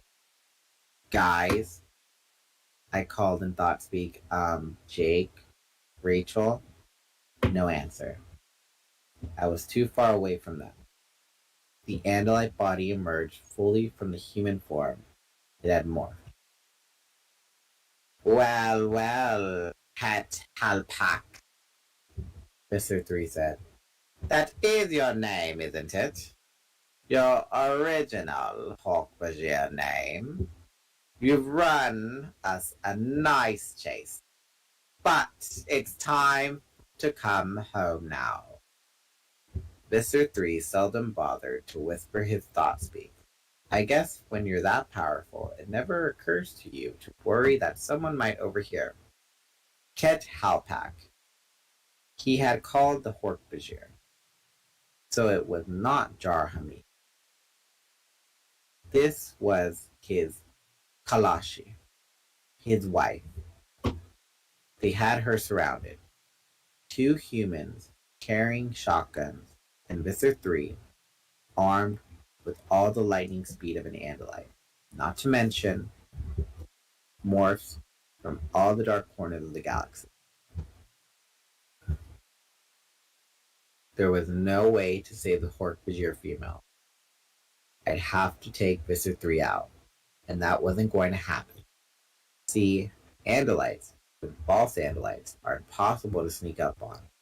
Those extra stalk eyes, turning this way and that, always looking in every direction, made it impossible. Unless there was a distraction. I knew the Swainson's hawk tended to roost in one particular elm tree. The light was too dim to see him. He might not even be there, but if he was, I'd flap hard to gain altitude. Not too much, but there wasn't time. Just enough. 40 feet, 50 feet, 60 feet. Then I folded my wings and plummeted towards the ground. See! I screamed in the voice of a red tail. See! I called again, making sure the Swainson hawk could hear me. You hear me, Swainson hawk? I'm calling you out. And down I came, wings back, and tail narrowed for maximum speed. I aimed straight for Visser 3. If Swainson's hawk wasn't home, I was toast. Then, a ruthless sound from the elm. From the corner of my eye, I saw wings flapping. Swainson's was coming out to defend its territory against the pushy redtail. I've never been so relieved to see a fellow hawk. That bird! It's probably one of them! Visser 3 shouted, pointing at the Swainsons. The 2 human controllers spun and raised their shotguns to their shoulders, and Visser 3, bless his evil heart, turned his stalk eyes towards what he thought was a threat. I'm a friend of Jar Hamid, I said to the Hork-Bajir. Get ready. Talons forward, beak thrust out, a sudden flaring of wings to adjust the angle, and strike!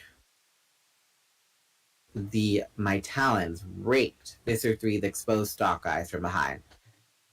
Ooh! Visser 3 bellowed in pain. Now run! Blam! Blam! Blam! The shotguns fired. And we were out of there. Out of there. Cut it out. Sorry. Couldn't resist. The Hork-Bajir bolted. I flapped like my life depended on it, and it did. The Swainson's hawk turned so hard, so fast, I thought he'd been hit. But then he was hauling his tail feathers out of there, too. Andalite filth! I heard Visser 3 scream in my head. But by then, I was out over the trees, and the Hork-Bajir was running flat out below me. And I was just screaming like an idiot from the sheer, insane rush of it all. Yes! Yes! Bird Boy shoots and he scores! Yaha! Okay. First ever horror story I wrote, said Milo, his wife. 5. Impossible to sneak up on, unless you're a native stereotype, of course. Wait, what? Don't know what that means. Oh, Chris reveals it. Impossible to sneak up on, unless you're a quote unquote native stereotype, of course.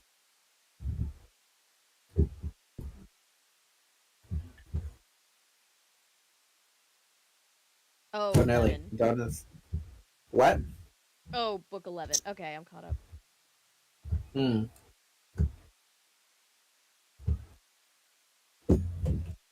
Okay. Chapter 13. Last chapter, and then you get to finally take over. Woo! If we weren't all caught in all tangled up in the talk of the strike and all that, I'm sure we would have finished like maybe half hour earlier. Yeah, it's all good. But sometimes we're just so enticed by little things. Oh, I have really Like bad the ADHD. I totally get it. yeah. Let's see. Jarahami and Ket Halpak were reunited in the shelter of the cave. We were all exhausted and scared and confused, but we also had lunatic comes from cheating death. Marco and Cassie were both fretting about being late getting home, and everyone was getting close to the 2-hour morphing limit. But despite all that, it was kind of a sweet thing seeing the two Hork-Bajir. They didn't exactly hug. I guess hugging doesn't work all that well when you have blades all over. Ket Halpak did touch the healing wound Jar Hami had made of his own head. Oh. Look, we have to get out of here, Rachel said. She was still in her Hork-Bajir form. I'll be grounded for the weekend if I don't get home. And I have the feeling we're going to be busy this weekend, so I can't get grounded. Your mom wouldn't ground a Packard Foundation outstanding student, would she? I asked. There was a kind of embarrassed silence. I wasn't supposed to know about Rachel's award. Not that big a deal, Rachel said. She looked down at the ground. What do we do about these guys? Jake asked. He was still on his tiger morph. There were scratches and cuts on his sinuous orange and black fur. While I was off rescuing Ket Halpak, there had been a skirmish between the rest of my friends and some controllers. No one had been hurt, but once again, I wasn't there when the real fight started. You guys go on home, I told the others. I'll keep watch over our Hork-Bajir friends. You can't keep watch all night, Rachel protested. Hey, I have nothing else to do. I'll take a perch in the tree by the cave entrance. Not a problem. I will help you keep watch too, Axe chimed in. Let's go outside and talk about this, Jake said. To the Hork-Bajir, he said, Jara and Ket, you have to stay in this cave till we come and get you. Tomorrow sometime. What will you do with Ket Halpak and Jarahami? Jara asked. We really don't know yet, Jake answered honestly. We will wait. Here. We, Belana. We thank you, Ket said. Let's not abbreviate their names unless we ask them if that's okay. Just saying. Mm-hmm. I mean, Axe. I think they asked Axe if they can just say Axe. Yeah, Nax doesn't But care. yeah, but it's like they're just like, okay, Jet, Hara, that Jada, Ket. That's what we're gonna call you because your names are too complicated. Oof. Outside, it had definitely turned dark now. No stars in the sky yet, but it was just a matter of minutes. Everyone demorphed while Axe and I kept a nervous watch. Okay, So what do we do about this? Jake asked. Once everyone, but me, was normal again, I kept pace with the others by flitting from branch to branch. I'd let them walk a little way ahead, then fly a few yards ahead of them, and wait till they caught up. We have two real live aliens, Rachel said. We could take them to the media. How can you deny they're your conspiracy when you see those two? Rachel, you're not, you lack forethought. Rachel, Saying, that's not gonna work, honey. no, they're going to dissect those beings. They're not Yes. going to interview them. That's not gonna be good, honey. Don't do that. There is already a real live alien, Axe pointed out. Me. But I have learned about human society. Humans invent all sorts of things that are not true. Mm-hmm. I have seen photographs of aliens in human newspaper. Do most people believe them? Those aren't real newspapers, Marco said. No one with half a brain believes those supermarket tabloids. And how do we know which newspaper and which TV networks are already infiltrated by the Yeerks? Cassie said. We could end up handing the Hork-Bajir right back to the Yeerks. Well, what exactly are we supposed to do with Romeo and Juliet back there? Marco asked, sarcastically. Rent them an apartment? Buy them a house? Get them jobs? I mean, they're just slightly obvious, you know? People are probably going to notice them if they start shopping at the mall. Give him morphing abilities. Yeah, or, talk to your dad and pick out a white dress. Oh my god.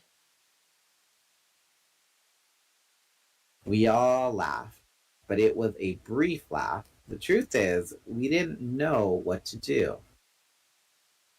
Those two may be the only free Hork-Bajir in all the galaxy, Axe said.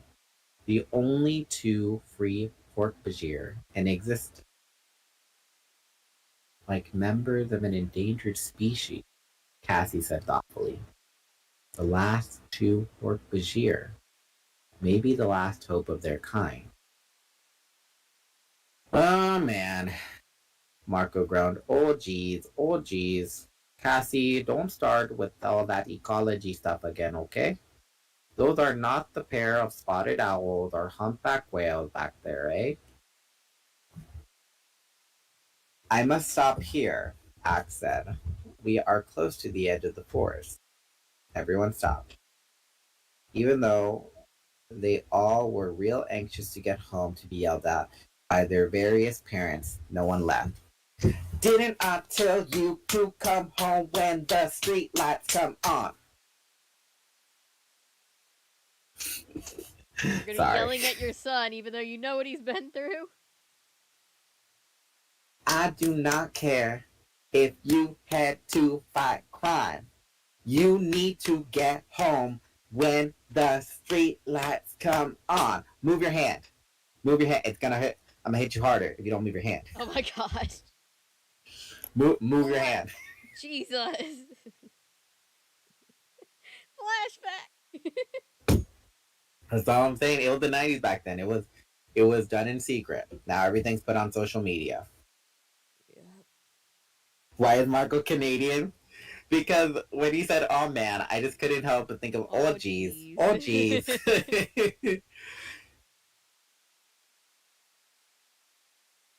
Can't give them morphing ability because they don't have the magic box. That is true. They don't have the magic box. Fair. They're having some hot chips. What kind of hot chips? Like spicy hot or like you... Oh, are you talking about like French fry chips? Ooh. Spicy french fries would be good. Speaking of here now. spicy or hot, whatever, I made myself a chili cheese pizza. It was kind of a letdown. Milo, as a Canadian, is pointing out that's not Canadian. That's more Minnesota. Yeah, I was going for the Fargo accent. No, I just think I'm gonna barf.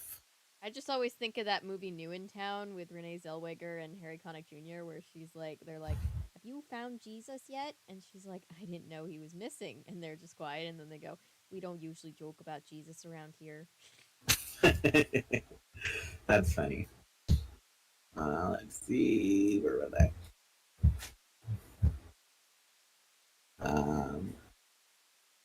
Okay. Everyone stopped, even though they were like, okay. What Cassie said may be true, Jake pointed out. These two are an endangered species. What do you do with an endangered species? Cassie shrugged. Find them a safe, protective environment. And then you hope they have lots of little hork, and somehow the species survives. Hello? This is Earth, Marco said. There is no safe place for an alien that looks like a mix of gargoyle and a lawnmower. Aw, that sounds cool as hell. Yes, there is, I said. Four humans, four human heads, and one Andalite set of eyes are all turned to stare up at me. Where?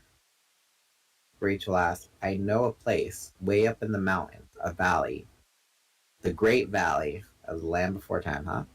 There are caves and freshwater streams. It's hidden. Um, the picture of the place was clear in my mind, and I could see it perfectly. I saw a beautiful waterfall. I saw tall trees that practically blotted out sky in some areas, and a wide meadow filled with wildflowers. In my mind, I could even imagine the place being home to Hork-Bajir. Maybe we could take them there, I suggested. Jake shrugged. We don't have any other plans, right? Right now, I need to think about what story I'm going to tell my dad when I get home, Marco said. Tomorrow, we can worry about taking Adam and Eve Hork-Bajir off to Tobias's Garden of Eden. Not a bad description, I thought. That was a little what the valley was like. I could see the place as clear in my mind as any place I had ever been. There was just one little problem. I'd never been there. I'd never actually seen it. And I had no idea where the lovely picture in my head came from. The Ellimist! That's all I'm saying.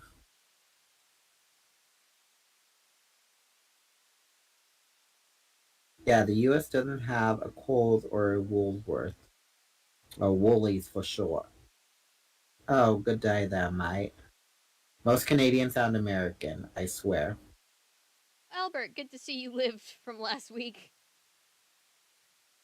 But, what are they saying? I was going to say something and I forgot. For AJ. I was going to say that Tobias is basically trying to take him to the Great Valley of the Land Before Time. Yep. But anyway, this has been Side A of Animorphs, number 13, Ooh. The Change. If you would like to continue to Side B, please stop this cassette, flip it over, and press play to listen to Side B, narrated by Avery Vandenhout. The blanket has gotten quite a bit bigger. Not blanket size yet, but several inches bigger around. Let's see. What does it look like? Oh. What we got looks going on good. right now, Looks good. Looks like a pillow. It does look like a pillow right now. Just because it's got that little, like, pucker, concave. Yeah. Maybe you should make it a pillow. I don't know. We'll see. All right, then. So, Essentially the Great Valley. I think you should get something to eat, Milo. And if that doesn't work, then it's probably the former. And Optimus Prime is saying that their Netflix subscription was canceled. Congratulations. You've broken the chains of Netflix. Yeah, you have. I don't have Netflix personally, but I'm just saying. canceling your subscription is kind of big deal.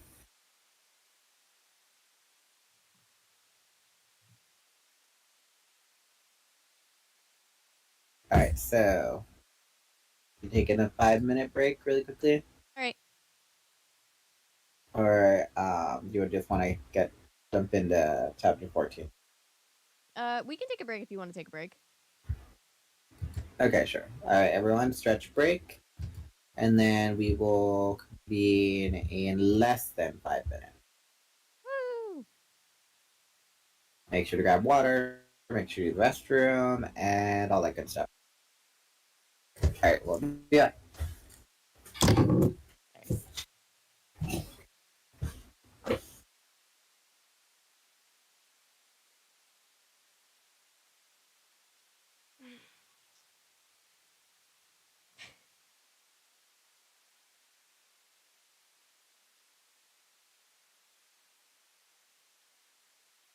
Okay, I'll be right back, guys.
Okay, sure.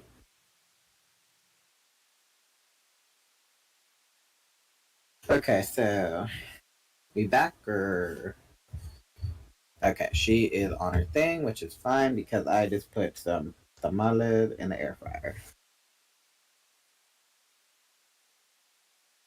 I'm so pale. We're live. Today's top story. That's funny. Yeah, that's always funny. Um, who's But I just put some food Sharon? in the air fryer, so I'm probably gonna get up in like 10 minutes to go get it out of the air fryer after. Okay. And then I'm almost done. So close to finishing Bargain Bin and putting in an There. order. I keep saying that, but I'm really just like so close. I just need to make a few more outfits. And then after I go on tour promoting it a little bit, I'm going to start working on my next board game idea, which is a hex grid based car combat game called Scar Than Cars. Nice.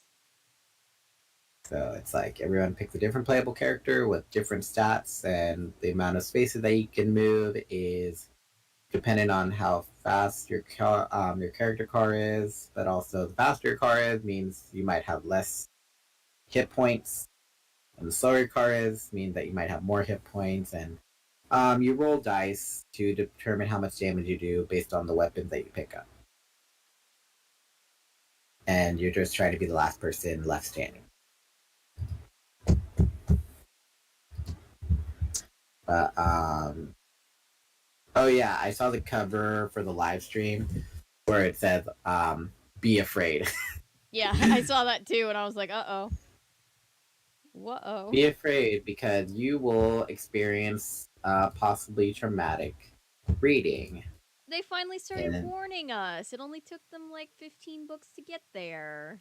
yeah, and hallelujah, we have one book with no mention of um, romance between Anything two weird? parties that should not happen. Yeah, we've had nothing weird. Just the guy taking his brains out. That's good. We like Just that. the guy taking the brains out, and just another guy simping for a girl. Yeah, that's fun. All right, I'm starting on chapter Are 14, you right? Sorry. Yes, chapter 14. Sorry, I was gonna say, are you sure, Rachel? I totally fall on a sword for you and all this other stuff. Like, girl, get a grip, jeez. All Have right. some pride. Chapter 14. I usually spent Sorry, the night. Michael says. Oh, what? What's up? Never mind. I was gonna say Michael mentioned Poland won against Germany in soccer 1-0. Hello, Michael. Woo! Congratulations. Congratulations. My friend in there. Congratulations. It's his first time.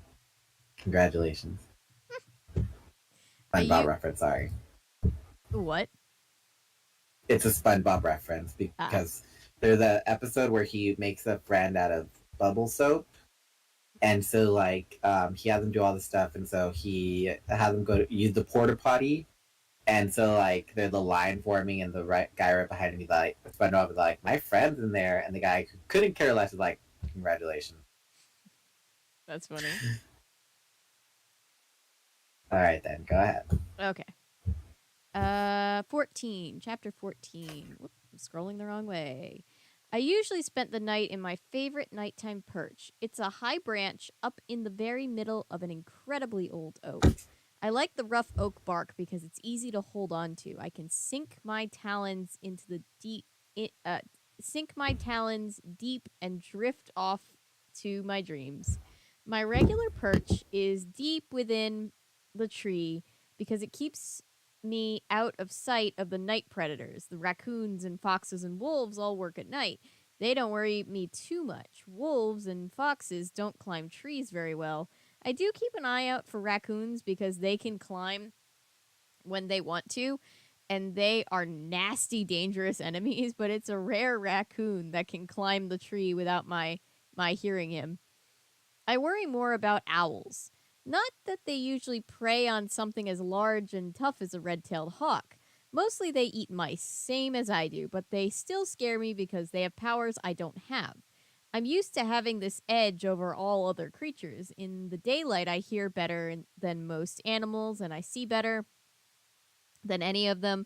My vision is many times better than human vision. If I were at home, plate, and you were holding a book open way out in right field, I'd be able to read it. If you were walking by on the other side of the street, I'd be able to see a flea crawling around in your hair.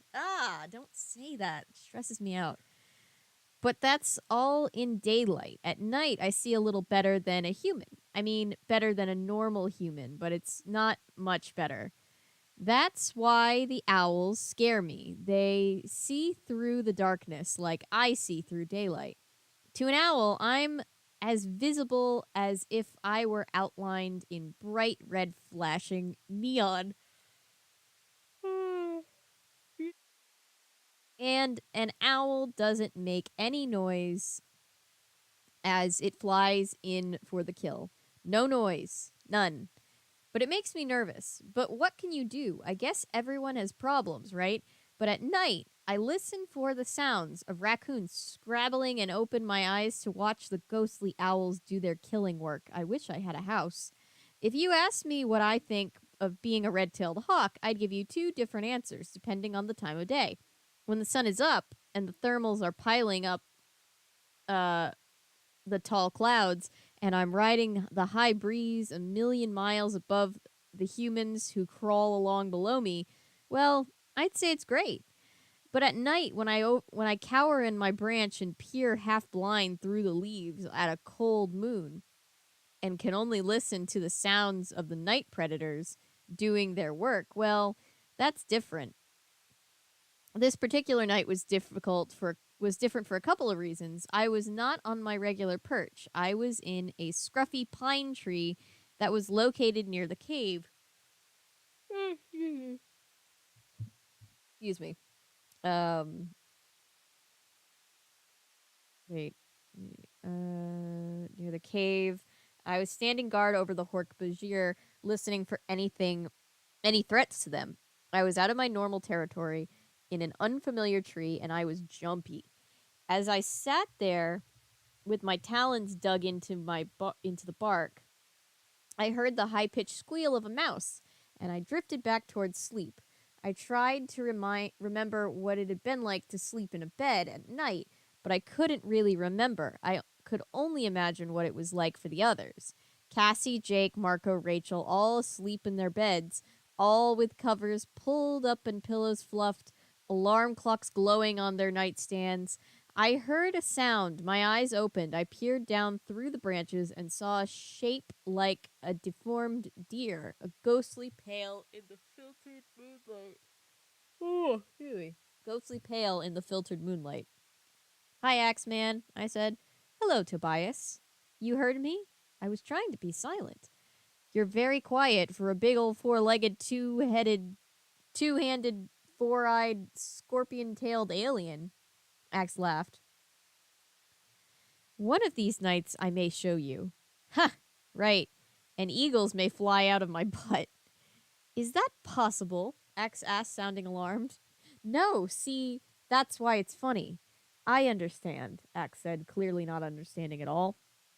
Nights in the forest have gotten a bit better since Axe joined our little group. Having him around is not exactly like being in a nice, snug bed, but it's good to have someone to talk to. The other forest animals don't have much to say. Our two Hork-Bajir are pretty quiet in there, I told Axe. They were talking earlier, mostly in their own language, but even then, they used some English words. Why is that? The Hork-Bajir were never a very intellectual species, Axe said, with a hint of snobbery. Their own language was primitive. It only had about 500 words. That's what we learned in school, anyway. I suppose it's true. I guess for duty here on Earth, the Yeerks thought they should be able to speak a few words of a human language. I didn't mean to eavesdrop on them, I said, but it was easy for me to hear. They kept using some Hork-Bajir word. It sounded like Kawadnaj, something like that. Anyway, I don't know the word, Axe admitted. I don't speak Hork-Bajir. I'll ask them tomorrow what it means. Maybe you shouldn't. They don't seem like you Andalites. We tried to save them from the Yeerks, Axe said with sudden anger. We failed, yes, but we did try. Why should they hate us?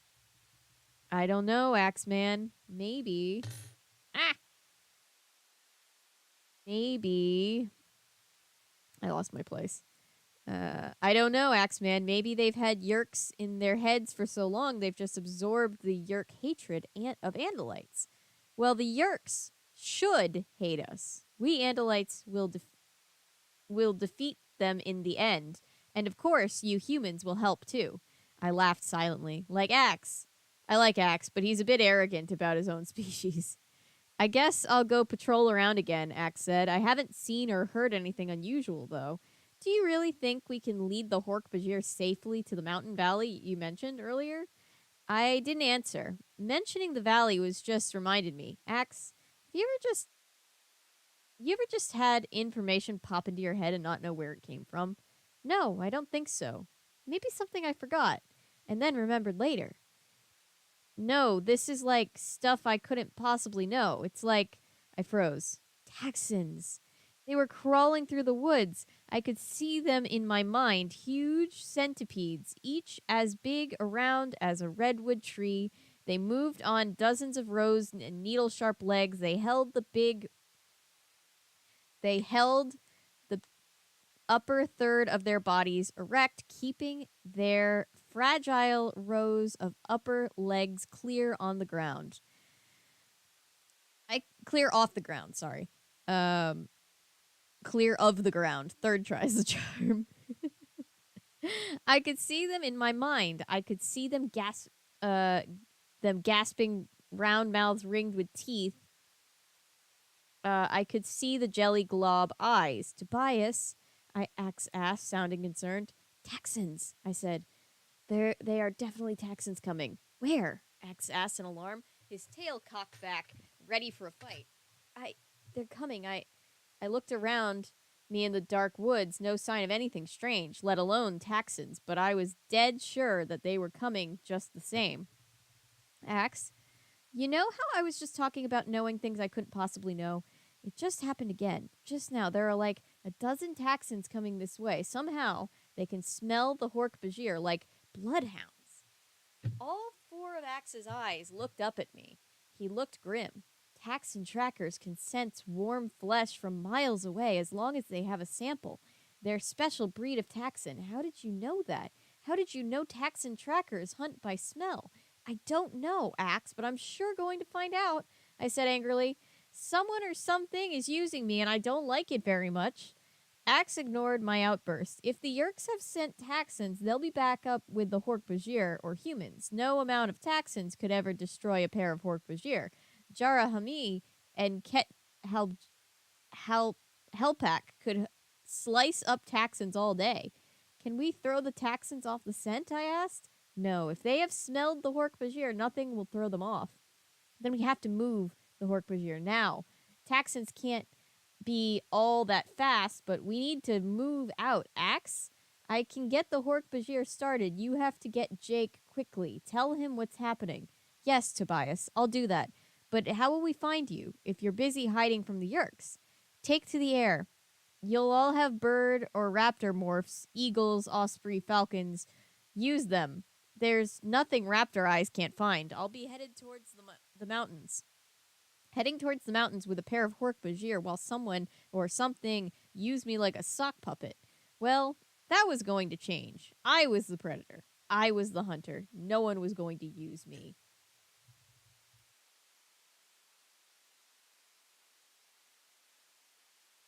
Did I miss anything in chat? Whoop. Welcome back.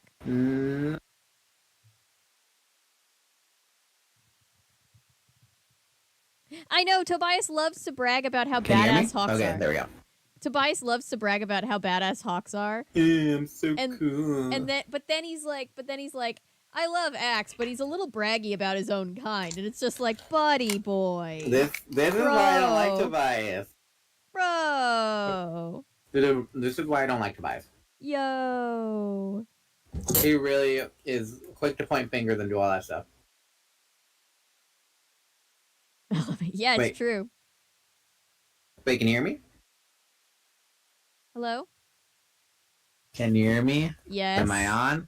Mm. Okay, there you go. Okay. Yeah? Okay. Yep. Can hear you. All right. Chapter 15. Jarahami, we have to go right now, I told the Hork-Bajir as Axe ran off into the night. Jara stuck his bladed, snake-like head out through the bushes. What has happened? Taxons are tracking you. I swear he went pale. His narrow eyes widened in fear. Taxon, he said, as if the very word made him want to spit.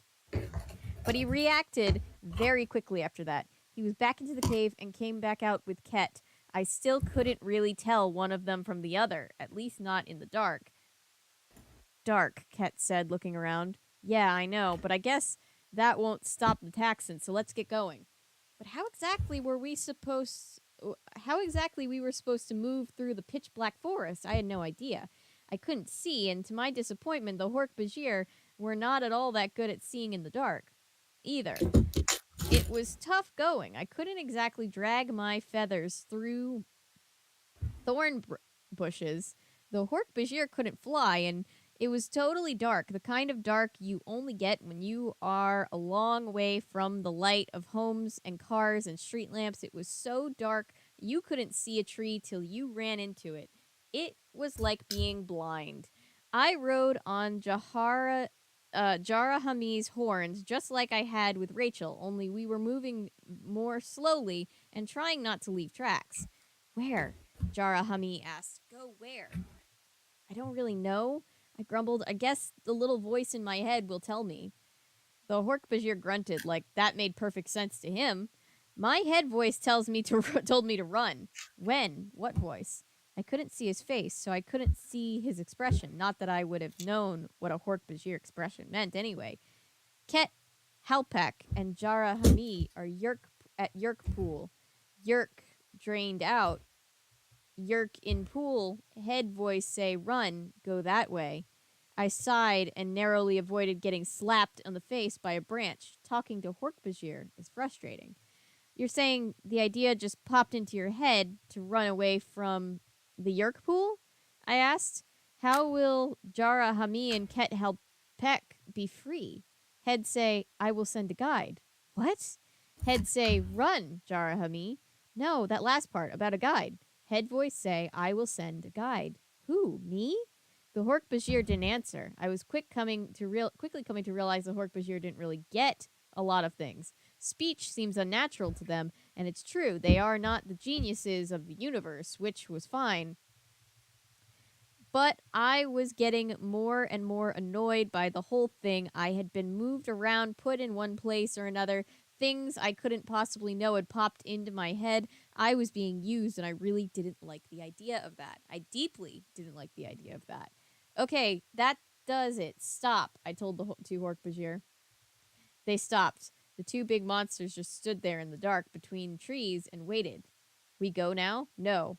Taxon coming. Yep, I said. I know. We go now? Nope. Not until I get some answers, I said defiantly.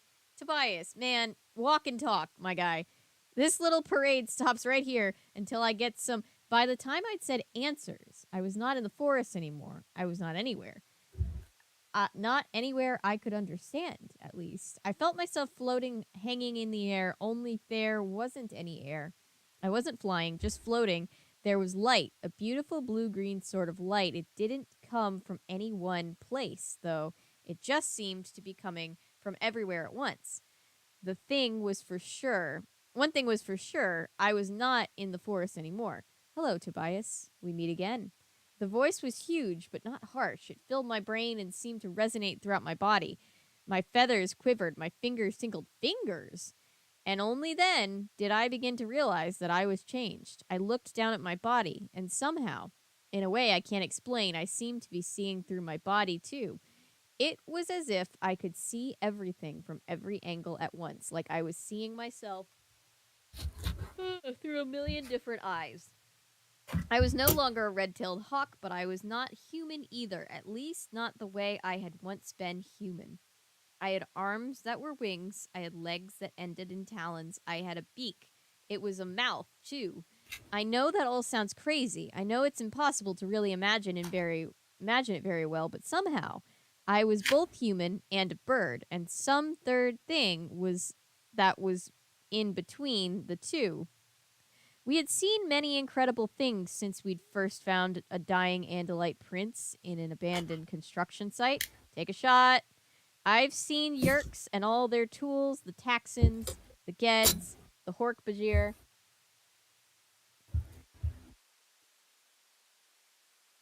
I've seen Andalites and met the Chi and androids in human form. I've traveled through time and to the Yerk pool and into orbit in spaceships, but there was only one spaceship that could do this. Only one species that could own that huge head-filling voice. Doesn't he not remember being in the spaceship? Wouldn't he not remember? I don't think he was I don't think he was there.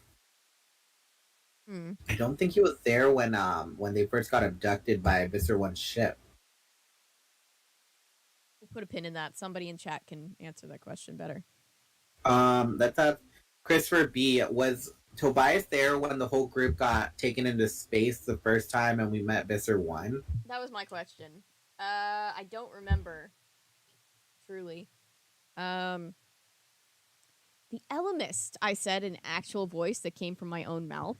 Then, from a vague turquoise fog around me, I saw it flying toward me. It was a bird of prey, a raptor, some unidentifiable shape, part falcon, part eagle, part hawk. It had snow-white belly and reddish-brown back and a tail that spread to show dusky rainbow of colors. The bird flew to me and stopped and floated in midair. Yes, Tobias, Ellimist, or at least an Ellimist. It laughed, and the whole turquoise universe laughed along. So you're the puppet master, I said. I should have known. But this isn't how you looked last time I saw you. The bird shape smiled. Don't ask me how it smiled with a beak. It just did. I choose a shape you would identify with. Baloney, you knew better than that. You know I'm a human. Are you? You don't look like a human to me. Kick him while he's down, my guy. I felt a queasiness in my stomach. I looked at the body I had, a body that was equal parts boy and bird. What do you want from me? What are you making me do? Why are you making me do things I don't want to do? You have put me in places I don't... What have I made you do, Tobias? You put me in places I don't want to be. You've dragged me into this stupid mess with these two Hork-Bajir. The Ellimist dissolved from bird to human, but not entirely human. It was a human with wings. He looked like I did at that moment. And when he spoke again, it was with a simple human voice.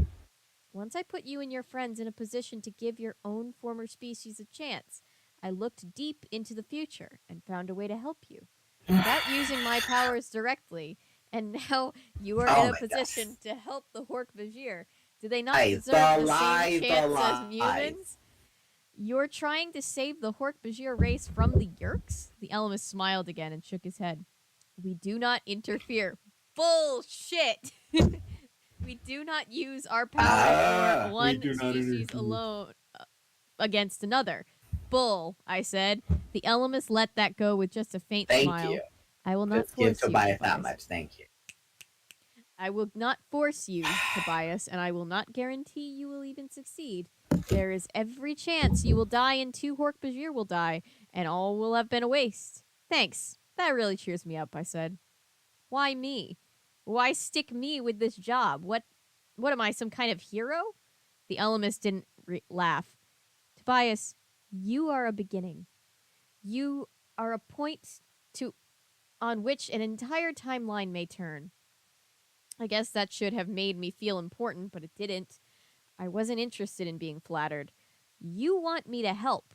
I asked the Ellimist. Fine. Then I want yours. You're just about all-powerful, according to Axe. You can make entire galaxies disappear if you want. I don't know why you don't just make things happen the way you want them to be. But hey, whatever. I looked him right in the eyes, right into eyes that were a disturbing mirror image of my own. You want me to lead these Hork-Bajir to the place you've put in my head? Fine, but I want to get paid for my services. And what do you want, Tobias? You know what I want, I said, almost choking out the words. You know. Yes. But do you know what you want, Tobias? The Ellimist asked. And if you get it, will you still know? And suddenly, without my sensation of movement, I was back in the dark of the forest. The Ellimist really makes me want to choke him out. Don't give me the bullshit of, do you really want what you want? Is that, and once you get it, is that really, really what you want? Twice in the whole series, and I very much want to discuss her, but she's spoilers. Got it. Gamer2 has entered the chat. Whew. I just... Cause fuck all that. Fuck all that. That was like, we do not interfere.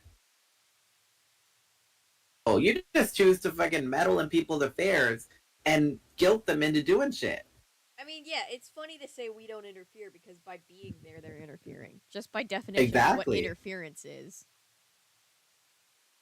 So, Yeah, it's pretty. Oof. Oof. Oof. we'll see where we get frustrated. A little braggy about his own kind. How like his uncle and nephew. Yeah. Wait till he finds that out. He's gonna be so confused. He's also gonna be. If it was me, I'd be pissed. I'd be like, you mean to tell me that I could have had a normal life with a normal family, and all that is gone because this motherfucker showed up at my dad's doorstep and was like, I'm not gonna interfere, but... I'm not saying you shouldn't, but I saw into the near future. I want to talk And to what my I lawyer. saw in the near future is some crazy bullshit. So I really think you should consider what you're doing and just come with me. This is the thing, too. I know that, like, we don't know anything. There's a lot more of the story, all that. But what I'm saying is this. The Ellimist told the kids that they had to do a certain thing, and they called his bullshit and didn't do it. And now the Ellimist is like, okay, now that you've decided to make that free choice, I've now seen other ways that you can do it, the way that you wanted to do it. And I'm just like, that's the thing. That's the thing. That's the thing. He doesn't know. Exactly. Anyway, it was a long night. I can tell you that for sure. A very long night. Even the Hork-Bajir were worn out by the time the first faint gray of pre-dawn started to appear. Pre-dawn. I don't want pre-present or post-dawn. The whole time I was waiting to see a bunch of Taxons suddenly show up, followed by heavily armed Hork-Bajir, or else Visser 3 in one of his awful morphs. Every shadow looked like it could be an enemy. And I had other enemies in the forest to worry about. I was extremely aware of the fact that any number of other birds and various hungry mammals... I almost said garanimals. You remember garanimals? Yeah. Were noticing me and thinking maybe I'd make a nice snack. But I was riding atop a Hork-Bajir and none of that forest predators could quite figure out how to deal with that. At one point, a pair of wolves, probably scouting for their pack, stood a few dozen yards away and watched us pass. They're like, are you gonna go over there and get the hawk riding the weird slug people? When you said Garanimal, they thought of Klimpaloon. Oh the my god. abominable, you know what I'm talking about, right? Klimpaloon. Yep. The abominable bathing suit. Nyan, nyan, nyan.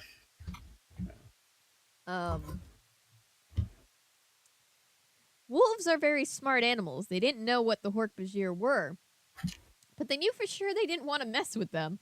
Deer scampered away from us. Owls dismissed us. We were obviously not mice, and that's all the owls cared about. Foxes slunk away. Raccoons froze. Only the forest's most fearless creature ignored us and went about our business.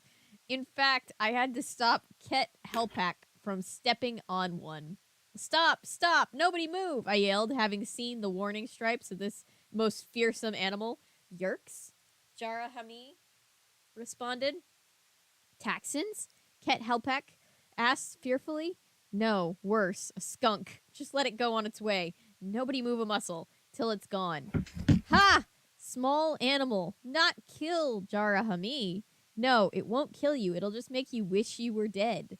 I didn't know how much ground we had covered by the time we finally took a rest. I can't judge distances on the ground very well anymore. All I knew was that the sky was a shade lighter than absolute black, and the Hork-Bajir had started to stumble a lot. They were beat, and I was starving. Do you need something to eat? I asked the two Hork-Bajir. We eat, Jara Hami agreed. Without any delay, he walked over to a tree, a pine of some sort. He drew back and slashed the tree trunk with his elbow blade. He sliced it straight up, opening about a 3-foot gash in the bark. With his wrist blade, he began to slice the bark away in chunks, ranging from a few inches to a long, almost foot square. He tossed slabs of the striped bark to his mate and took some for himself. That's what you eat? Yes. Is that how you eat bark on your own world? He chewed the bark like and seemed to be looking far off. When Jarahami small, Jarahami eat from the canver, eat from the luhawk, eat from the tall fit. Are those all trees? I mean, are they like trees? Are they like these trees? Better, Ket Helpek said. Better, Jarahami agreed. I got the feeling Jara thought it might have insulted me by dissing eat earth trees. Earth tree good, he added. Earth tree good, Ket Helpek agreed. It made me smile inside. There were times when my life was just so utterly insane I could only laugh. A pair of goblins from some far distant planet were worried that they'd hurt my feelings because they didn't like pine bark. Then, like a light going off in my head, I realized something. Jara, Ket, is that why Hork-Bajir have blades to strip the bark from trees? Ket Helpek stood up. I was sitting on a rotting log, so he towered above me like a skyscraper. She towered above me like a skyscraper. She pointed to her elbow blade for straight cut, indicating her wrist blade, she said, for taking off. Sticking out her knee, she explained, for down by ground. For the bottom of trees, I said. Each of the blades has a special use. Each one is for harvesting tree bark. Yes. She sat back down and took another chunk of bark. They aren't weapons? You don't use them to defend yourselves from enemies? To kill prey? Jarahami looked right at me. Hork-Bajir have no enemy, no prey. Hork-Bajir not kill. Yerk kill. Yerk kill Andalite. Andalite kill Yerk. Hork-Bajir die. You're caught in the middle, but then why the Yerks took over your race? But that's why the Yerks took over your race. The blades, they make you deadly. Once the Yerk evil was in your head, you're the ultimate soldiers, all because you're adapted to eating tree bark. The Hork-Bajir had nothing else to say. They were back to eating. Look, I have to go for a while. I have to go get food, too. Ket Helpek held out a chunk of bark. Our food yours. Thanks, but I'll need a different food. I didn't tell them what I ate or how I got it.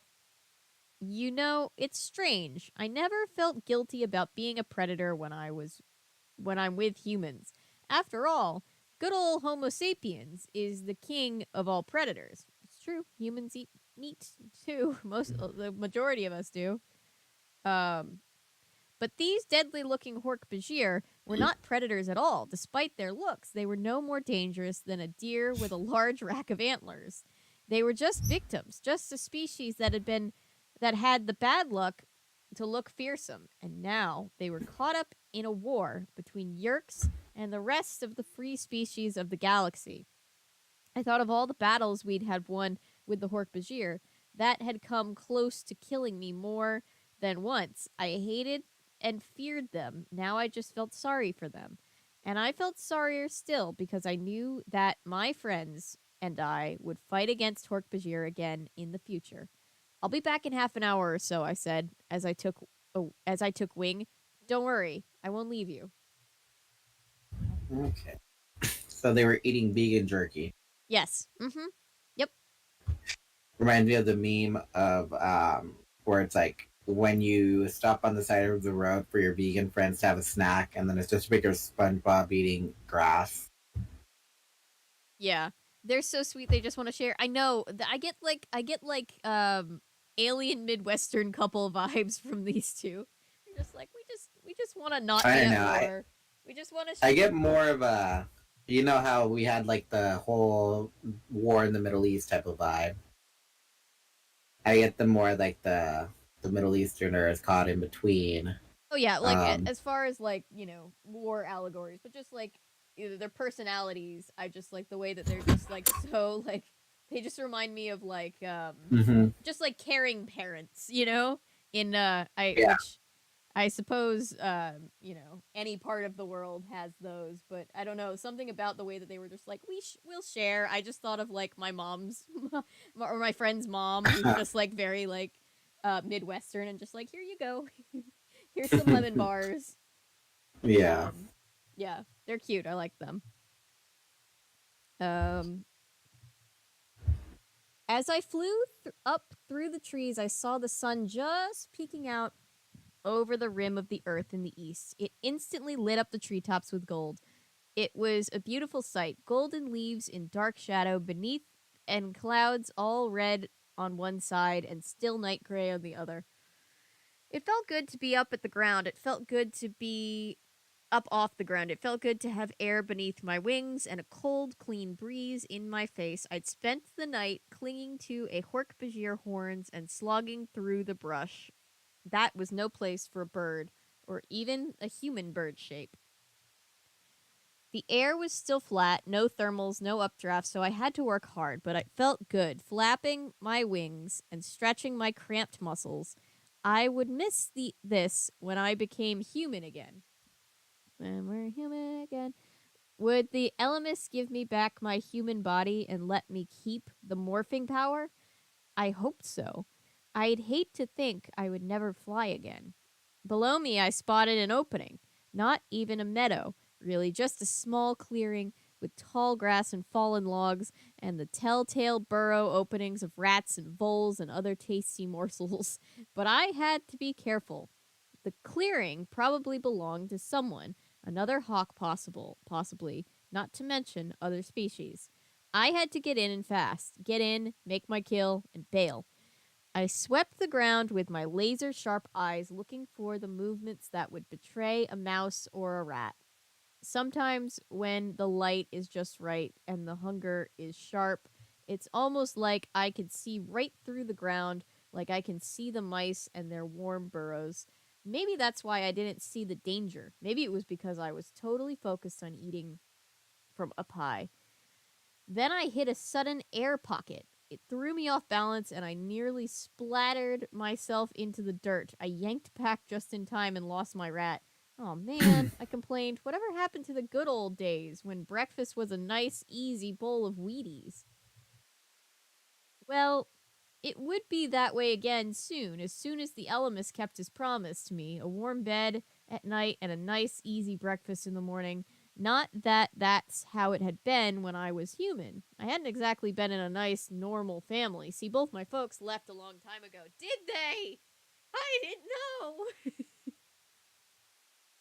After that, I just got passed around from one aunt or uncle to another. When I was stuck in Morph and disappeared from human world, I don't even know if any of them looked for me. I shoved those thoughts aside. I flapped my wings, ready for takeoff, but I just cleared the tops of the tall grass when, wham! I was hit. It was like someone throwing a brick at me. I was down, fluttering in the grass, beating my wings in terror. What hit me? What the heck was happening? And only then did I see it poking through the grass, an intelligent, curious face, tawny fur, 4 big paws, and a body that might have been 3 feet long, from its nose to the end of the weirdly curved short tail that gave it the beast its name, a bobcat. The wind had been knocked out of me. I practically fell apart when I saw the big cat. It circled around me, watching me curiously, wondering if I would fight back. Calm, brown, and gold eyes surveyed me as I would survey a wounded rat. The hawk in me wanted to flap its wings and try to scare the cat away, but the human me in me knew I'd only have one chance. I was fast, but the bobcat was like lightning, and it was powerful. It had hit me with its big paw and knocked me silly, a blow that was so graceful it had almost seemed to be slow motion, and yet it was so fast I hadn't had a chance to even think about dodging. How had I been so careless? How could I have missed a bobcat in the bushes? Now I was going to die because of my carelessness. I stood on my talons, awkward and helpless, on the ground, but as I stood my ground, I closed one talon around a stick. It was bare twig, really, no more than 2 feet long. I stared hard at the bobcat. It could already taste hawk meat. If I moved, it would lunge. I didn't move. It would still lunge. One chance. One small, desperate chance. I had to hit its eyes before it could sink its teeth into me.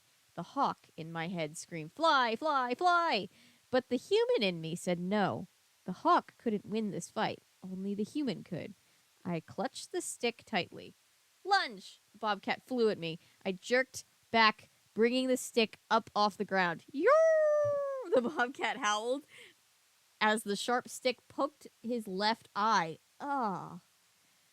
Okay, now we can fly. I flapped and motored my little taloned feet along the ground, and I hauled like I've never hauled before. They couldn't say hauled ass. This was a children's book. But the cat Cue was... Phoebe saying, "Haul ass!" and the car alarm going off. But the cat was after me. One step, two steps, it had caught up with me. Then it stopped. It turned. I saw it stare. I saw its back fur rise in alarm. Over the bobcat loomed a shape as big around as a redwood tree.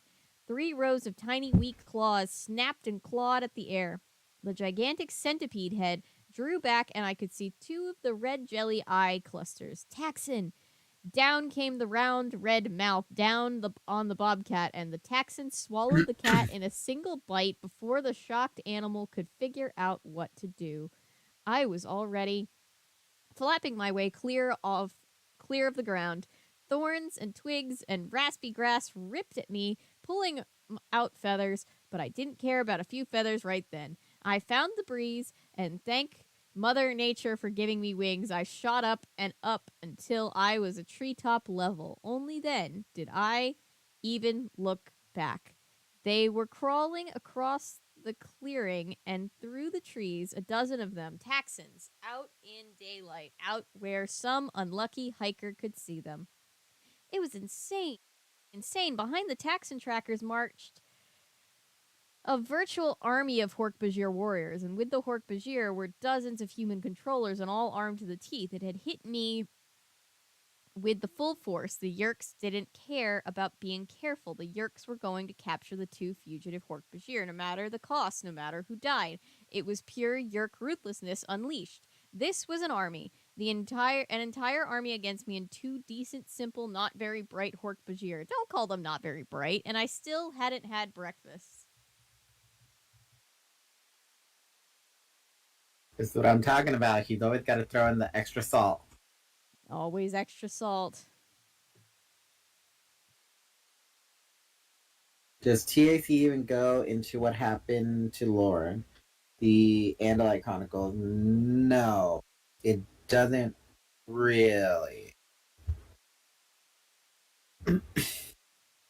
It just says that, a new timeline has started extending from Lauren's, and that's pretty much it. I love the Hork-Bajir getting real characterizations too, Milo. Jarhami and Ket Helpak are definitely very good characters. Love them. I won't say anything then. Oh boy. Alright, I'm just gonna keep reading since it's 1:46 here. Dang, sorry. It's not your fault. I was the one who was like, I gotta start an hour later than usual. I was shaking. This is chapter 18. I was shaking pretty badly by the time I got back up into the blue, and then the first thing I saw was a peregrine falcon riding high. Peregrines won't usually mess with hawks, but I wasn't exactly feeling cocky right then. Right at that moment. I didn't need any more trouble. I just wanted to get back to my 2 Hork-Bajir and get us all out of there. Tobias, is that you down there by any chance? I breathed a huge sigh of relief. It was Jake. Oh man, am I glad to hear your voice, Jake, I said. The woods are full of Taxons and Hork-Bajir and human controllers and anything else the Yeerks can throw at us. Not to mention hungry bobcats, I added silently. Yeah, we noticed, Jake said. They almost marched right into a couple of guys out fishing on one of the streams. We managed to scare the fishermen off, or they'd be Taxon meat now. We? The others are with you? I searched the sky. Yes, a bald eagle, an osprey. I see Rachel and either Cassie or Marco, I said. Axe is on the ground. Marco is around somewhere. Oh, there, above you. I looked up just in time to see an osprey come ripping down through a wisp of low clouds in a stoop. Yeehaw, Tobias! Marco yelled giddily. Gotcha! This is so not the time to be messing with me. I yelled I was about one feather away from being kitty food, and I'm hungry, and I'm tired, and I'm mad. Chill, Tobias, Jake said kindly.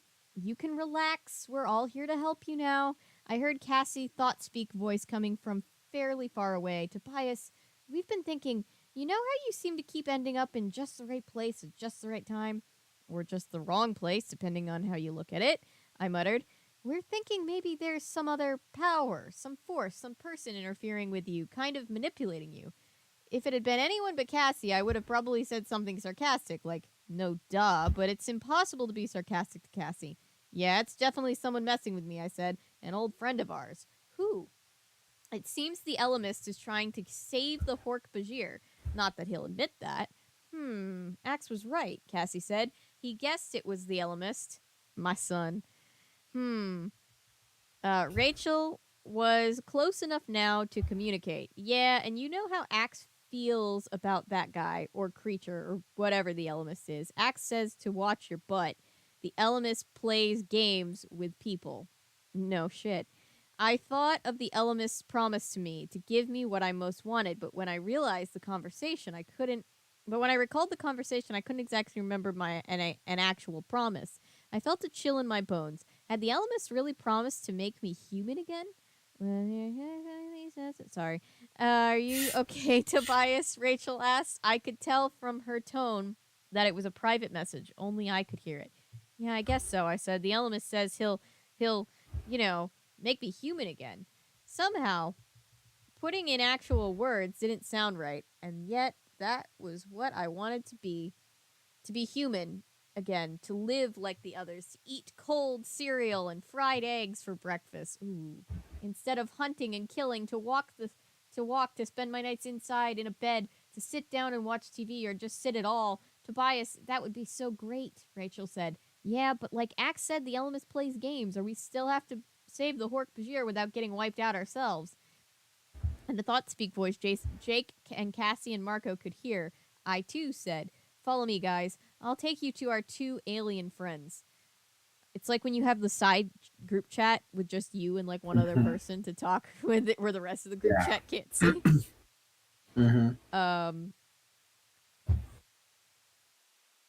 I'll take you to our 2 alien friends.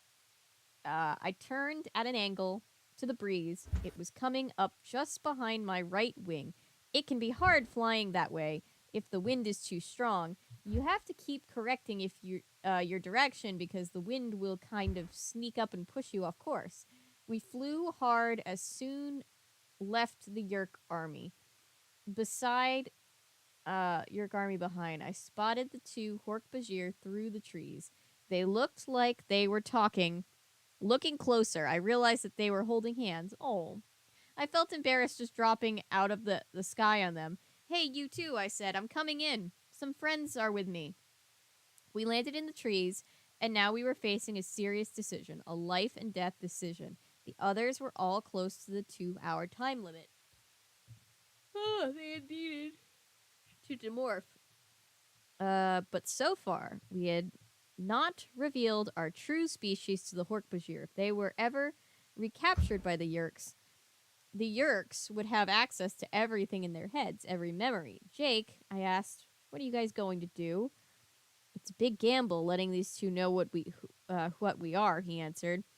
I don't mean get all CIA about this, Marco said, but if they know we're human, they can't ever be captured by the Yerks. I mean, I know what you mean, I interrupted. Probably better to be dead than a controller anyway, Marco said.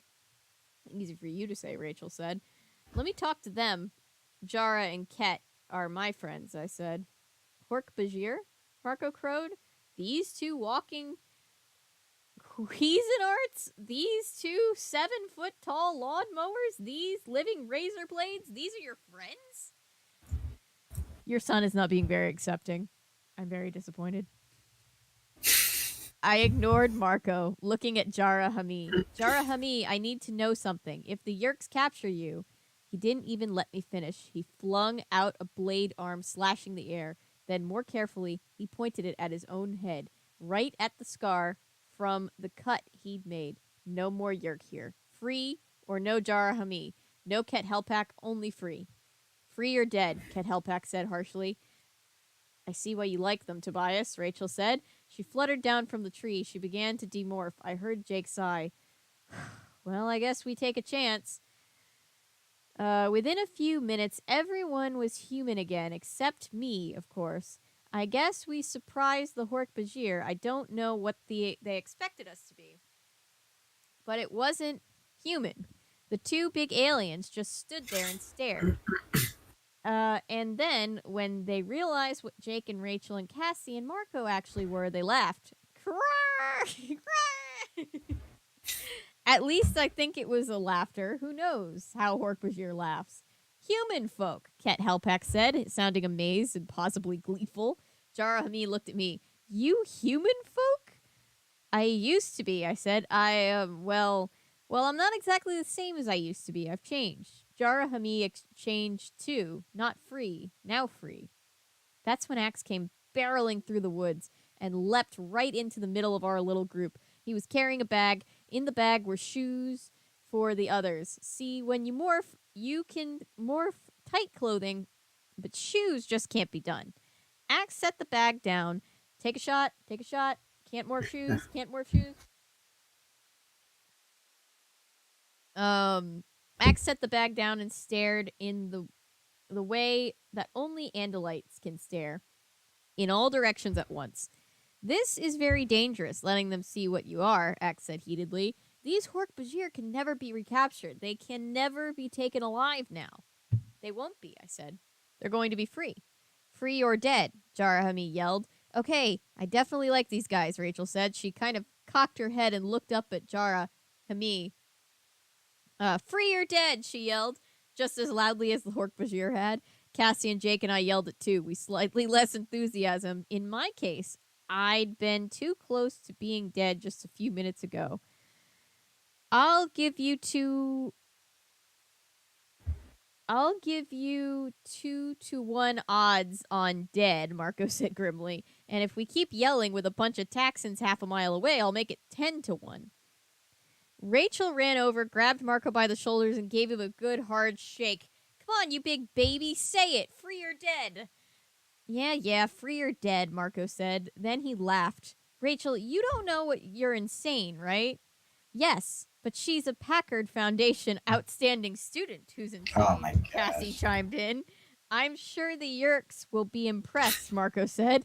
Jake smiled a curious smile at me. Well, let's get going.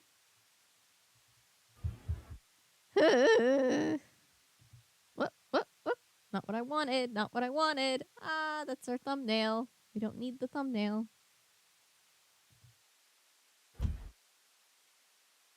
Let's see. Where exactly are we going? Marco asked. They're not going to give that up for the whole book. The free or dead, I can see that being a thing.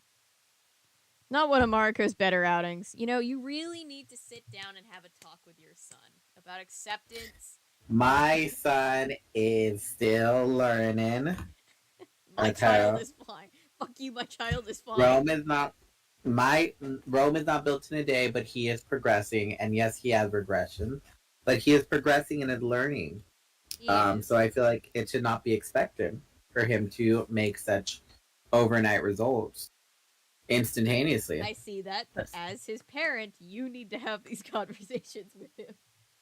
I do, but at the same time, like I said, not everything grows at the same rate. Not justifying what he says, but at the same time, it's for him to marinate, digest, and process and grow from it. And if he doesn't, at the rate that he normally does, well, then I will have to intervene more severely. But at least I can say for my son that he is progressing in his behavior, whereas there are other people whose behavior goes unchecked, and people just sympathize with that person.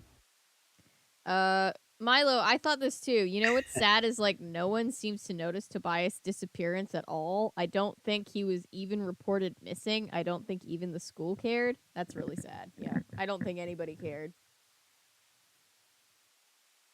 Yeah. You would think at least the school would be concerned a little, like this much. I think that you know what I think. I think they probably called his guardian, and then their guardian was like, "Oh, he's probably with his aunt." Ah, because he keeps getting moved around. Yeah. All right. That's like the convenient thing. Yeah, true. And they're gonna he's gonna show back up, and the family's gonna be like, "Oh, how was it with so and so? It was great. It was so good." So good, so good. Um. So where exactly are we going? Marco asked. We're going to wherever this valley is. The valley the Ellimist showed me. I said. Should we be singing that Valdera song? Marco asked. I mean, we are a wanderin'. Marco, you should never be singing anything, Rachel said. I've heard you sing. We were a strange little parade. After an hour, we had reached the lower foothills of the mountains, and for the last 2 hours, we'd been climbing up those hills, up and up. Jake, Rachel, Cassie, and Marco, were all on their own human bodies. They were walking single file with their 2 Hork-Bajir behind. Axe was way out in front. Scouting ahead, he was far faster than any of the humans, and faster even than the Hork-Bajir, and Axe would be able to handle it if he happened to bump into some enemy Hork-Bajir. I flew cover. I did a slow circle that carried me all the way out to where I was. Axe was, then all the way out to where Axe was, then all around the area. That part was hard because there was a steady headwind rolling down from the mountains. On the back side of the circle, I would drift around till I could see the first edge of the pursuing Taxons. Between Axe and me, we figured we wouldn't be surprised by anything leaping out at us. But the more we climbed, the higher up the foothill paths we went, the more worried I became. What was the point of leading Jarahami and Ket Helpak to some secluded valley if we brought a whole Yerk army with us? Did the Ellimist have some clever plan? Probably not. The Ellimist seemed to think he had to do the absolute minimum. He didn't mind sticking his little finger into the time stream, but he didn't exactly jump in all the way. I had the feeling we were on our own. I drifted above my friends in time to hear Marco complain. I'm just saying, hey, is there some reason the Ellimist can't just transport us where we're going? This hill climbing is killing my legs. Up and up and up. Are you going to whine the whole way? Rachel asked. Yes, Marco confirmed. That's the plan. Whine the whole way. If we ain't gonna complain about what we're being told to do, but we're still gonna get it done. We'll complain the whole time, but we're gonna freaking do it. I think it's nice. I think it's nice, Cassie said. I mean, we're out in nature, breathing fresh air. No noise or distractions, no TV or stereo blaring, no cares, just nature, trees, and animals. See, she's got a great attitude, and everybody's still like, ugh, Cassie. Oh, yeah. Cassie, please, quit with your Mother Earth nonsense. Yeah, I guess you're right, Cassie, Marco said. What could be more relaxing than going on a hike with a couple of fugitive space goblins who are being hunted by giant worms, and probably Visser 3 himself, all the time knowing we're following the plan of an all-powerful galactic pain in the butt who gets us to do all his dirty work. Cassie grinned. I ain't the only person who thinks it's all bullshit. And Cassie's like, oh, but it's okay. And then everyone's like, Cassie, go up with your bullshit Ladysmith Black Mambado bullshit. What did you just call Cassie? I said, Cassie, quit with your Ladysmith Black Mambado bullshit. Oh. You know, from Mean Girls, where it's like, but you love Ladysmith Black Mambado. Oh, yeah. I need to watch that movie again. Also, they did that. What is it? The Lifesavers cream commercial or something? Oh yeah. So. Yeah. Anyway, Cassie grinned. Yeah, but while we're running from giant worms, we're breathing nice, fresh mountain air. Come on, Marco, you could use the exercise. Oof. She got behind Marco and started to push him up the hill. Just keep telling yourself, we're having fun with nature. We're having fun with nature. How about this? I'm hungry, Marco said, just as I glided out of hearing range. He was hungry, I was hungry, everyone was hungry, and even the Hork-Bajir, because we couldn't let them strip bark. That would have made it even easier for the Yerks to follow us. Then I saw breakfast, even though it was more like lunchtime. A mouse, sitting right out in the open. It was digging seeds out of a fallen pine cone.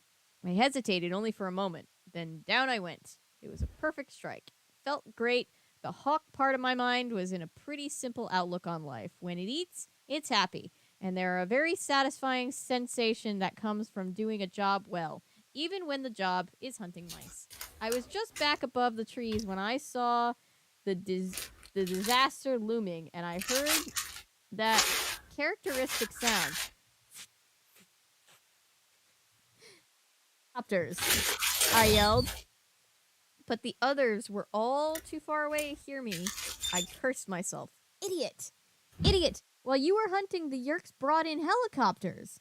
There were 3 of them, spread out over a mile or so, and they were coming fast. I flew, but the wind coming down off the mountains was against me, and I could barely make progress. If those choppers flew over my friends, they'd spot them in an instant. They'd see 4 humans, 2 big Hork-Bajir, and an Andalite. And then everything would be over. The helicopters were getting near. I used every flying trick I knew to get speed. I raced forward every time the breeze slackened. I dropped down below the trees to avoid the stronger gusts, and slowly I advanced. Jake, Rachel, if you can hear me, get off the trail and morph. They couldn't answer, of course, because they weren't in morph. I had no way of knowing if they'd heard me. Jake, Rachel, Cassie, Marco, helicopters coming. And just then, the first helicopter swept over me, roaring and ripping up the air. It was like being caught in a tornado. The rotor wash grabbed me and threw me sideways through the air. I hit a branch. Snap. I felt a jolt of pain. I flapped my wings, but only my right wing worked. Oh no. Then it hit me. The snap I'd heard had been my own bone. I fell through the branches. I hit the ground and lay there, fluttering weakly, helpless. Helpless as only a flightless bird can be helpless. Panic caught me up and carried me along. No, my friends needed me. No, I couldn't just lie there on the leaves. No. And then I saw the end coming for me. Not a bobcat, not a Taxon, or a Hork-Bajir, or a Yerk of any kind. Just a humble, ordinary, everyday raccoon. Yes! Raccoons for the win. No! Sorry, kid. You don't get to die in a glorious fireball. You die from ordinary occurrences. Yikes. I'm hungry. You're hungry. He, she, we hungry. It's a SpongeBob reference. Sorry. Let's see. I wombo, you wombo, he, she, we wombo, wombo wings, wombology. Oh no, the Packard Foundation joke. Study of wombo. It's I feel first like grade. Tobias also maybe has a history of running away, so it's possible they just think he went off somewhere on his own, and they don't feel like looking for him. Unfortunately, happens to repeat runaways sometimes. Yeah. One time at roller derby, and plus, even if they did think something was wrong, if they went to the police and the police were like, "Oh, but he's done this before," the police aren't going to do anything because the police are the police. They don't want to do their job if they don't have to. One time at roller derby practice, my coach says, "If no one's complaining, the conditioning isn't hard enough," and I yell out, "I volunteer. This sucks." Oh, you want more complaining? Oh, I can give you more complaining. Oh, it's not hard enough? What are you talking about? It's not hard enough. It's perfectly hard enough. What do you mean? No, I can barely breathe. The raccoon watched me from masked black eyes. I flared my one good wing and snapped with my beak. But the raccoon was too smart and too experienced to fall for my tricks. It knew I was helpless. A second helicopter passed overhead, indifferent to the plight of a crippled hawk. The raccoon grabbed me by my broken wing and began to drag me. I was on my back, being dragged by the animal not much bigger than a large tabby cat. I snapped again. My cats are actually bigger than some of the raccoons that come to my doors, because they're bougie house cats, and that's just the way that is. But anyway, I snapped again and again, but I couldn't reach the raccoon with my beak. I could turn well enough to bring my talons to bear, and the raccoon knew it. I heard the gurgling sound of water rushing over the stones. Horror filled me. The fear was so terrible, I almost fainted. You see, I know what was coming next. People say raccoons wash their food. Actually, that's not true. Raccoons do sometimes run water over their food, but it's not about cleanliness. Raccoons are careful eaters. With their sensitive paws, they dig through the meat, feeling for anything they don't want. The water rushing over their paws helps them feel. Raccoon was going to eat me, and it didn't really care if I was still alive. No, no, no, no, I screamed to a deaf forest. It felt ice cold.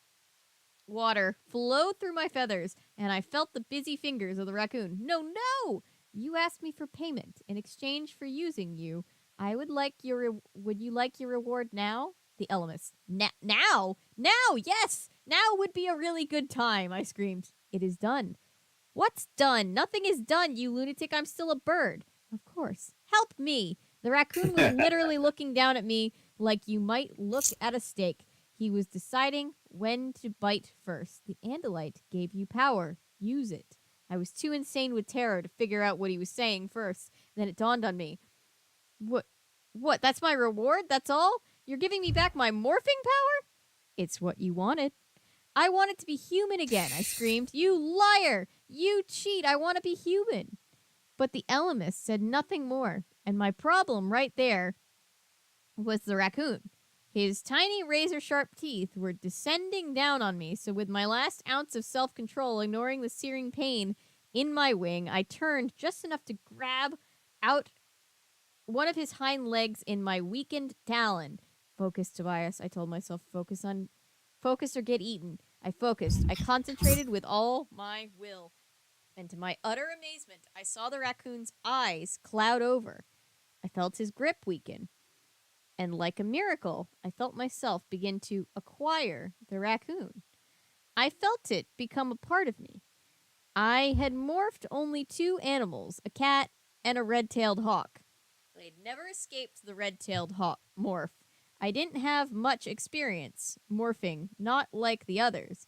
And as I concentrated on the raccoon's DNA inside me, I felt my beak begin to soften, my talons begin to fatten, and my wings, my glorious wings, begin to shrink.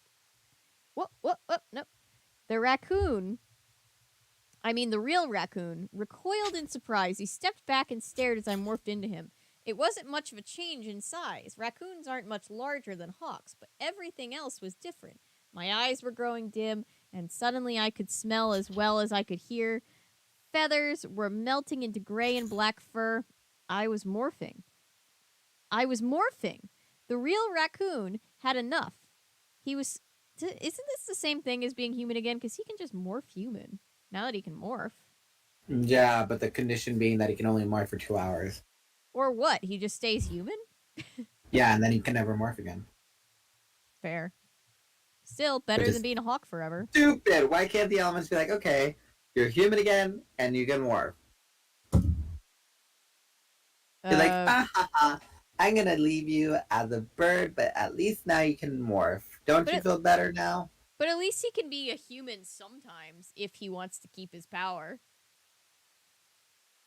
I'd be pissed. I'd be like, no, that's not what I wanted. Fuck the Ellimist. It's not what he wanted, but still, it's better than being a No, forever. if the Ellimist twisted to be like, no, but that is what you wanted, just so that way it fits his agenda. No, but it is what you wanted because you want to be able to be human again. So I'm gonna let you morph, but you're gonna stay a bird. Gaslight Gatekeep Girl Boss. Where was The real I? raccoon had enough. He was a smart, wily witty, old scrapper. Old scrapper, and he knew better than to hang around the place where birds turn into raccoons. He waddled away. I was safe for now, safe and becoming something I had never been before. The sharp edge of terror started to recede, and I could almost enjoy what was happening. I was morphing. I had the power again. I wouldn't have to sit on the bench when the others were in danger. I was back, but not human. That's what you wanted. That's what the Ellimist said, but he was a liar. He was a cheat. He had tricked me. I wanted to be human. I wanted to be human again with my own hands and feet and eyes and mouth. No time for that now, I told myself. Get to the others. Hurry. I took off at a run. Amazing.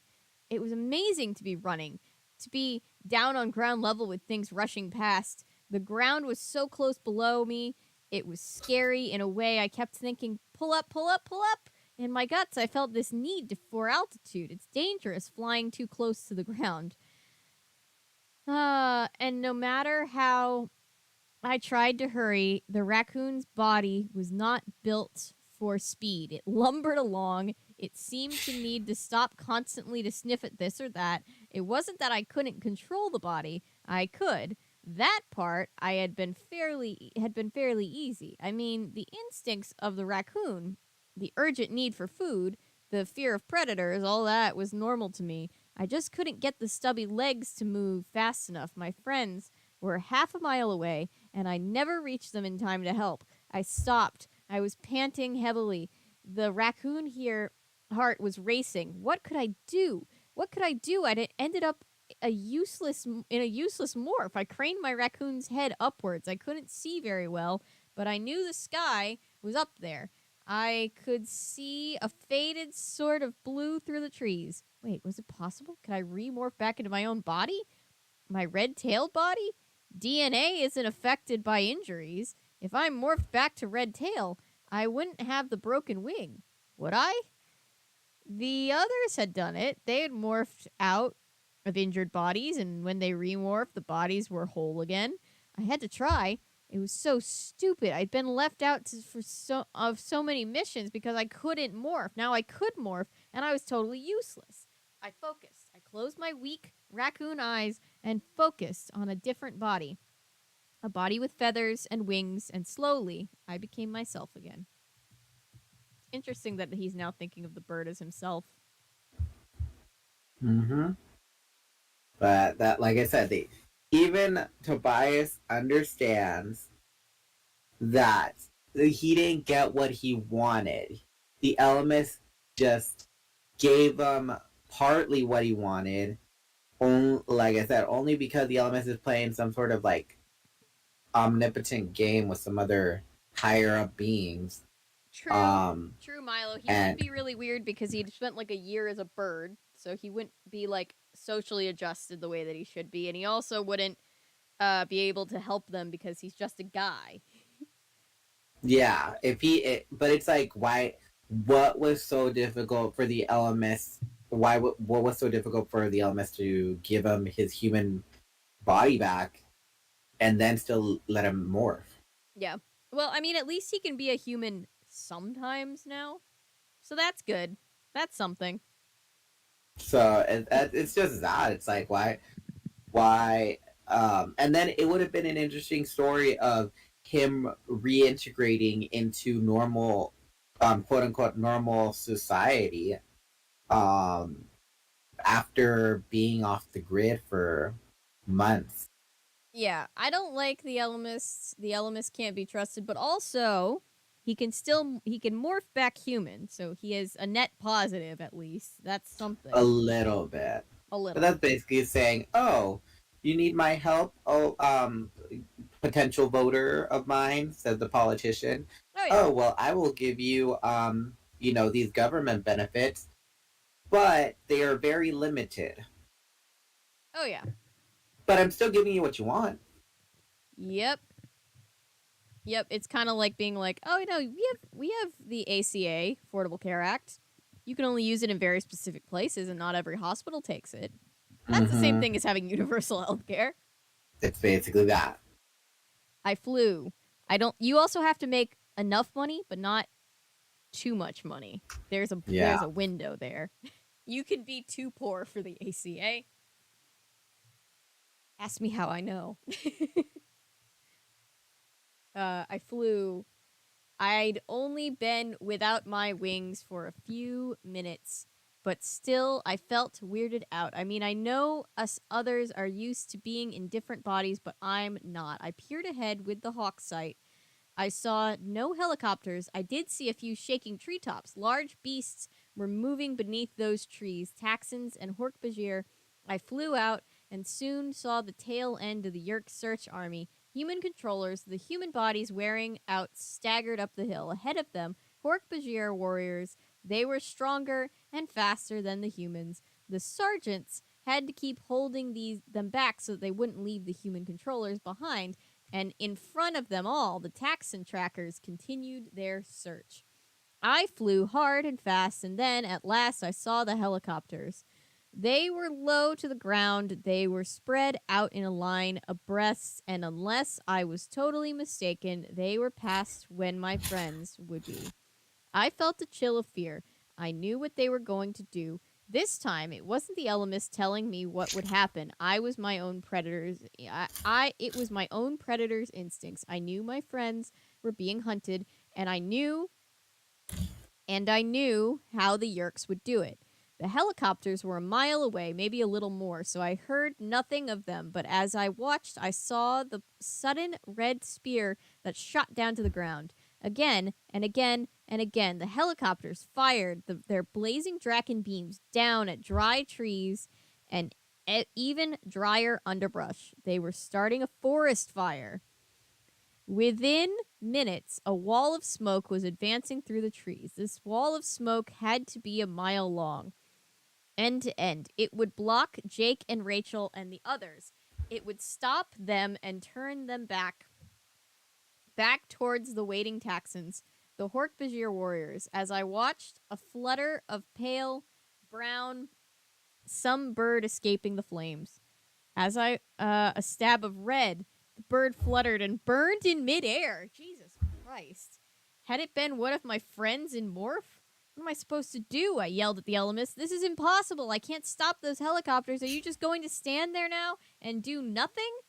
There was no answer. I was not surprised. As Axe had said, the Ellimist was playing his own games. He didn't care if I thought it was fair. I dropped down below the treetop level to avoid getting drakened myself. The wind wasn't as strong down in the trees, but I had the worst problem of having to dodge branches. And then I just a glimpse below me, a pale blue deer with a scorpion tail.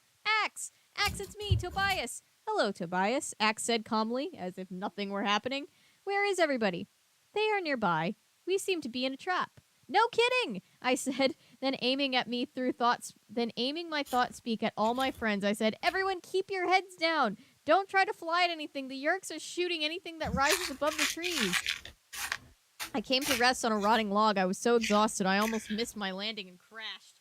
A huge brown bear, about the size of a minivan, came lumbering up. Rachel, I really hope that's you because I've had all the close calls I can stand for one day. It's me, Tobias. Chill. Take a rest.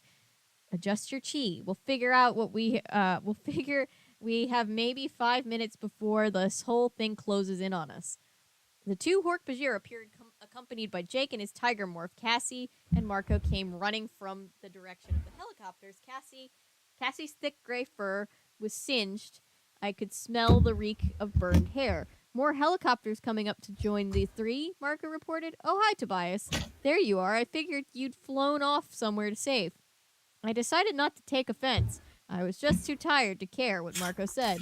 Jake, there's no way around this wall of fire, Cassie said breathlessly. No yerks, Jarahami said fearfully. Jarahami and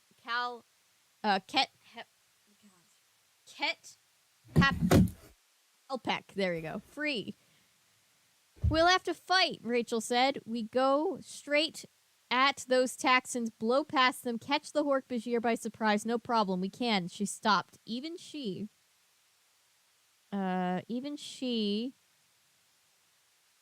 stopped. Even she didn't believe what she was saying.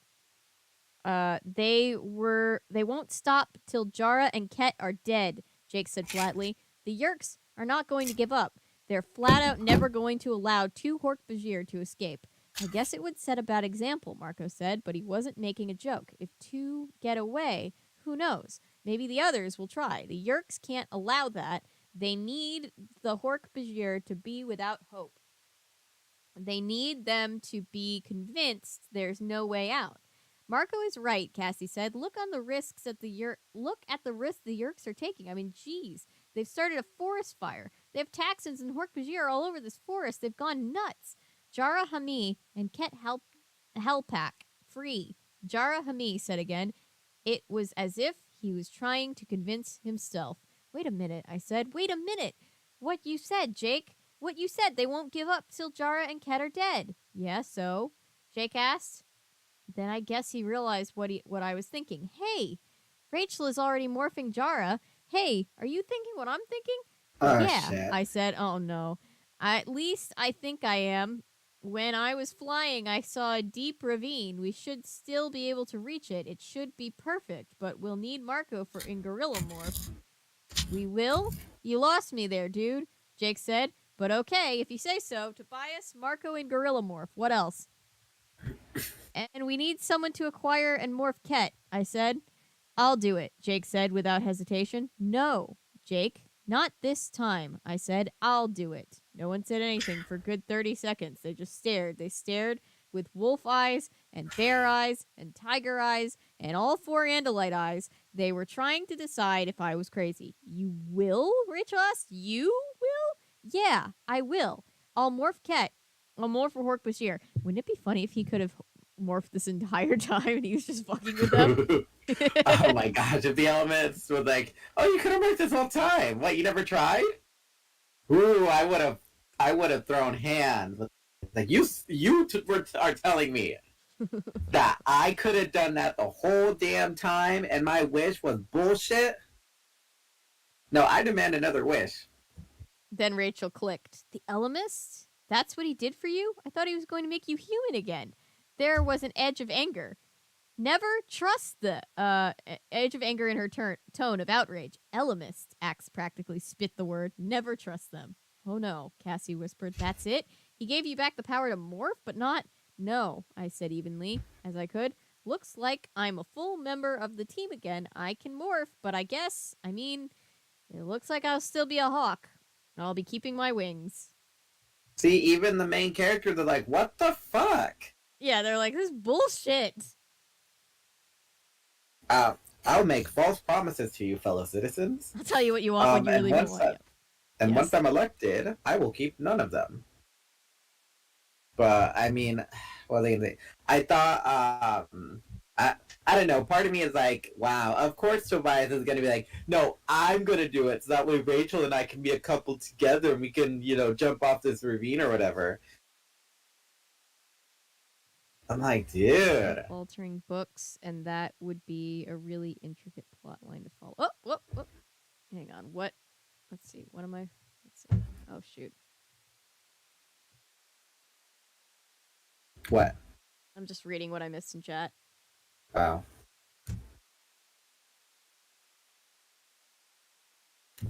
But yeah, that's pretty much it.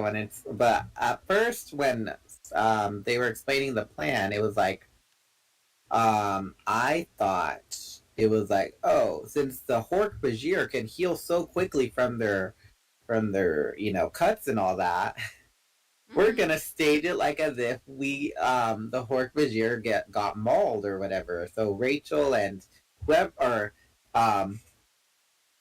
Jarahami and Ket Helpak you're gonna slice Rachel and whoever else and make it look like you guys got mutilated.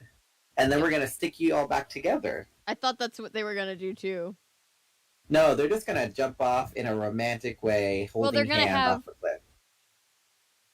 Well, no, thought they were gonna say we'll have no, because I thought they were gonna have one of them pretend to kill them, but none of them really have very like natural blending in morph, except for maybe the wolves. Yeah. Let's see. Unless they got a raccoon.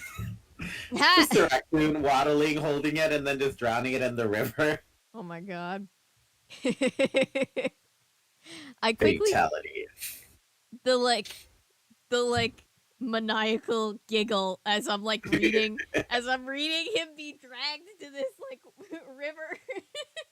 What is this creature doing? And then you just see the raccoon morph just like freaking take its head and then just like shove it into the flowing river. Yeah. Like, I want that thing. It's murderous. That's Visser 3. Yep. I quickly told them the details of my plan. I had to stick to business. There was no time for feeling sorry for myself. All right, he got that far.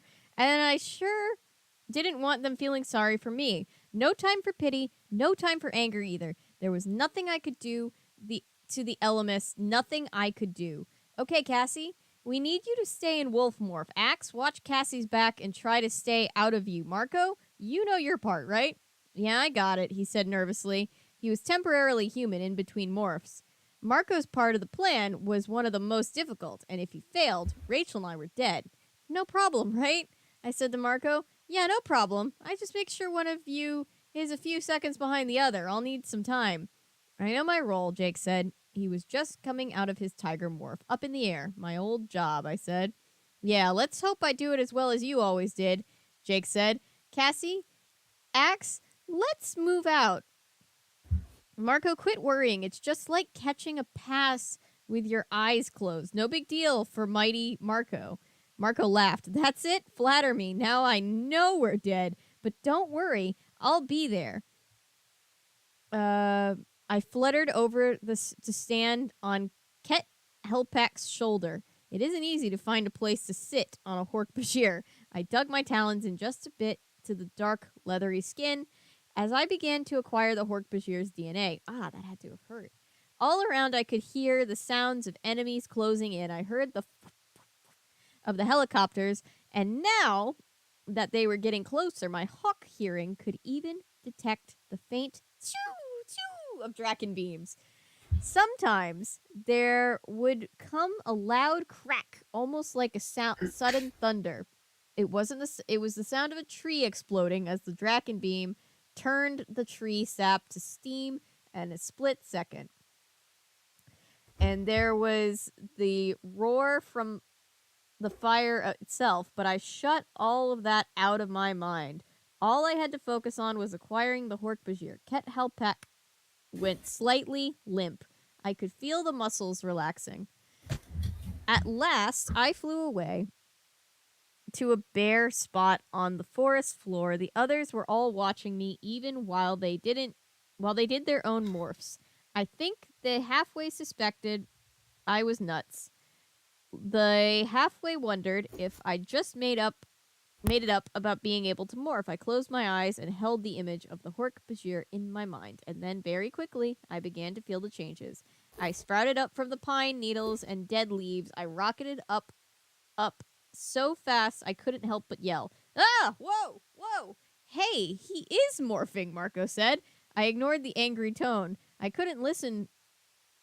I guess that's something at least, Rachel said bitterly. I ignored her angry tone. I couldn't listen to her anger because it would just make me mad, too. A predator is never angry, just hungry. Anger. Uh-oh, we lost Daniel. Anger. Anger only gets in the way. Up and up. Hang on, I don't want there to be two of me. Give me a sec. Hold on. Okay, hang on. Stand by, guys. I don't know if he wants me to keep reading or wait. Just keep reading. Okay, cool. Up and up I grew. As I grew, my wings grew with me. It's funny. And as I grew, my wings grew with me. It's funny. Let me try this again. Up and up I grew, and as I grew, my wings grew with me. It's funny the way morphing works. It's never totally logical. It's never exactly the same twice, either. And it is always, always gross. Even as I was morphing, I was watching the others undergo changes. It was a scene out of some lunatic's darkest nightmare. Bodies melted. Did the writers just kind of drag themselves? Bodies melted. Weird appendages grew suddenly. Here and there, teeth appeared before there was a mouth to hold them. Fur grew like one of those time-lapse videos. Hey, you're back. Mole just shooting out of the skin. Big humans tottered unsteadily on tiny dog-like legs. If you just happened to wander in and saw the spectacle of 4 kids and a bird melting and mutilating and squirming into 2 giant aliens watched, you'd definitely think you were insane. You'd want to see a psychiatrist after you stopped screaming. I could feel the changes happening in me, in my own body. Not that they were painful, they weren't, but I could still feel things going on and I could hear them. My insides were reorganizing totally. Hork-Bajir have at least 2 hearts, maybe more, so I had to sprout. My entire new hearts were forming inside of me, and from the hearts, new arteries and veins had to sprout and spread throughout my body. That makes me physically hurt to think about. I had to go from having a digestive system to a design to handle big chunks of raw mouse to a digestive system built for tree bark. I could hear a gurgling sound as internal organs shifted and stretched and were pushed aside to make room for totally new organs. I could hear stretching and grinding sound as big, thick, solid bones replaced my hollow bird bones. If anybody tells you this is not the greatest body horror, they're wrong. They're wrong. They don't understand body horror. And on the outside, I saw my wings grow till they were huge. Then, with amazing speed, the feathers melted into hard, leathery skin. There was a snap at the joints in my wings, changed direction to bend the way Hork-Bajir arm bends. Then out came the blades. Blades at my wrist. Blades at my elbows. The forward swept horn blades on my snake head. Hey, Tobias, Marco said, you kept the same feet. It was a joke, but it was true, too. There wasn't much difference between my hawk talons and the feet of the Hork-Bajir, except that they were maybe 100 times bigger. Somehow, that made me feel good. I liked the look of those big, ripping talons. I liked thinking about what they would do to a Taxon. Cassie and Axe took off at a run. They had a lot of distance to cover and very fast. Fortunately, a wolf can run almost flat out all day long, and there's no doubts about how fast an Andalite can move. No doubt. Jara Hami and Ket Helpek left with them. Marco was in his huge, powerful gorilla morph and getting ready to leave too. See you guys later, I hope, he said. Be there, Rachel growled. She pointed a dangerous Hork-Bajir hand at him. Okay, I'll be there, but don't be too long or I may decide to take a nap, Marco joked as he lumbered off through the trees. Jake was perched on a branch just over my head, a peregrine falcon, the fastest thing in the air. He spread his wings and took off, leaving me and Rachel alone. Rachel had morphed into a mirror image of me. We were a fine pair of Hork-Bajir. Ready? I asked her. She peered at me from behind alien eyes. You okay, Tobias? Sure, why wouldn't I be? Well, you haven't exactly had a great day, she said. I laughed grimly. I'm a freak of nature, Rachel. Any day I stay alive is a good day for me. You didn't get eaten. We have 10 pages left. Just 10. 10 pages. Yes, evil raccoon. Click your heels 3 times and say there's no place like home. All right, I'm just going into chapter 23. All right, let's go. High above the treetops, Jake flew and his swift peregrine falcon morph calling down directions to Rachel and me. It was weird. It almost felt like Jake had taken over my role or something, like he was pretending to be me. Normally I'd be the one up there riding the wind. Okay, not far now, Jake said. You're almost there. You guys know which direction to go after the Yerks catch your trail, right? Yeah, we know, Mother, Rachel said. What are we, idiots? Then to me, she said, we do know, right? I'm pretty sure. I mean, it's harder to keep track of where things are when you're down on the ground. Just trees and bushes everywhere. You can't see the horizon. You can't see the sun.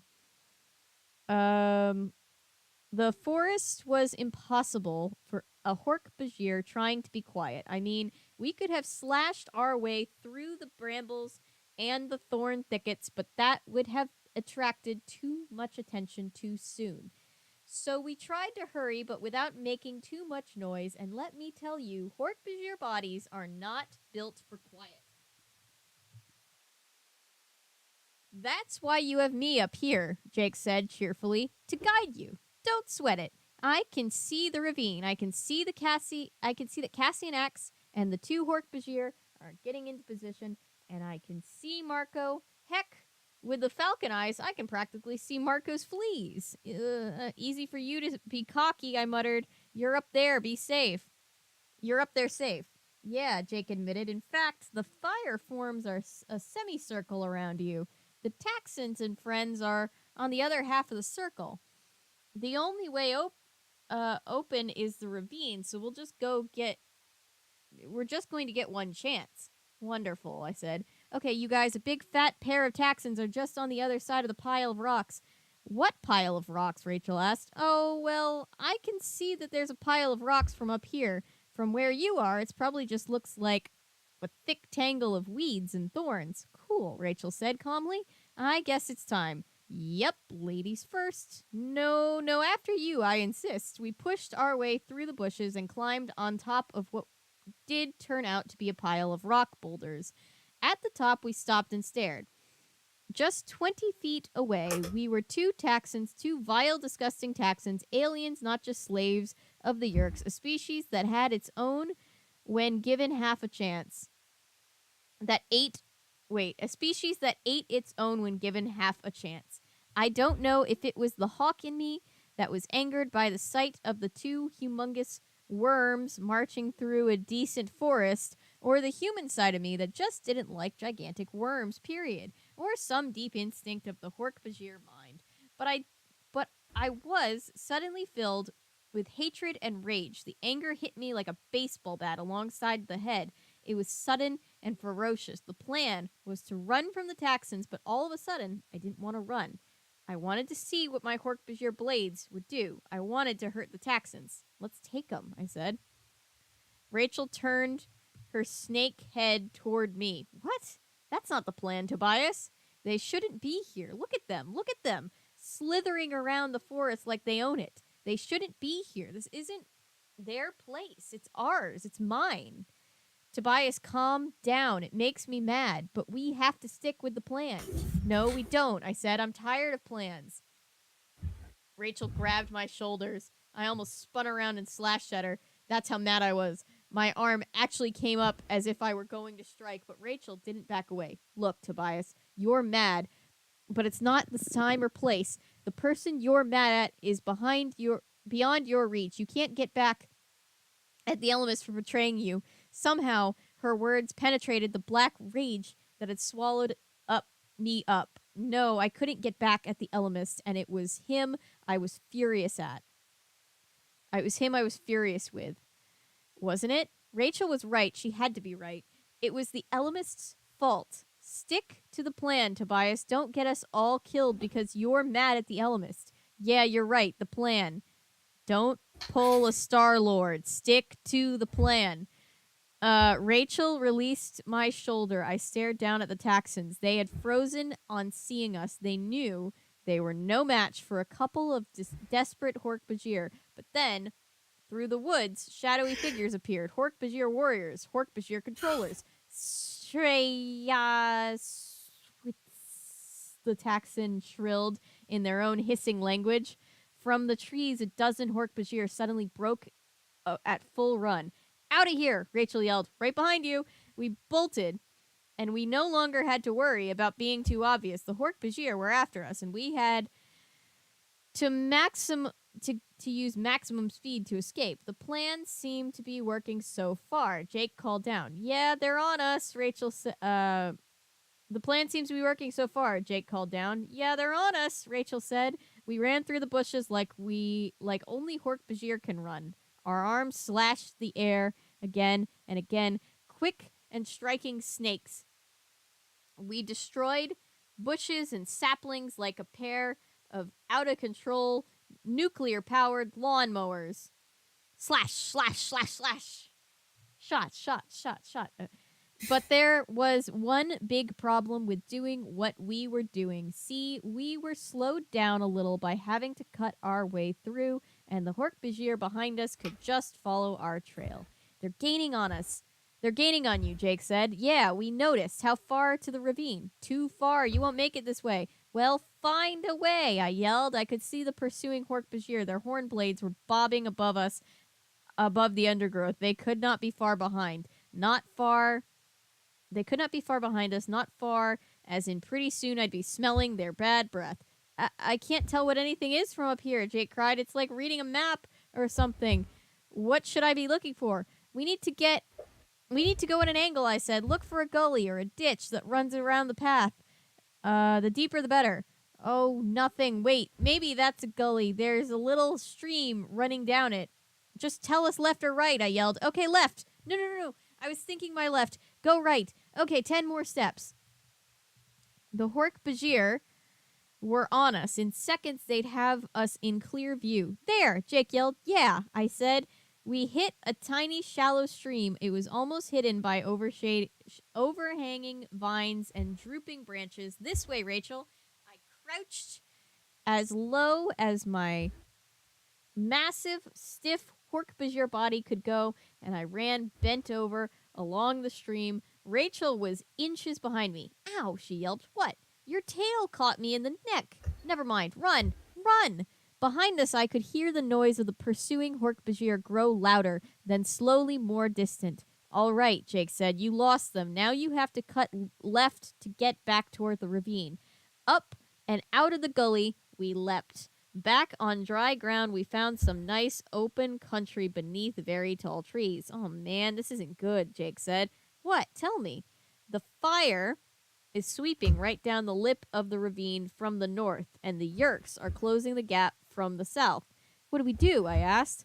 Look, there's no way around this. Tobias, there's a line of Hork-Bajir now between you and the ravine. You have to go through them. Hope you haven't lost all the anger, Rachel said to me. Looks like we fight after all.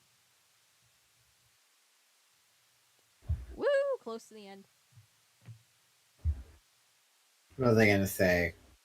Again, Tobias, when he was raising his thing at Rachel, really reminded me of James, and he really, I have the feeling that he would be that type of person.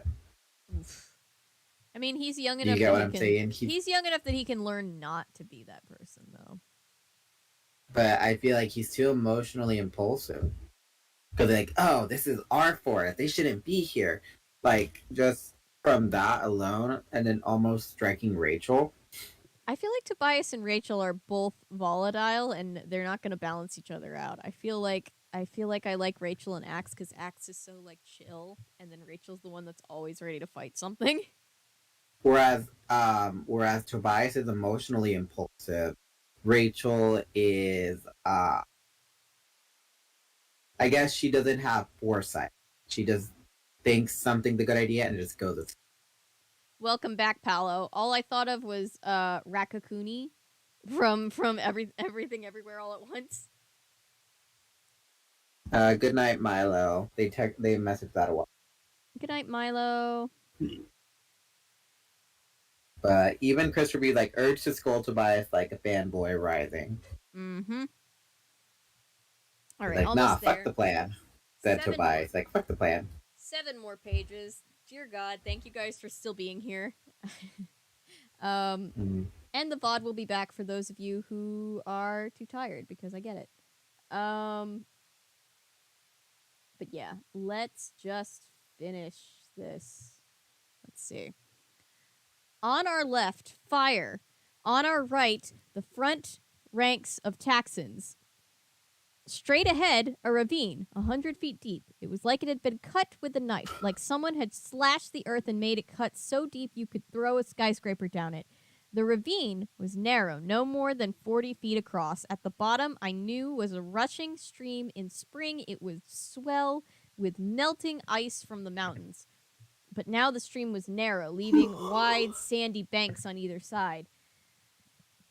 You're only about 15-20 seconds away from the ravine, Jake called down, but there are more bad guys getting in the way. I'm pretty sure I count 6, 2 Taxons and 4 Hork-Bajir warriors. Oh man, I muttered. 15 seconds, Jake had said. I counted in my head as I ran. 1, 2, 3, 4. Hurrah! The Hork-Bajir warrior leapt at me. A blur of dark green, black leather, skin, and flashing blades, then more of them. They were everywhere. Rachel, behind you! Slash! A wrist blade drew a line of blood across my chest. Slash! I fought back, hacking at my attacker with all my speed and strength. Ah! The pain came out of nowhere. A Hork-Bajir had jumped up from the deep grass and hit me from behind. I could feel my entire left side starting to go numb. Slash! Slash! Slash! My wrist blades and elbow blades ripped into Hork-Bajir flesh. I was a little crazy. I went a little crazy, I think, because I didn't even know what I was doing anymore. I was on automatic. I was slashing, ripping, tearing machine. But Rachel, but I was getting hurt at the same time. I was outnumbered. There were 3 Hork-Bajir on me, 2 on Rachel. There had been 3 on her too, but she'd taken one of them out of the fight. Good for Rachel. Slash, slash, slash. My entire world was nothing but blow and counterblow. A wrist back to catch a wrist blade cut toward my head, and I blocked. I swiped upward with my knee, and then I jerked my talons back to catch the thigh of the Hork-Bajir behind me. Every move happened in a split second from the time it would take a human to blink its eyes once. I would block 2 thrusts and then throw 3 on my own. Then, wham! I was on my back in the dirt. My left leg had stopped working. 2 Hork-Bajir now stood over me. One raised his ripping talon, ready to bring it down on my chest. I lay back helpless, staring up at the blue sky. Suddenly, a flash of pale gray coming down like a rock, like an arrow fired from a cloud. It came, wings tucked back, dropping more than 100 miles an hour. A peregrine falcon, the fastest thing in the air. Jake? At the last second, his wings opened and he took the shock of the air and swept his talons forward, all in one fluid movement. Even in pain, lying there a second away from death, I thought I had never seen anything so perfect in my life. In a split second, Jake was gone and the larger Hork-Bajir was screaming and holding his eyes. I was ready. I swept my leg left to right and knocked the Hork-Bajir off his feet. I went up and hobbled on my one good leg before I hit the ground. I ran to Rachel and helped knock her last Hork-Bajir foe to the ground. Ready to go? Been ready, Rachel said. Although my one leg was almost useless, I could still use my tail for balance and hobble at pretty good speed. Rachel soon pulled out ahead of me, but that was okay. That was the plan. Jake, I said, that was one sweet save back there. Would it be wrong for me to say I love you, man? Ha ha! That was fun. Oh yeah, that was a rush, Jake exulted. Rachel and I ran towards the lip of the ravine, and now I could actually feel the heat of the fire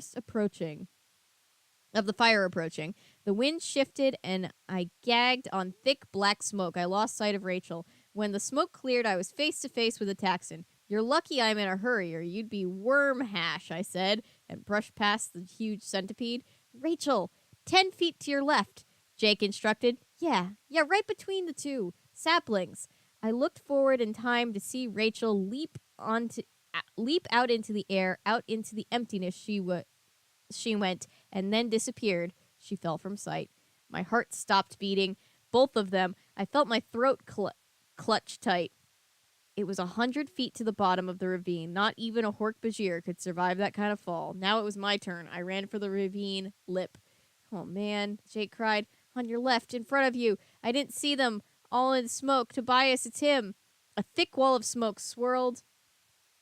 A thick wall of smoke swirled around me and then blew away. It was like some horrible magic trick. 1 minute there was the ravine. The next second there stood 3 Hork-Bajir and 1 Andalite. 1 Andalite who was no Andalite at all. Visser 3 stood at the very lip of the ravine right in my path. Hork-Bajir are fast, but the tail of the Andalite is faster, and I couldn't win a fight against Visser 3 and 3 Hork-Bajir. No way.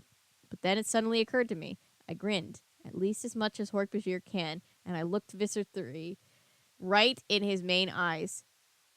Ket Halpek, free! I yelled, using my Hork-Bajir voice, and I charged straight at him, running flat out, ignoring the searing pain from my injured leg. Visser 3 watched me calmly for a couple of seconds. Then it occurred to him to, just like it had to me, see, he might get me with his tail, and even kill me before I could get to the ravine, but my momentum would certainly carry me forward, and I would knock Visser 3 off the edge too.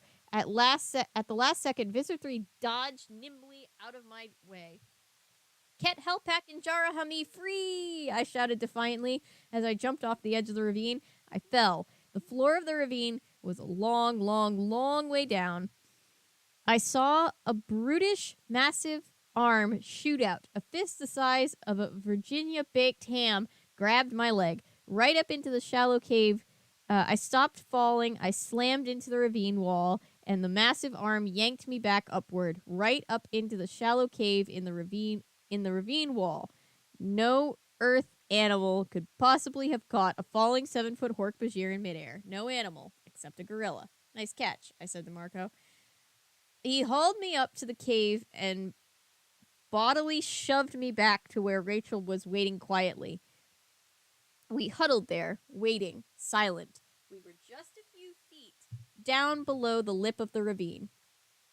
Because of the overhang, I could look down and see the floor of the ravine. Down there on the sand lay the crumpled form of 2 very dead-looking Hork-Bajir. A pair of hungry wolves were already tearing their dead flesh.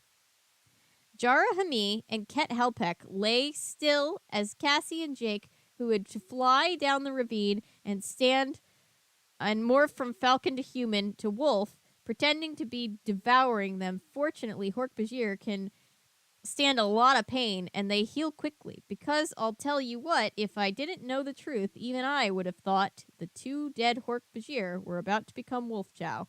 I held my breath. Would the Yeerks be fooled? Would Visser 3 believe that Rachel and I had fallen to our deaths?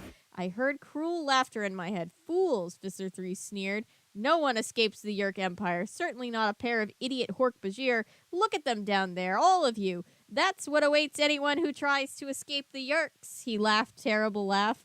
The wolves will give them both the burial they deserve. Such a drama queen. We love it. All right, I think we have one more chapter. We have 4 more pages. Okay. Did I miss anything in chat, or should I just keep going? Just keep going. We waited till Visser 3 and the rest of the Yeerks, human, Hork-Bajir, and Taxons left. Then we crawled back up the lip of the ravine. We morphed back, and once we were all together again, we headed off across the land the Yeerks had burned.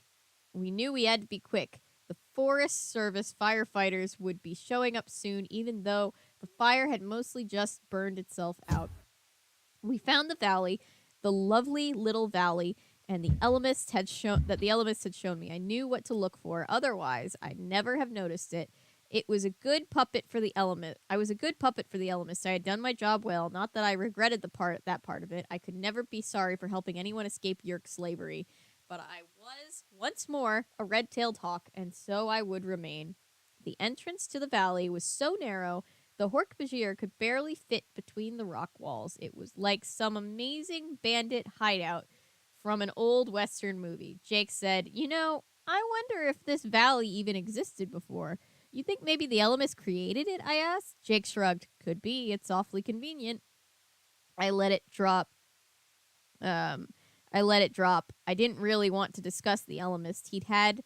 He'd lied to me. He hadn't given me back my humanity. This was a good moment for the Hork-Bajir. I wasn't going to spoil it by being selfish. He's learning. He's learning. There's a little bit. There's a little bit of progress in there. While the others squeezed through the narrow gap in the rocks, I caught the beautiful warm-up draft and went up and over. Even from the air, you might not notice the valley unless you were really looking for it. From high up, it just looks like a particularly dense ribbon of trees. Not until I dropped down through the branches did I see the shallow lake surround the sandy shores. Trees of every type and description were there. Berry bushes ringed a small, sunny meadow. The meadow I'd seen in my mind. To tell you the truth, the little meadow would have been heaven for a red-tailed hawk, a sweet territory for a bird of prey. I flew back to meet the others as they came into the valley. They were all standing around gaping. "It's beautiful," Cassie breathed. "Are we there?" Jara Hami asked me. "Yes, this is the place." "Good place," Ket Helpak said. "Good place for Kawatnog." "What?" Jake asked, puzzled. "I heard them say that word before." Jara Hami, what does Kawatnoj mean? Jara Hami and Ket Helpak left. Their strange Hork-Bajir laughed. Kawatnoj, small Hork-Bajir. Small Jara Hami, small Ket Helpak. "Oh, children," Rachel translated. "They're going to have a little baby Hork-Bajir." "They will be the first Hork-Bajir born into freedom in a very long time," Axe said. "The Ellimist did not die. Did not lie. The valley exists." "No, he didn't lie," I said. "Not about that, anyway." "Well, let's just take our clothes off," Marcos said briskly. "You know the rules. In the Garden of Eden, you don't wear clothes. Rachel, you can start." "Ugh. Garden of Eden," Jarahami echoed. "That is this place?" "Not unless you want to change your name to Adam," Marco said. "I was just joking, big guy. But look, I have to know. How do you tell a male Hork-Bajir from a female?" Jarahami looked puzzled. "Male? Female? What meaning?" "Go ahead, Marco. Explain," Cassie teased. But Ket Helpak understood. Jarahami and Ket Helpak different. Jarahami have three here. She pointed to the horn blades. Ket have 2. "It's the only difference?" Marco asked. "Other difference, too," Ket Helpak said primly, "but only for Hork-Bajir to know." That got a laugh, even from Axe, which just puzzled the Hork-Bajir even more. Everyone stayed for a little while, then they all left, all but the 2 Hork-Bajir and me. I stayed to help the Hork-Bajir survey the new home. I found caves where they could spend cold nights and explained to them that they could never leave the valley, not until Earth was rid of the Yerks. Then I flew home to my own meadow, my own territory. The Hork-Bajir had their Eden. The others all had their homes. I had my meadow. All right, last chapter has to be.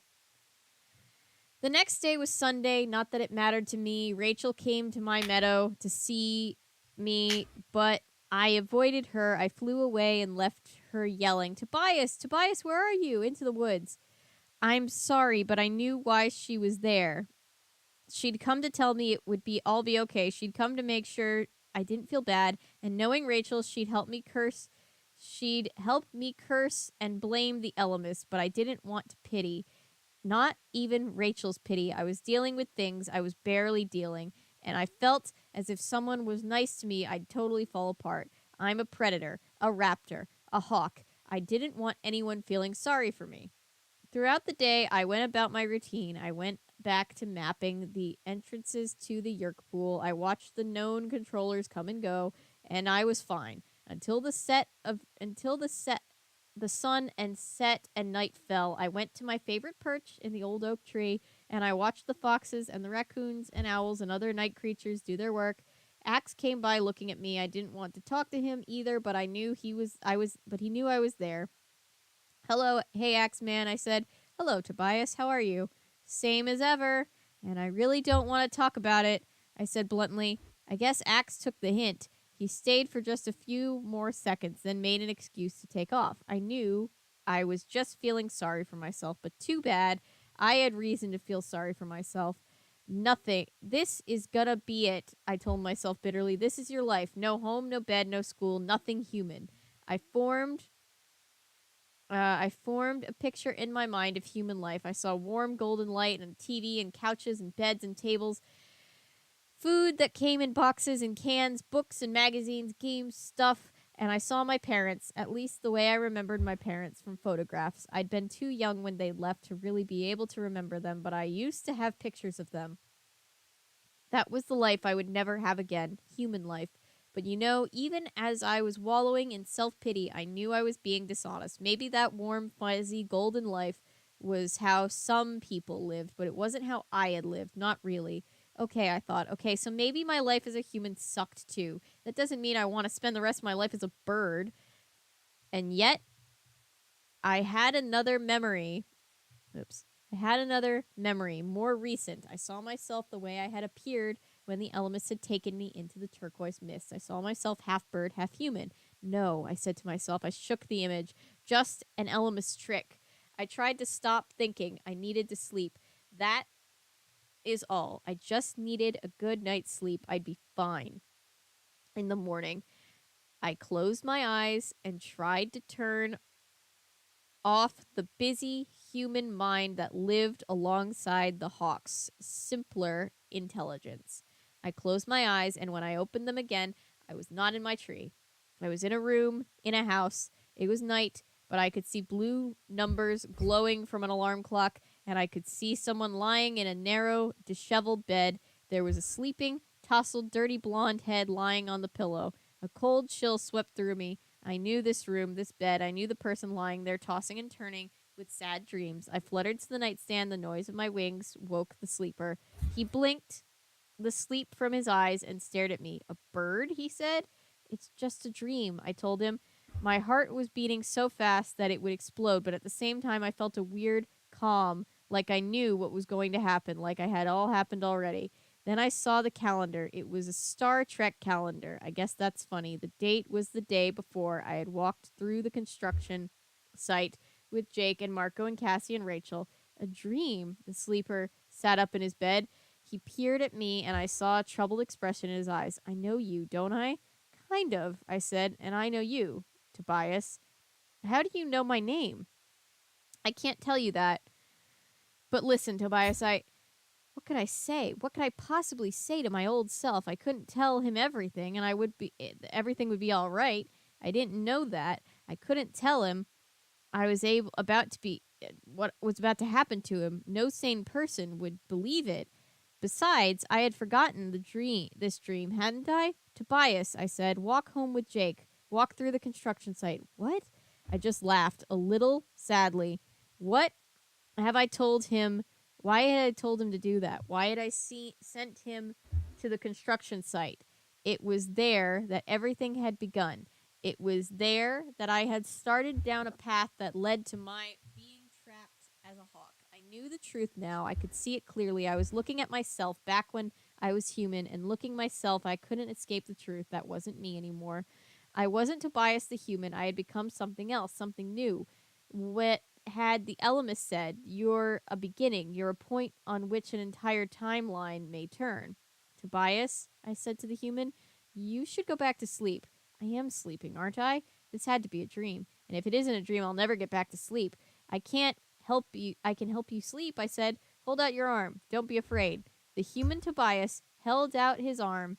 I flapped my wings and landed on him. It was as gentle as I could, but with my talons, I didn't need to dig them in. Simple contact was enough. Tobias's eyes began to flutter. He became dazed and passive, the way all animals do when they are acquired. I closed my eyes and focused on him, on the human DNA that was being absorbed into my hawk's body. When I opened my eyes again, I was back in my tree. Had it been real, or was it all just some silly dream? Don't forget, a huge voice said. 2 hours, Tobias. I didn't ask what the Ellimist meant. I knew I had acquired my own human DNA, but it was just a morph. If I stayed in my old human body, I would be trapped there forever, never again to morph, never again to be a hawk, never again to fly. Have I kept my promise? Yes, I said. No, you didn't! And you are happy? And are you happy, Tobias? One last chapter. Oh, not even. This is the chapter. This is the page. Chapter 27. The next day. I'm so pissed. The next day was Monday, the day when Rachel was to receive the Packard Foundation Outstanding Student Award. There were 4 other kids being honored too. They held the presentation in the school gym. Their parents were there, all proud of their sons and daughters. Kids were there having a good time, basically because the assembly got them out of last period. I missed the early part of the ceremony. I had to be careful. You see, I had to time everything just right. There is a 2-hour limit, and I know better than anyone. In that time, I had to walk from the edge of the woods to the school and leave plenty of time to get back. I was scared and nervous. Sneaking into the back of the auditorium, a teacher frowned at me like she knew me from somewhere but couldn't quite recall where. I hung back in the shadows. The ceiling bothered me. I didn't like being where I can't see the sky, but I stood there as patiently as I could, watching the ceremony through dim human eyes and listening to blah blah blah through weak human ears. And only at the end, as the recipients filed out, did I step from the shadows. Rachel was last in line. She was beautiful, as always, and she had the usual Rachel swagger. I saw Cassie give her a wink as she walked by. Rachel rolled her eyes, self-mocking, and Cassie laughed. When she passed by where Marco was sitting, Marco made a phony bow. You know, like he was bowing before some idol. Rachel laughed and shook her head. And then she was right there in front of me. I saw her eyes sweep over me, indifferent, and then look past me toward the door. She stopped walking. She turned to me. Her eyes were wide. Hi, Rachel, I said with a human voice. The end. The Ellimist is one dirty, shady motherfucker. easy, shady guy. Let me tell you why, because it's like he did that thing on purpose. Why? So that way he can set it in stone. It's like he brainwashed Tobias just enough to make him like, oh, what I want is actually what you want, Tobias. And You didn't distract me. You're good. I just want a fanfic Animorphs where the big bad guy or whatever, the godly bad guy, just destroys all the other elements. I want a fanfic where Elfingor thinks to just say no to the Ellimist, and then they still end up saving the world but he does it with his family intact. Yeah. I'd like that. We won't interfere. We won't interfere in the timeline. I just... Whoo! You know what? I hope you don't interfere because these hands are about to interfere with your face.